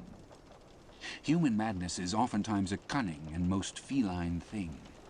When you think it fled, it may have but become transfigured into some still subtler form. Ahab's full lunacy subsided not, but deepeningly contracted, like the unabated Hudson when that noble Northman flows narrowly but unfathomably through the Highland gorge. But, as in his narrow-flowing monomania not one jot of Ahab's broad madness had been left behind, so in that broad madness not one jot of his great natural intellect had perished. That, before living agent, now became the living instrument. If such a furious trope may stand, his special lunacy stormed his general sanity, and carried it and turned all its concentred cannon upon its own mad mark, so that far from having lost his strength, Ahab to that one end did now possess 1,000-fold more potency than ever he had sanely brought to bear upon any one reasonable object. This is much. Yet Ahab's larger, darker, deeper part remains unhinted. But vain to popularize profundities, and all truth is profound. Winding far down from within the very heart of this spiked Hotel de Cluny where we here stand, however grand and wonderful, now quit it, and take your way, ye nobler, sadder souls, to those vast Roman halls of Thermes, where far beneath the fantastic towers of man's upper earth, his root of grandeur, his whole awful essence, sits in bearded state, an antique buried beneath antiquities and throned on torsos. So with a broken throne the great gods mock that captive king, so like a caryatid he patient sits, upholding on his frozen brow the piled entablatures of ages. Wind ye down there, ye prouder, sadder souls, question that proud, sad king. A family likeness? Aye, he did beget ye young exiled royalties, and from your grim sire only will the old state secret come. Now in his heart Ahab had some glimpse of this, namely, all my means are sane, my motive and my object mad. Yet without power to kill, or change, or shun the fact, he likewise knew that to mankind he did long dissemble, in some sort did still. But that thing of his dissembling was only subject to his perceptibility, not to his will determine it. Nevertheless, so well did he succeed in that dissembling that when with ivory leg he stepped ashore at last, no Nantucketer thought him otherwise than but naturally grieved, and that to the quick, with the terrible casualty which had overtaken him. The report of his undeniable delirium at sea was likewise popularly ascribed to a kindred cause, and so too all the added moodiness, which always afterwards, to the very day of sailing in the Pequod on the present voyage, sat brooding on his brow. Nor is it so very unlikely that, far from distrusting his fitness for another whaling voyage, on account of such dark symptoms, the calculating people of that prudent isle were inclined to harbor the conceit that for those very reasons he was all the better qualified and set on edge for a pursuit so full of rage and wildness as the bloody hunt of whales. Gnawed within and scorched without, with the infixed unrelenting fangs of some incurable idea, such a one, could he be found, would seem the very man to dart his iron and lift his lance against the most appalling of all brutes. Or, if for any reason thought to be corporeally incapacitated for that, yet such a one would seem superlatively competent to cheer and howl on his underlings to the attack. But be all this as it may, certain it is that with the mad secret of his unabated rage bolted up and keyed in him, Ahab had purposely sailed upon the present voyage with the one, only, and all-engrossing object of hunting the white whale. Had any one of his old acquaintances on shore but half dreamed of what was lurking in him then, how soon would their aghast and righteous souls have wrenched the ship from such a fiendish man? They were bent on profitable cruises, and profit to be counted down in dollars from the mint.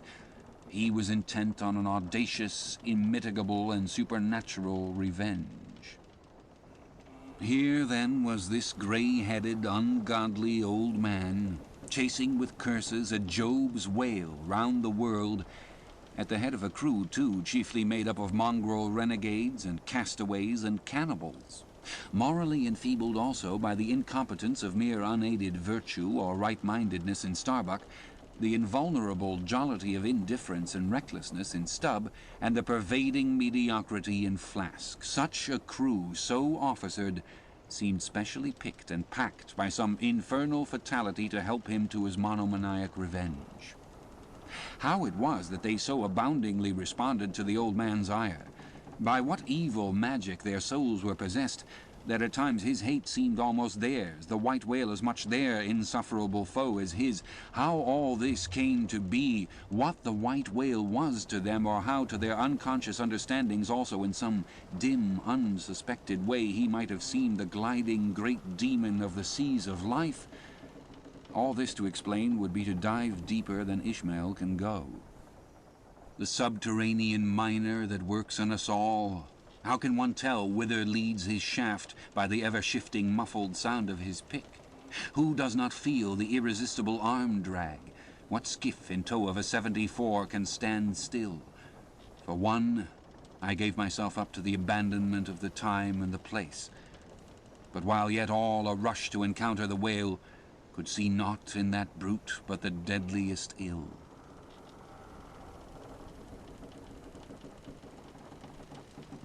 Chapter 42. The Whiteness of the Whale. What the white whale was to Ahab has been hinted. What, at times, he was to me, as yet remains unsaid. Aside from those more obvious considerations touching Moby Dick, which could not but occasionally awaken in any man's soul some alarm, there was another thought, or rather vague, nameless horror concerning him, which at times by its intensity completely overpowered all the rest. And yet so mystical and well-nigh ineffable was it that I almost despair of putting it in a comprehensible form. It was the whiteness of the whale that above all things appalled me. But how can I hope to explain myself here? And yet in some dim, random way explain myself I must, else all these chapters might be naught. Though in many natural objects whiteness refiningly enhances beauty, as if imparting some special virtue of its own, as in marbles, japonicas, and pearls. And though various nations have in some way recognized a certain royal preeminence in this hue, even the barbaric grand old kings of Pegu placing the title Lord of the White Elephants above all their other magniloquent ascriptions of dominion, and the modern kings of Siam unfurling the same snow-white quadruped in the royal standard, and the Hanoverian flag bearing the one figure of a snow-white charger, and the great Austrian Empire, Caesarian heir to overlording Rome, having for the imperial color the same imperial hue. And though this preeminence in it applies to the human race itself, giving the white man ideal mastership over every dusky tribe, and though besides all this whiteness has been even made significant of gladness, for among the Romans a white stone marked a joyful day, and though in other mortal sympathies and symbolizings this same hue is made the emblem of many touching noble things, the innocence of brides, the benignity of age, though among the red men of America the giving of the white belt of wampum was the deepest pledge of honor, though in many climes whiteness typifies the majesty of justice in the ermine of the judge, and contributes to the daily state of kings and queens drawn by milk-white steeds, though even in the higher mysteries of the most august religions it has been made the symbol of the divine spotlessness and power, by the Persian fire worshippers the white forked flame being held the holiest on the altar, and in the Greek mythologies great Jove himself being made incarnate in a snow-white bull, and though to the noble Iroquois the midwinter sacrifice of the sacred white dog was by far the holiest festival of their theology, that spotless, faithful creature being held the purest envoy they could send to the Great Spirit with the annual tidings of their own fidelity. And though directly from the Latin word for white all Christian priests derive the name of one part of their sacred vesture, the alb or tunic worn beneath the cassock, and though among the holy pomps of the Romish faith white is specially employed in the celebration of the Passion of our Lord, though in the vision of St. John white robes are given to the redeemed, and the 24 elders stand clothed in white before the great white throne, and the Holy One that sitteth there white like wool, yet for all these accumulated associations with whatever is sweet and honorable and sublime, there yet lurks an elusive something in the innermost idea of this hue, which strikes more of panic to the soul than that redness which affrights in blood.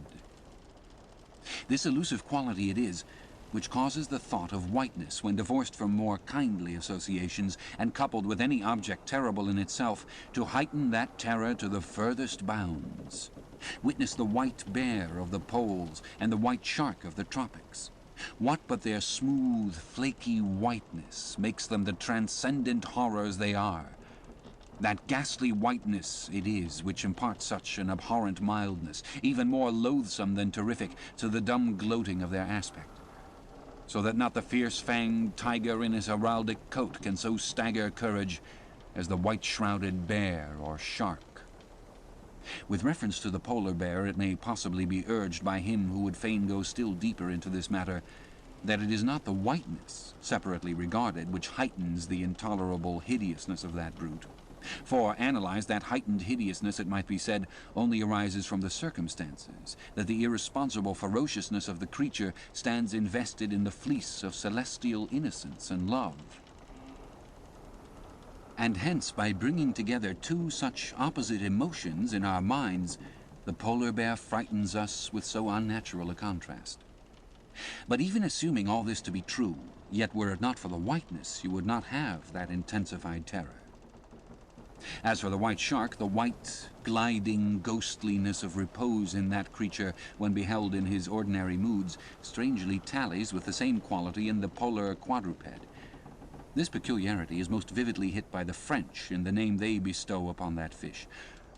The Romish Mass for the dead begins with Requiem Aeternam, eternal rest, whence Requiem, denominating the Mass itself and any other funereal music. Now, in allusion to the white, silent stillness of death in this shark and the mild deadliness of his habits, the French call him requin. Bethink thee of the albatross.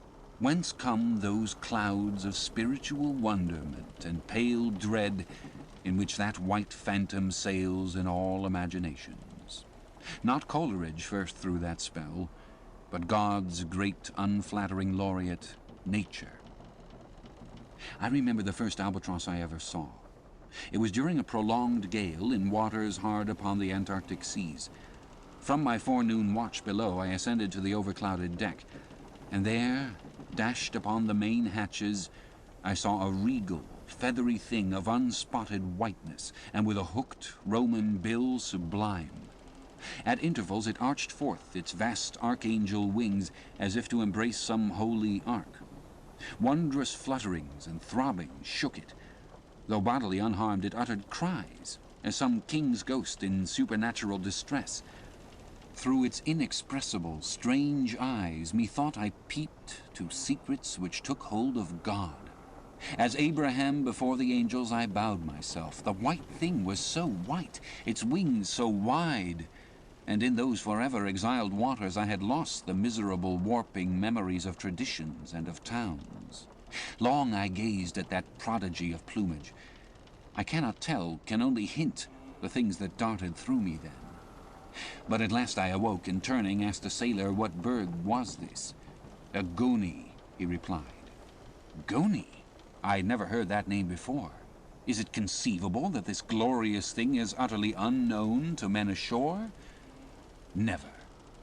But some time after I learned that goney was some seaman's name for albatross, so that by no possibility could Coleridge's wild rhyme have had aught to do with those mystical impressions which were mine when I saw that bird upon our deck. For neither had I then read the rhyme, nor knew the bird to be an albatross. Yet in saying this I do but indirectly burnish a little brighter the noble merit of the poem and the poet. I assert then that in the wondrous bodily whiteness of the bird chiefly lurks the secret of the spell, a truth the more evinced in this, that by a solecism of terms there are birds called grey albatrosses, and these I have frequently seen, but never with such emotions as when I beheld the Antarctic fowl. But how had the mystic thing been caught? Whisper it not, and I will tell, with a treacherous hook and line, as the fowl floated on the sea. At last the captain made a postman of it, tying a lettered leathern tally round its neck, with the ship's time and place, and then letting it escape. But I doubt not that leathern tally meant for man was taken off in heaven, when the white fowl flew to join the wing-folding, the invoking and adoring cherubim. Most famous in our Western annals and Indian traditions is that of the steed of the prairies, a magnificent milk-white charger, large-eyed, small-headed, bluff-chested, and with the dignity of 1,000 monarchs in his lofty, over-scorning carriage. He was the elected Xerxes of vast herds of wild horses, whose pastures in those days were only fenced by the Rocky Mountains and the Alleghanies. At their flaming head he westward trooped it like that chosen star which every evening leads on the hosts of light. The flashing cascade of his mane, the curving comet of his tail, invested him with housings more resplendent than gold and silver beaters could have furnished him. A most imperial and archangelical apparition of that unfallen western world which to the eyes of the old trappers and hunters revived the glories of those primeval times when Adam walked majestic as a god, bluff-bowed and fearless as this mighty steed. Whether marching amid his aides and marshals in the van of countless cohorts that endlessly streamed it over the plains like an Ohio, or whether with his circumambient subjects browsing all around at the horizon, the white steed gallopingly reviewed them with warm nostrils, reddening through his cool milkiness. In whatever aspect he presented himself, always to the bravest Indians, he was the object of trembling reverence and awe. Nor can it be questioned from what stands on legendary record of this noble horse, that it was his spiritual whiteness chiefly which so clothed him with divineness, and that this divineness had that in it which, though commanding worship, at the same time enforced a certain nameless terror. But there are other instances where this whiteness loses all that accessory and strange glory which invests it in the white steed and albatross. What is it that in the albino man so peculiarly repels and often shocks the eye, as that sometimes he is loathed by his own kith and kin? It is that whiteness which invests impressed by the name he bears. The albino is as well made as other men, has no substantive deformity, and yet this mere aspect of all-pervading whiteness makes him more strangely hideous than the ugliest abortion. Why should this be so? Nor in quite other aspects does nature, in her least palpable but not the less malicious agencies, fail to enlist among her forces this crowning attribute of the terrible. From its snowy aspect, the gauntleted ghost of the southern seas has been denominated the White Squall. Nor, in some historic instances, has the art of human malice omitted so potent an auxiliary. How wildly it heightens the effect of that passage in Froissart, when, masked in the snowy symbol of their faction, the desperate White Hoods of Ghent murder their bailiff in the marketplace. Nor in some things does the common hereditary experience of all mankind fail to bear witness to the supernaturalism of this hue. It cannot well be doubted that the one visible quality in the aspect of the dead which most appalls the gazer is the marble pallor lingering there, as if indeed that pallor were as much like the badge of consternation in the other world as of mortal trepidation here. And from that pallor of the dead we borrow the expressive hue of the shroud in which we wrap them. Nor even in our superstitions do we fail to throw the same snowy mantle round our phantoms, all ghosts rising in a milk-white fog. Yea, while these terrors seize us, let us add that even the king of terrors, when personified by the evangelist, rides on his pallid horse. Therefore, in his other moods, symbolize whatever grand or gracious thing he will by whiteness, no man can deny that in its profoundest idealized significance it calls up a peculiar apparition to the soul. But though without dissent this point be fixed, how is mortal man to account for it? To analyze it would seem impossible. Can we then, by the citation of some of those instances wherein this thing of whiteness, though for the time either wholly or in great part stripped of all direct associations calculated to impart to it aught fearful, but nevertheless is found to exert over us the same sorcery, however modified, can we thus hope to light upon some chance clue to conduct us to the hidden cause we seek? Let us try. But in a matter like this, subtlety appeals to subtlety, and without imagination no man can follow another into these halls. And though doubtless some, at least, of the imaginative impressions about to be presented may have been shared by most men, yet few perhaps were entirely conscious of them at the time, and therefore may not be able to recall them now. Why, to the man of untutored ideality, who happens to be but loosely acquainted with the peculiar character of the day, does the bare mention of Whitsuntide marshal in the fancy such long, dreary, speechless processions of slow-pacing pilgrims, downcast and hooded with new-fallen snow?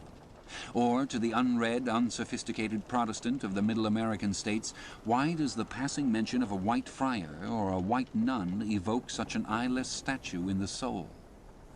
Or what is there, apart from the traditions of dungeoned warriors and kings, which will not wholly account for it, that makes the White Tower of London tell so much more strongly on the imagination of an untraveled American than those other storied structures, its neighbors, the Bayard Tower, or even the Bloody?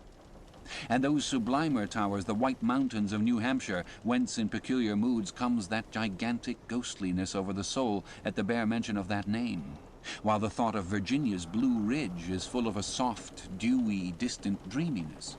Or why, irrespective of all latitudes and longitudes, does the name of the White Sea exert such a spectralness over the fancy, while that of the Yellow Sea lulls us with mortal thoughts of long, lacquered, mild afternoons on the waves, followed by the gaudiest and yet sleepiest of sunsets? Or, to choose a wholly unsubstantial instance, purely addressed to the fancy, why, in reading the old fairy tales of Central Europe, does the tall, pale man of the Hartz forests, whose changeless pallor unrustlingly glides through the green of the groves, why is this phantom more terrible than all the whooping imps of the Blocksberg? Nor is it altogether the remembrance of her cathedral toppling earthquakes, nor the stampedos of her frantic seas, nor the tearlessness of arid skies that never rain, nor the sight of her wide field of leaning spires, wrenched copestones, and crosses all a-droop like canted yards of anchored fleets, and her suburban avenues of house walls lying over upon each other as a tossed pack of cards, it is not these things alone which make tearless Lima the strangest, saddest city thou canst see. For Lima has taken the white veil, and there is a higher horror in this whiteness of her woe. Old as Pizarro, this whiteness keeps her ruins forever new, admits not the cheerful greenness of complete decay, spreads over her broken ramparts the rigid pallor of an apoplexy that fixes its own distortions. I know that to the common apprehension this phenomenon of whiteness is not confessed to be the prime agent in exaggerating the terror of objects otherwise terrible, nor to the unimaginative mind is there aught of terror in those appearances whose awfulness to another mind almost solely consists in this one phenomenon, especially when exhibited under any form at all approaching to muteness or universality. What I mean by these two statements may perhaps be respectively elucidated by the following examples. First, the mariner, when drawing nigh the coasts of foreign lands, if by night he hear the roar of breakers, starts to vigilance, and feels just enough of trepidation to sharpen all his faculties. But under precisely similar circumstances, let him be called from his hammock to view his ship sailing through a midnight sea of milky whiteness, as if from encircling headlands shoals of combed white bears were swimming round him. Then he feels a silent, superstitious dread. The shrouded phantom of the whitened waters is horrible to him as a real ghost. In vain the lead assures him he is still off soundings. Heart and helm, they both go down. He never rests till blue water is under him again. Yet where is the mariner who will tell thee, "Sir, it was not so much the fear of striking hidden rocks as the fear of that hideous whiteness that so stirred me"? Second, to the native Indian of Peru, the continual sight of the snow-howdahed Andes conveys naught of dread, except perhaps in the mere fancying of the eternal frosted desolateness reigning at such vast altitudes, and the natural conceit of what a fearfulness it would be to lose oneself in such inhuman solitudes. Much the same is it with the backwoodsman of the West, who with comparative indifference views an unbounded prairie sheeted with driven snow, no shadow of tree or twig to break the fixed trance of whiteness. Not so the sailor, beholding the scenery of the Antarctic seas, where at times by some infernal trick of legerdemain in the powers of frost and air, he, shivering and half shipwrecked, instead of rainbows speaking hope and solace to his misery, views what seems a boundless churchyard grinning upon him with its lean ice monuments and splintered crosses. But thou sayest, methinks this white-lead chapter about whiteness is but a white flag hung out from a craven soul. Thou surrenderest to a hypo, Ishmael. Tell me, why this strong young colt foaled in some peaceful valley of Vermont, far removed from all beasts of prey? Why is it that upon the sunniest day, if thou but shake a fresh buffalo robe behind him, so that he cannot even see it, but only smells its wild animal muskiness, why will he start, snort, and with bursting eyes paw the ground in frenzies of affright? There is no remembrance in him of any gorings of wild creatures in his green northern home, so that the strange muskiness he smells cannot recall to him anything associated with the experience of former perils. For what knows he, this New England colt, of the black bisons of distant Oregon? No, but here thou beholdest, even in a dumb brute, the instinct of the knowledge of the demonism in the world. Though thousands of miles from Oregon, still, when he smells that savage musk, the rending, goring bison herds are as present as to the deserted wild foal of the prairies, which this instant they may be trampling into dust. Thus, then, the muffled rollings of a milky sea, the bleak rustlings of the festooned frosts of mountains, the desolate shiftings of the windrowed snows of prairies, all these to Ishmael are as the shaking of that buffalo robe to the frightened colt. Though neither knows where lie the nameless things of which the mystic sign gives forth such hints, yet with me, as with the colt, somewhere those things must exist. Though in many of its aspects this visible world seems formed in love, the invisible spheres were formed in fright. But not yet have we solved the incantation of this whiteness, and learned why it appeals with such power to the soul. And more strange and far more portentous, why, as we have seen, it is at once the most meaning symbol of spiritual things, nay, the very veil of the Christian's deity, and yet should be, as it is, the intensifying agent in things the most appalling to mankind. Is it that by its indefiniteness it shadows forth the heartless voids and immensities of the universe, and thus stabs us from behind with the thought of annihilation when beholding the white depths of the Milky Way? Or is it that as in essence whiteness is not so much a color as the visible absence of color, and at the same time the concrete of all colors? Is it for these reasons that there is such a dumb blankness full of meaning in a wide landscape of snows, a colorless all-color of atheism from which we shrink?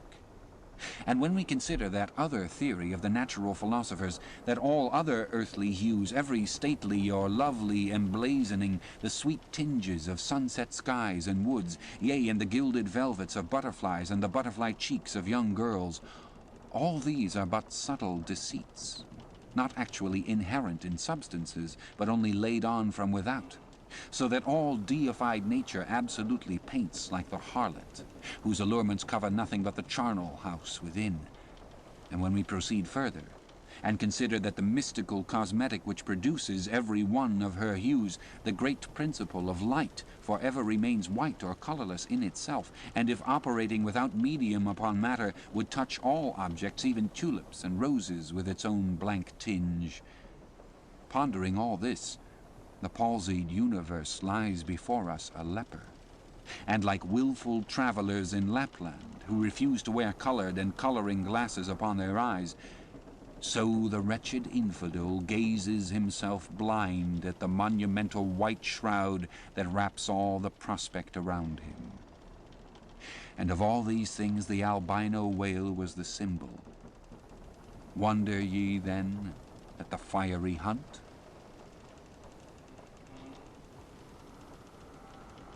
Chapter 43. Hark! Hist! Did you hear that noise, Kabako? It was the middle watch. A fair moonlight. The seamen were standing in a cordon, extending from one of the freshwater butts in the waist to the scuttlebutt near the taffrail. In this manner they passed the buckets to fill the scuttlebutt. Standing for the most part on the hallowed precincts of the quarterdeck, they were careful not to speak or rustle their feet.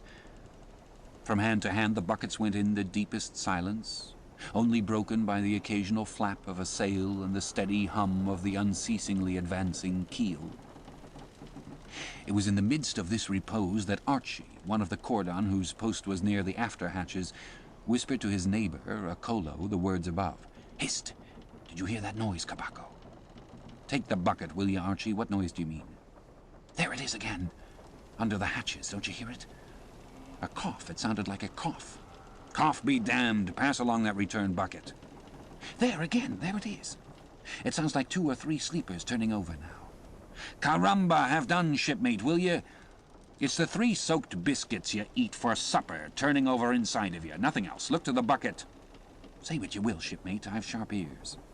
Aye, you are the chap, ain't you, that heard the hum of the old Quakeress's knitting needles 50 miles at sea from Nantucket? You're the chap. Grin away. We'll see what turns up. Hark ye, Kabako, there is somebody down in the afterhold that has not yet been seen on deck. And I suspect our old mogul knows something of it, too. I heard Stubb tell Flask one morning watch that there was something of that sort in the wind. Tish! The bucket!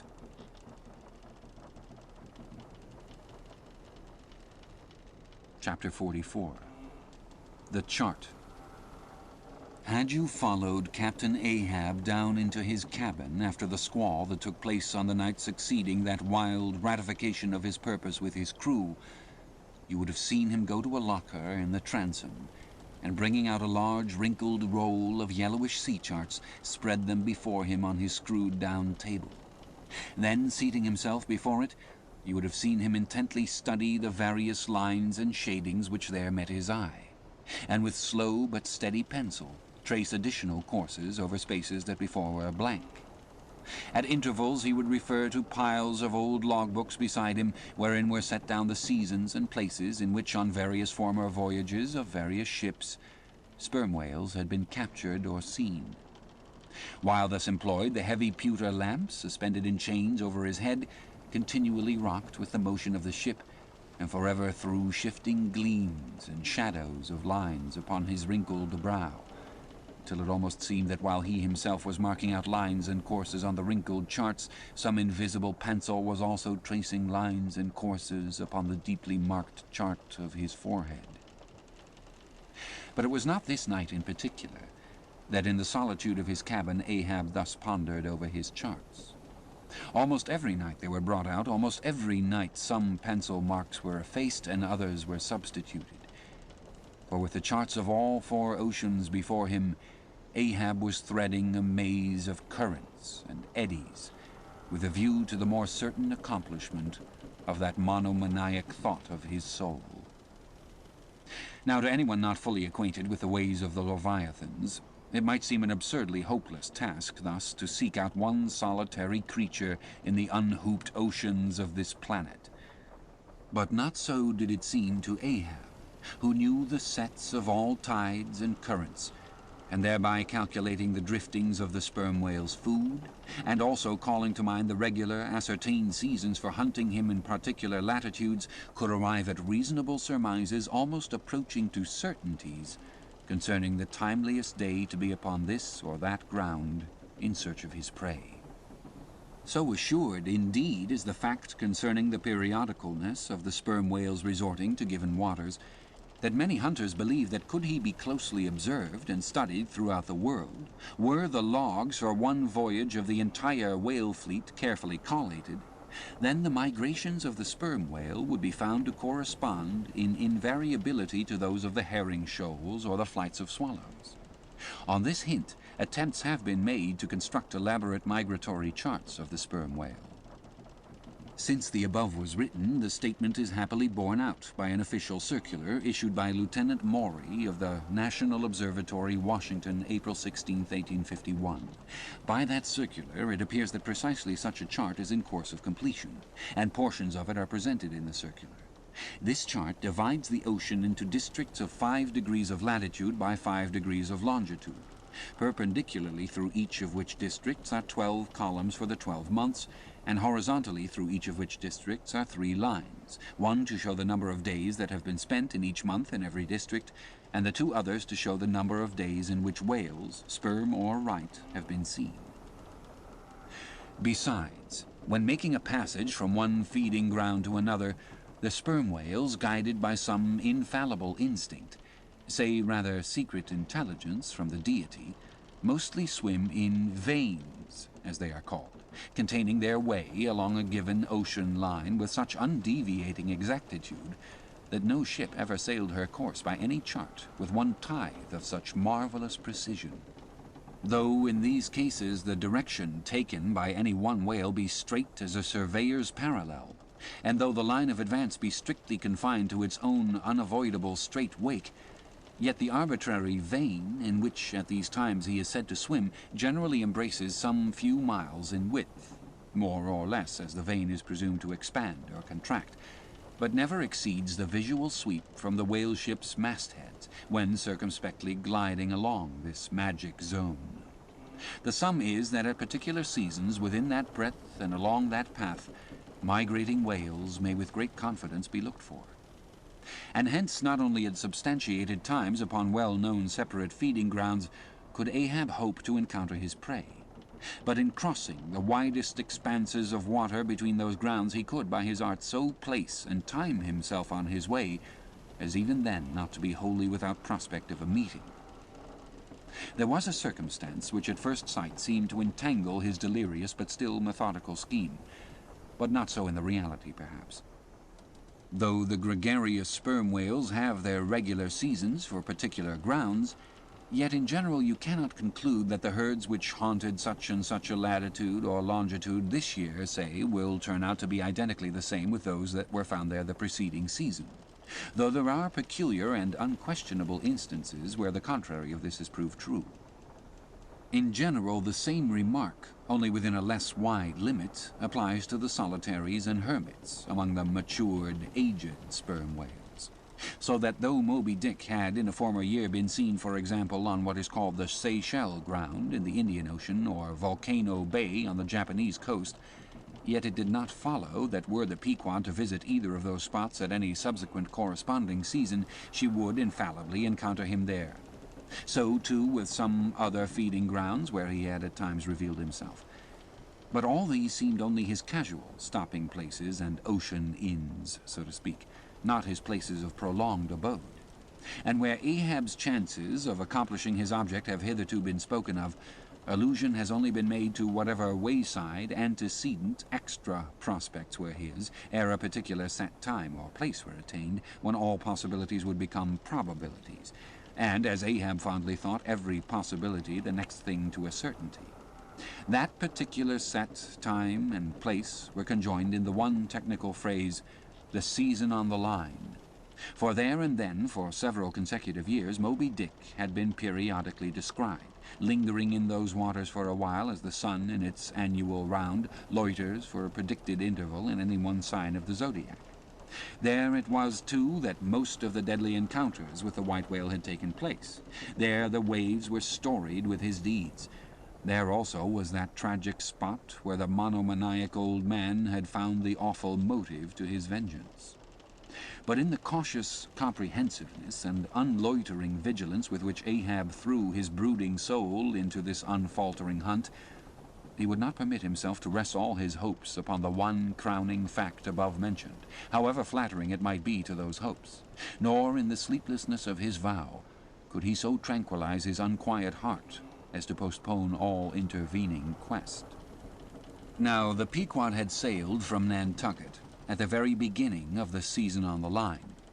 No possible endeavor, then, could enable her commander to make the great passage southwards, double Cape Horn, and then running down 60 degrees of latitude, arrive in the equatorial Pacific in time to cruise there. Therefore, he must wait for the next ensuing season.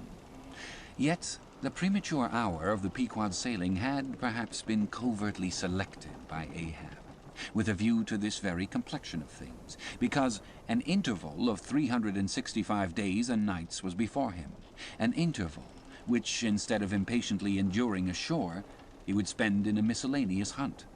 If by chance the white whale, spending his vacation in seas far remote from his periodical feeding grounds, should turn up his wrinkled brow off the Persian Gulf, or in the Bengal Bay or China Seas, or in any other waters haunted by his race, so that monsoons, pampas, nor'westers, harmattans, trades, any wind but the levanter and simoom, might blow Moby Dick into the devious zigzag world circle of the Pequod's circumnavigating wake. But granting all this, yet regarded discreetly and coolly, seems it not but a mad idea, this, that in the broad, boundless ocean, one solitary whale, even if encountered, should be thought capable of individual recognition from his hunter, even as a white-bearded mufti in the thronged thoroughfares of Constantinople? Yes, for the peculiar snow-white brow of Moby Dick and his snow-white hump could not but be unmistakable. And have I not tallied the whale, Ahab would mutter to himself, as after poring over his charts till long after midnight he would throw himself back in reveries, tallied him, and shall he escape? His broad fins are bored and scalloped out like a lost sheep's ear. And here his mad mind would run on in a breathless race, till a weariness and faintness of pondering came over him, and in the open air of the deck he would seek to recover his strength. Ah, God! What trances of torments does that man endure who is consumed with one unachieved, revengeful desire? He sleeps with clenched hands, and wakes with his own bloody nails in his palms. Often when forced from his hammock by exhausting and intolerably vivid dreams of the night, which, resuming his own intense thoughts through the day, carried them on amid a clashing of frenzies, and whirled them round and round in his blazing brain, till the very throbbing of his life-spot became insufferable anguish, and when, as was sometimes the case, these spiritual throes in him heaved his being up from its base, and a chasm seemed opening in him, from which forked flames and lightning shot up, and accursed fiends beckoned him to leap down among them, When this hell in himself yawned beneath him, a wild cry would be heard through the ship, and with glaring eyes Ahab would burst from his stateroom as though escaping from a bed that was on fire. Yet these, perhaps instead of being the unsuppressible symptoms of some latent weakness or fright at his own resolve, were but the plainest tokens of its intensity. For at such times, crazy Ahab, the scheming, unappeasedly steadfast hunter of the white whale, this Ahab that had gone to his hammock, was not the agent that so caused him to burst from it in horror again. The latter was the eternal, living principle or soul in him, and in sleep, being for the time dissociated from the characterizing mind, which at other times employed it for its outer vehicle or agent, it spontaneously sought escape from the scorching contiguity of the frantic thing of which for the time it was no longer an integral. But as the mind does not exist unless leagued with the soul, therefore it must have been that in Ahab's case, yielding up all his thoughts and fancies to his one supreme purpose, that purpose, by its own sheer inveteracy of will, forced itself against gods and devils into a kind of self-assumed independent being of its own. Nay, could grimly live and burn while the common vitality to which it was conjoined fled horror-stricken from the unbidden and unfathered birth. Therefore the tormented spirit that glared out of bodily eyes when what seemed Ahab rushed from his room was for the time but a vacated thing, a formless, somnambulistic being, a ray of living light to be sure, but without an object to color, and therefore a blankness in itself. God help thee, old man. Thy thoughts have created a creature in thee, and he whose intense thinking thus makes him a Prometheus, a vulture, feeds upon that heart forever, that vulture the very creature he creates.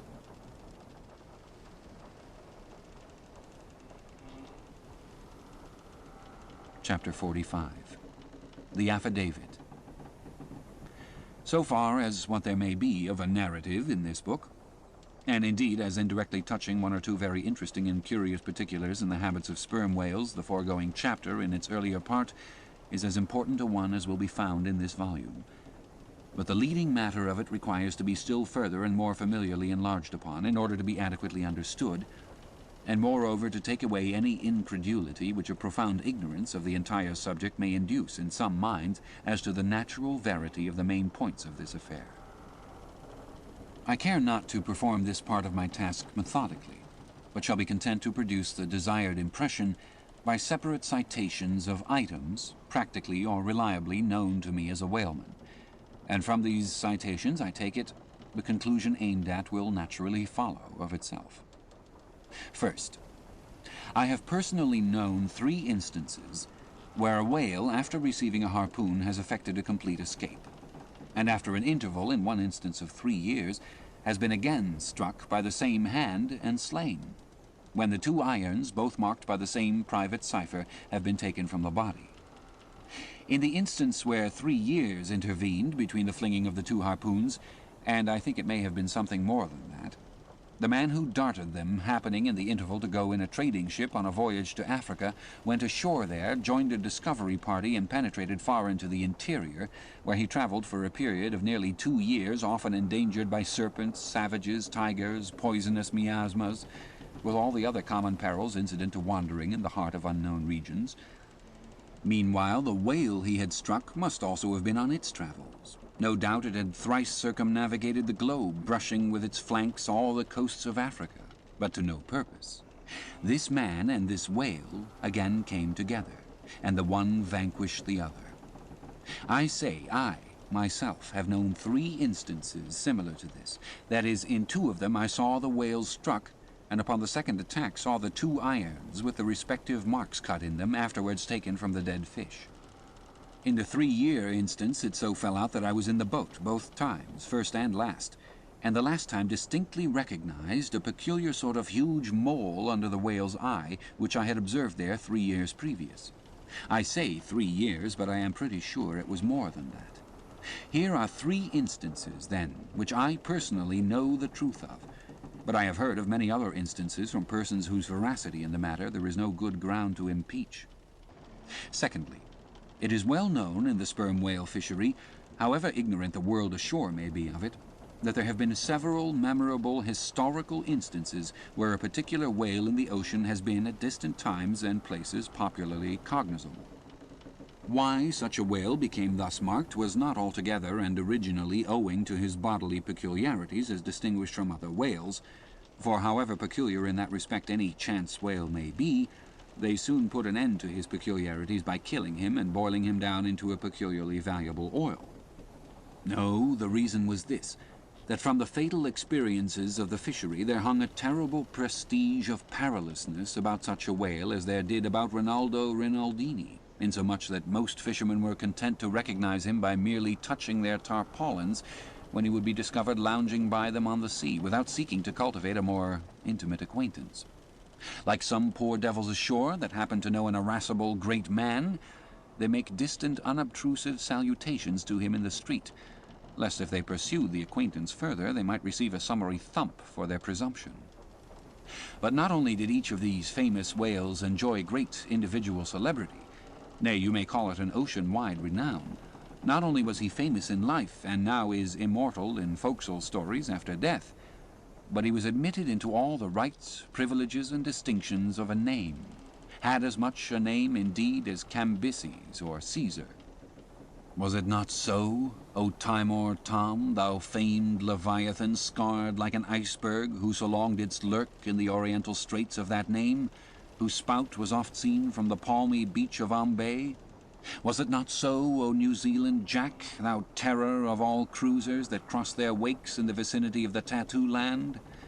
Was it not so, O Morquang, king of Japan, whose lofty jet they say at times assumed the semblance of a snow-white cross against the sky? Was it not so, O Don Miguel, thou Chilean whale, marked like an old tortoise with mystic hieroglyphics upon the back? In plain prose, here are 4 whales as well known to the students of cetacean history as Marius or Scylla to the classic scholar. But this is not all. New Zealand Tom and Don Miguel, after at various times creating great havoc among the boats of different vessels, were finally gone in quest of, systematically hunted out, chased, and killed by valiant whaling captains who heaved up their anchors with that express object as much in view as in setting out through the Narragansett woods Captain Butler of old had it in his mind to capture that notorious murderous savage Anawan, the headmost warrior of the Indian king Philip. I do not know where I can find a better place than just here to make mention of 1 or 2 other things which to me seem important, as in printed form, establishing to all respects the reasonableness of the whole story of the white whale, more especially the catastrophe. For this is one of those disheartening instances where truth requires full as much bolstering as error. So ignorant are most landsmen of some of the plainest and most palpable wonders of the world, that without hints touching the plain facts, historical and otherwise, of the fishery, they might scout at Moby Dick as a monstrous fable, or still worse and more detestable, a hideous and intolerable allegory. First, though some men have some vague flitting ideas of the general perils of the grand fishery, yet they have nothing like a fixed, vivid conception of those perils, and the frequency with which they recur. One reason, perhaps, is that not 1 in 50 of the actual disasters and deaths by casualties in the fishery ever finds a public record at home, however transient and immediately forgotten that record. Do you suppose that that poor fellow there, who this moment, perhaps caught by the whale line off the coast of New Guinea, is being carried down to the bottom of the sea by the sounding Leviathan, do you suppose that that poor fellow's name will appear in the newspaper obituary you will read tomorrow at your breakfast? No, because the mails are very irregular between here and New Guinea. In fact, did you ever hear what might be called regular news, direct or indirect, from New Guinea? Yet I tell you that upon one particular voyage which I made to the Pacific among many others, we spoke 30 different ships, every one of which had had a death by a whale, some of them more than 1, and 3 that had each lost a boat's crew. For God's sake, be economical with your lamps and candles. Not a gallon you burned, but at least 1 drop of man's blood was spilled for it. Secondly, People ashore have indeed some indefinite idea that a whale is an enormous creature of enormous power. But I have ever found that when narrating to them some specific example of this twofold enormousness, they have significantly complimented me upon my facetiousness. When, I declare upon my soul, I had no more idea of being facetious than Moses when he wrote the history of the plagues of Egypt. But fortunately the special point I here seek can be established upon testimony entirely independent of my own. That point is this: the sperm whale is in some cases sufficiently powerful, knowing, and judiciously malicious, as with direct aforethought to stave in, utterly destroy, and sink a large ship. And what is more, the sperm whale has done it. First, in the year 1820, the ship Essex, Captain Pollard, of Nantucket, was cruising in the Pacific Ocean. One day she saw spouts, lowered her boats, and gave chase to a shoal of sperm whales. Ere long, several of the whales were wounded, when suddenly a very large whale, escaping from the boats, issued from the shoal and bore directly down upon the ship. Dashing his forehead against her hull, he so stove her in that in less than 10 minutes she settled down and fell over. Not a surviving plank of her has been seen since. After the severest exposure, part of the crew reached the land in their boats.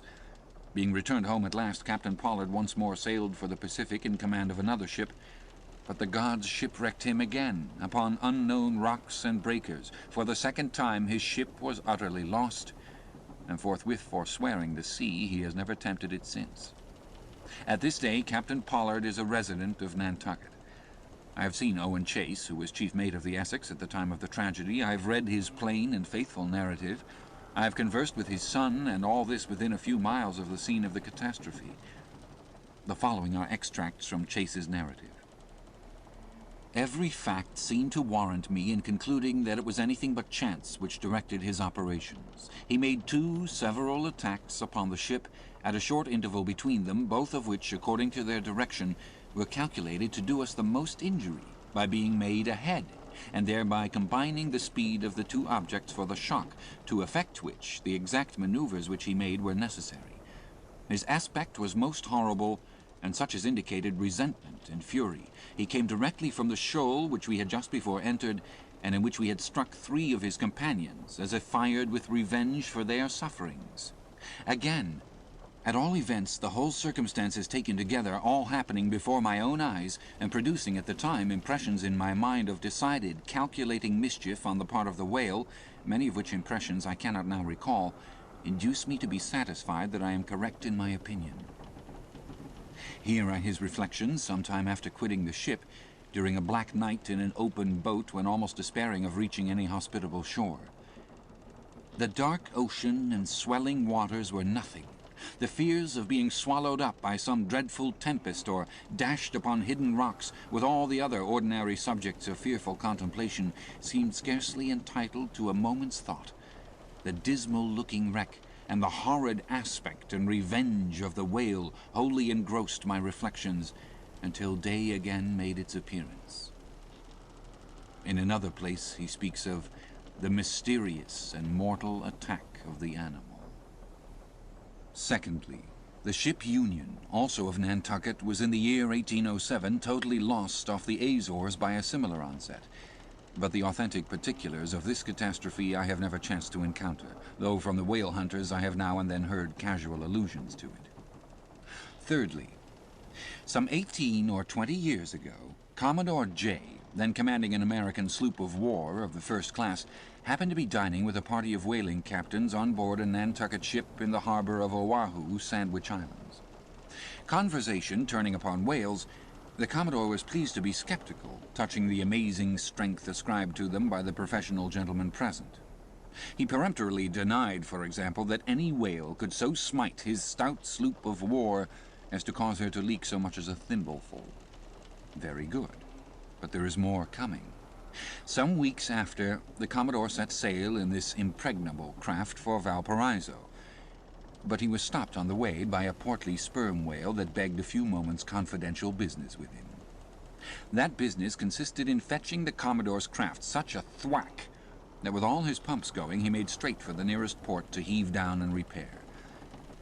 I am not superstitious, but I consider the Commodore's interview with that whale as providential. Was not Saul of Tarsus converted from unbelief by a similar fright? I tell you, the sperm whale will stand no nonsense.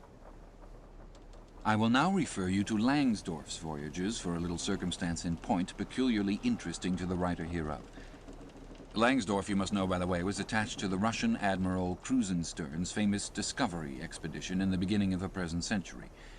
Captain Langsdorff thus begins his 17th chapter. By the 13th of May, our ship was ready to sail, and the next day we were out in the open sea on our way to Okhotsk. The weather was very clear and fine, but so intolerably cold that we were obliged to keep on our fur clothing. For some days we had had very little wind. It was not till the 19th that a brisk gale from the northwest sprang up. An uncommon large whale, the body of which was larger than the ship itself, lay almost at the surface of the water, but was not perceived by anyone on board till the moment when the ship, which was in full sail, was almost upon him, so that it was impossible to prevent its striking against him.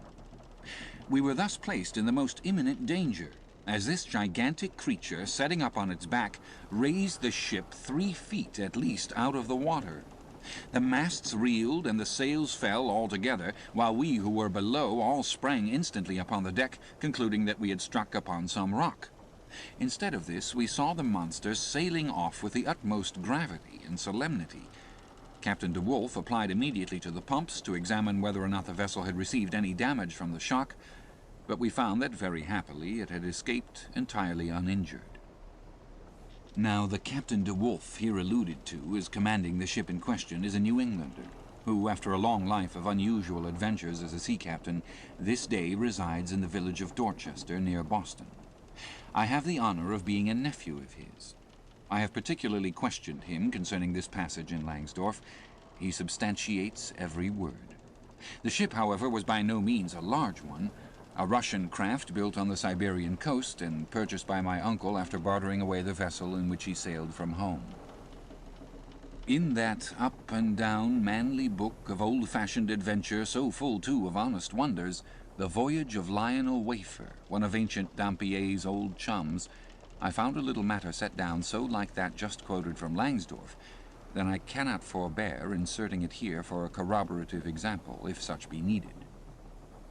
Lionel, it seems, was on his way to John Ferdinando, as he calls the modern Juan Fernandez. In our way thither, he says, about 4 o'clock in the morning, when we were about 150 leagues from the main of America, our ship felt a terrible shock, which put our men in such consternation that they could hardly tell where they were or what to think, but every one began to prepare for death. And indeed, the shock was so sudden and violent that we took it for granted the ship had struck against a rock. But when the amazement was a little over, we cast the lead and sounded, but found no ground.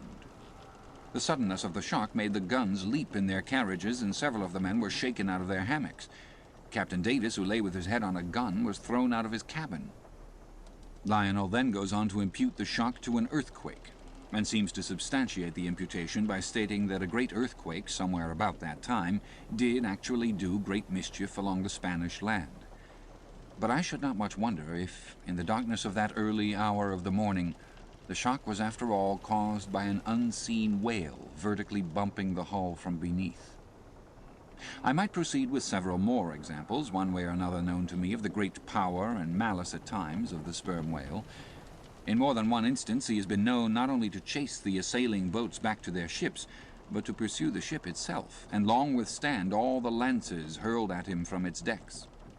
The English ship Pusey Hall can tell a story on that head.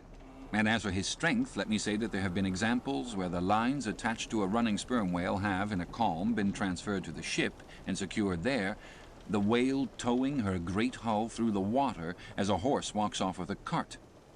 Again, it is very often observed that if the sperm whale, once struck, is allowed time to rally, he then acts, not so often with blind rage, as with willful, deliberate designs of destruction to his pursuers, nor is it without conveying some eloquent indication of his character that upon being attacked he will frequently open his mouth and retain it in that dread expansion for several consecutive minutes. But I must be content with only one more and a concluding illustration, a remarkable and most significant one. by which you will not fail to see that not only is the most marvelous event in this book corroborated by plain facts of the present day, but that these marvels, like all marvels, are mere repetitions of the ages, so that for the millionth time we say Amen with Solomon. Verily, there is nothing new under the sun. In the 6th Christian century lived Procopius, a Christian magistrate of Constantinople, in the days when Justinian was emperor and Belisarius general. As many know, he wrote the history of his own times, a work every way of uncommon value. By the best authorities, he has always been considered a most trustworthy and unexaggerating historian, except in some 1 or 2 particulars not at all affecting the matter presently to be mentioned. Now, in this history of his, Procopius mentions that during the term of his prefecture at Constantinople, a great sea monster was captured in the neighboring Propontis, after having destroyed vessels at intervals in those waters for a period of more than 50 years. A fact thus set down in substantial history cannot easily be gainsaid, nor is there any reason it should be. Of what precise species this sea monster was is not mentioned, but as he destroyed ships, as well as for other reasons, he must have been a whale, and I am strongly inclined to think a sperm whale, and I will tell you why. For a long time I fancied that the sperm whale had always been unknown in the Mediterranean and the deep waters connecting with it. Even now I am certain that those seas are not, and perhaps never can be, in the present constitution of things, a place for his habitual gregarious resort. But further investigations have recently proved to me that in modern times there have been isolated instances of the presence of the sperm whale in the Mediterranean. I am told on good authority that on the Barbary coast, a Commodore Davis of the British Navy found the skeleton of a sperm whale. Now, as a vessel of war readily passes through the Dardanelles, hence a sperm whale could, by the same route, pass out of the Mediterranean into the Propontis. In the Propontis, as far as I can learn, none of that peculiar substance called brit is to be found, the aliment of the right whale. But I have every reason to believe that the food of the sperm whale, squid, or cuttlefish lurks at the bottom of that sea, because large creatures, but by no means the largest of that sort, have been found at its surface. If, then, you will properly put these statements together, and reason upon them a bit, you will clearly perceive that according to all human reasoning, Procopius's sea monster that for half a century stove the ships of a Roman emperor must in all probability have been a sperm whale.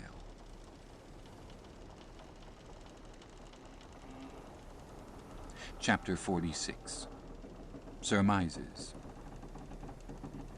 Though consumed with the hot fire of his purpose, Ahab in all his thoughts and actions ever had in view the ultimate capture of Moby Dick, though he seemed ready to sacrifice all mortal interests to that one passion, nevertheless it may have been that he was by nature and long habituation far too wedded to a fiery whaleman's way altogether to abandon the collateral prosecution of the voyage.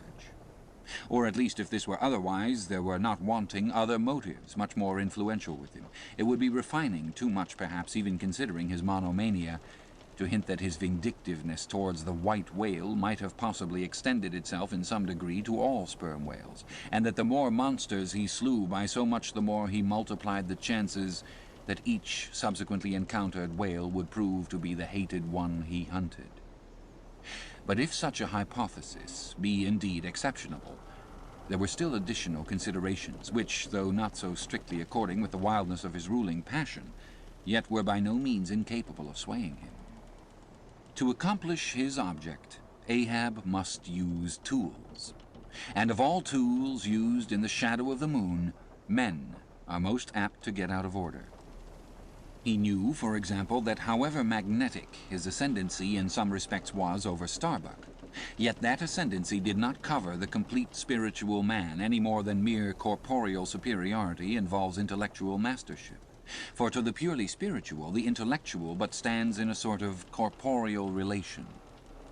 Starbuck's body and Starbuck's coerced will were Ahab's, so long as Ahab kept his magnet at Starbuck's brain.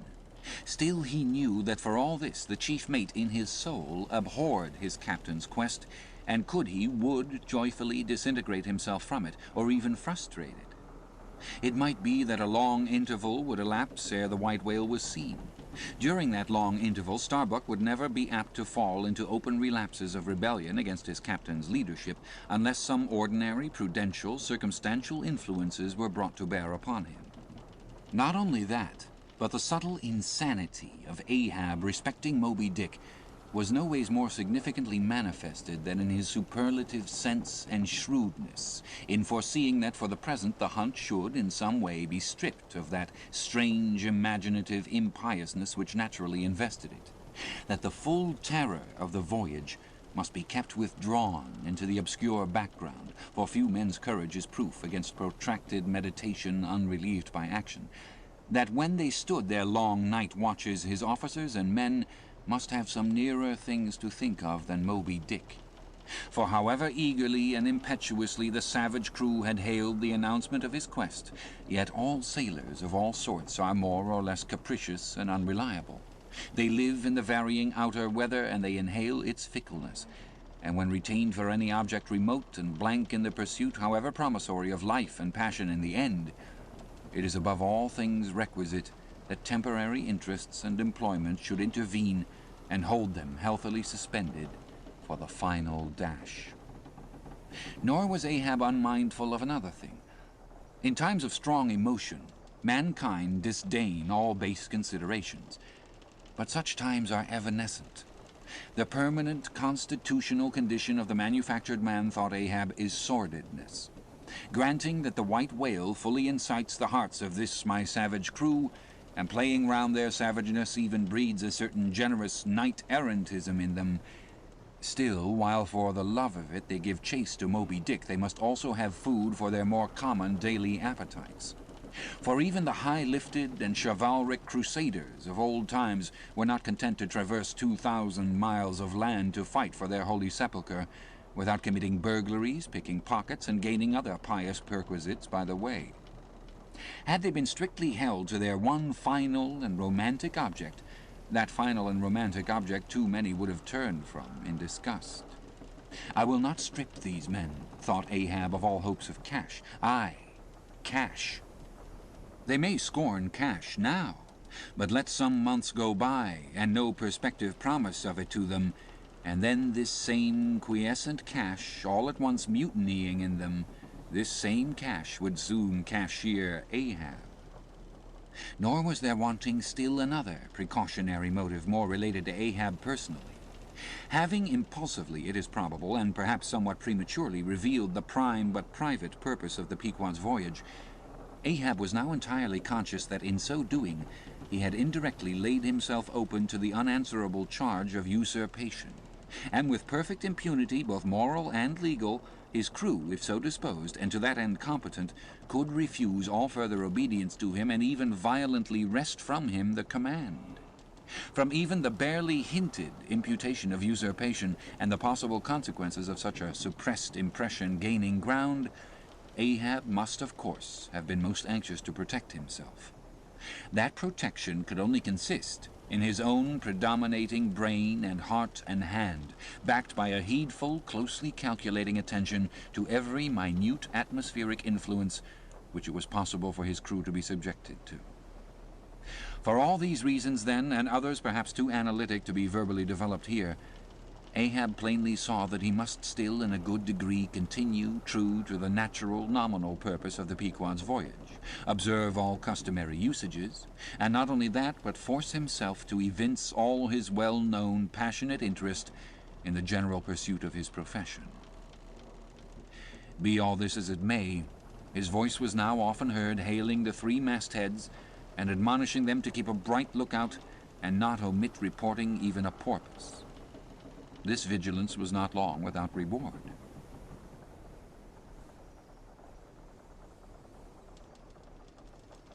This audiobook has been broken into multiple parts to make the download faster. You have reached the end of a part, but not the end of the complete audiobook.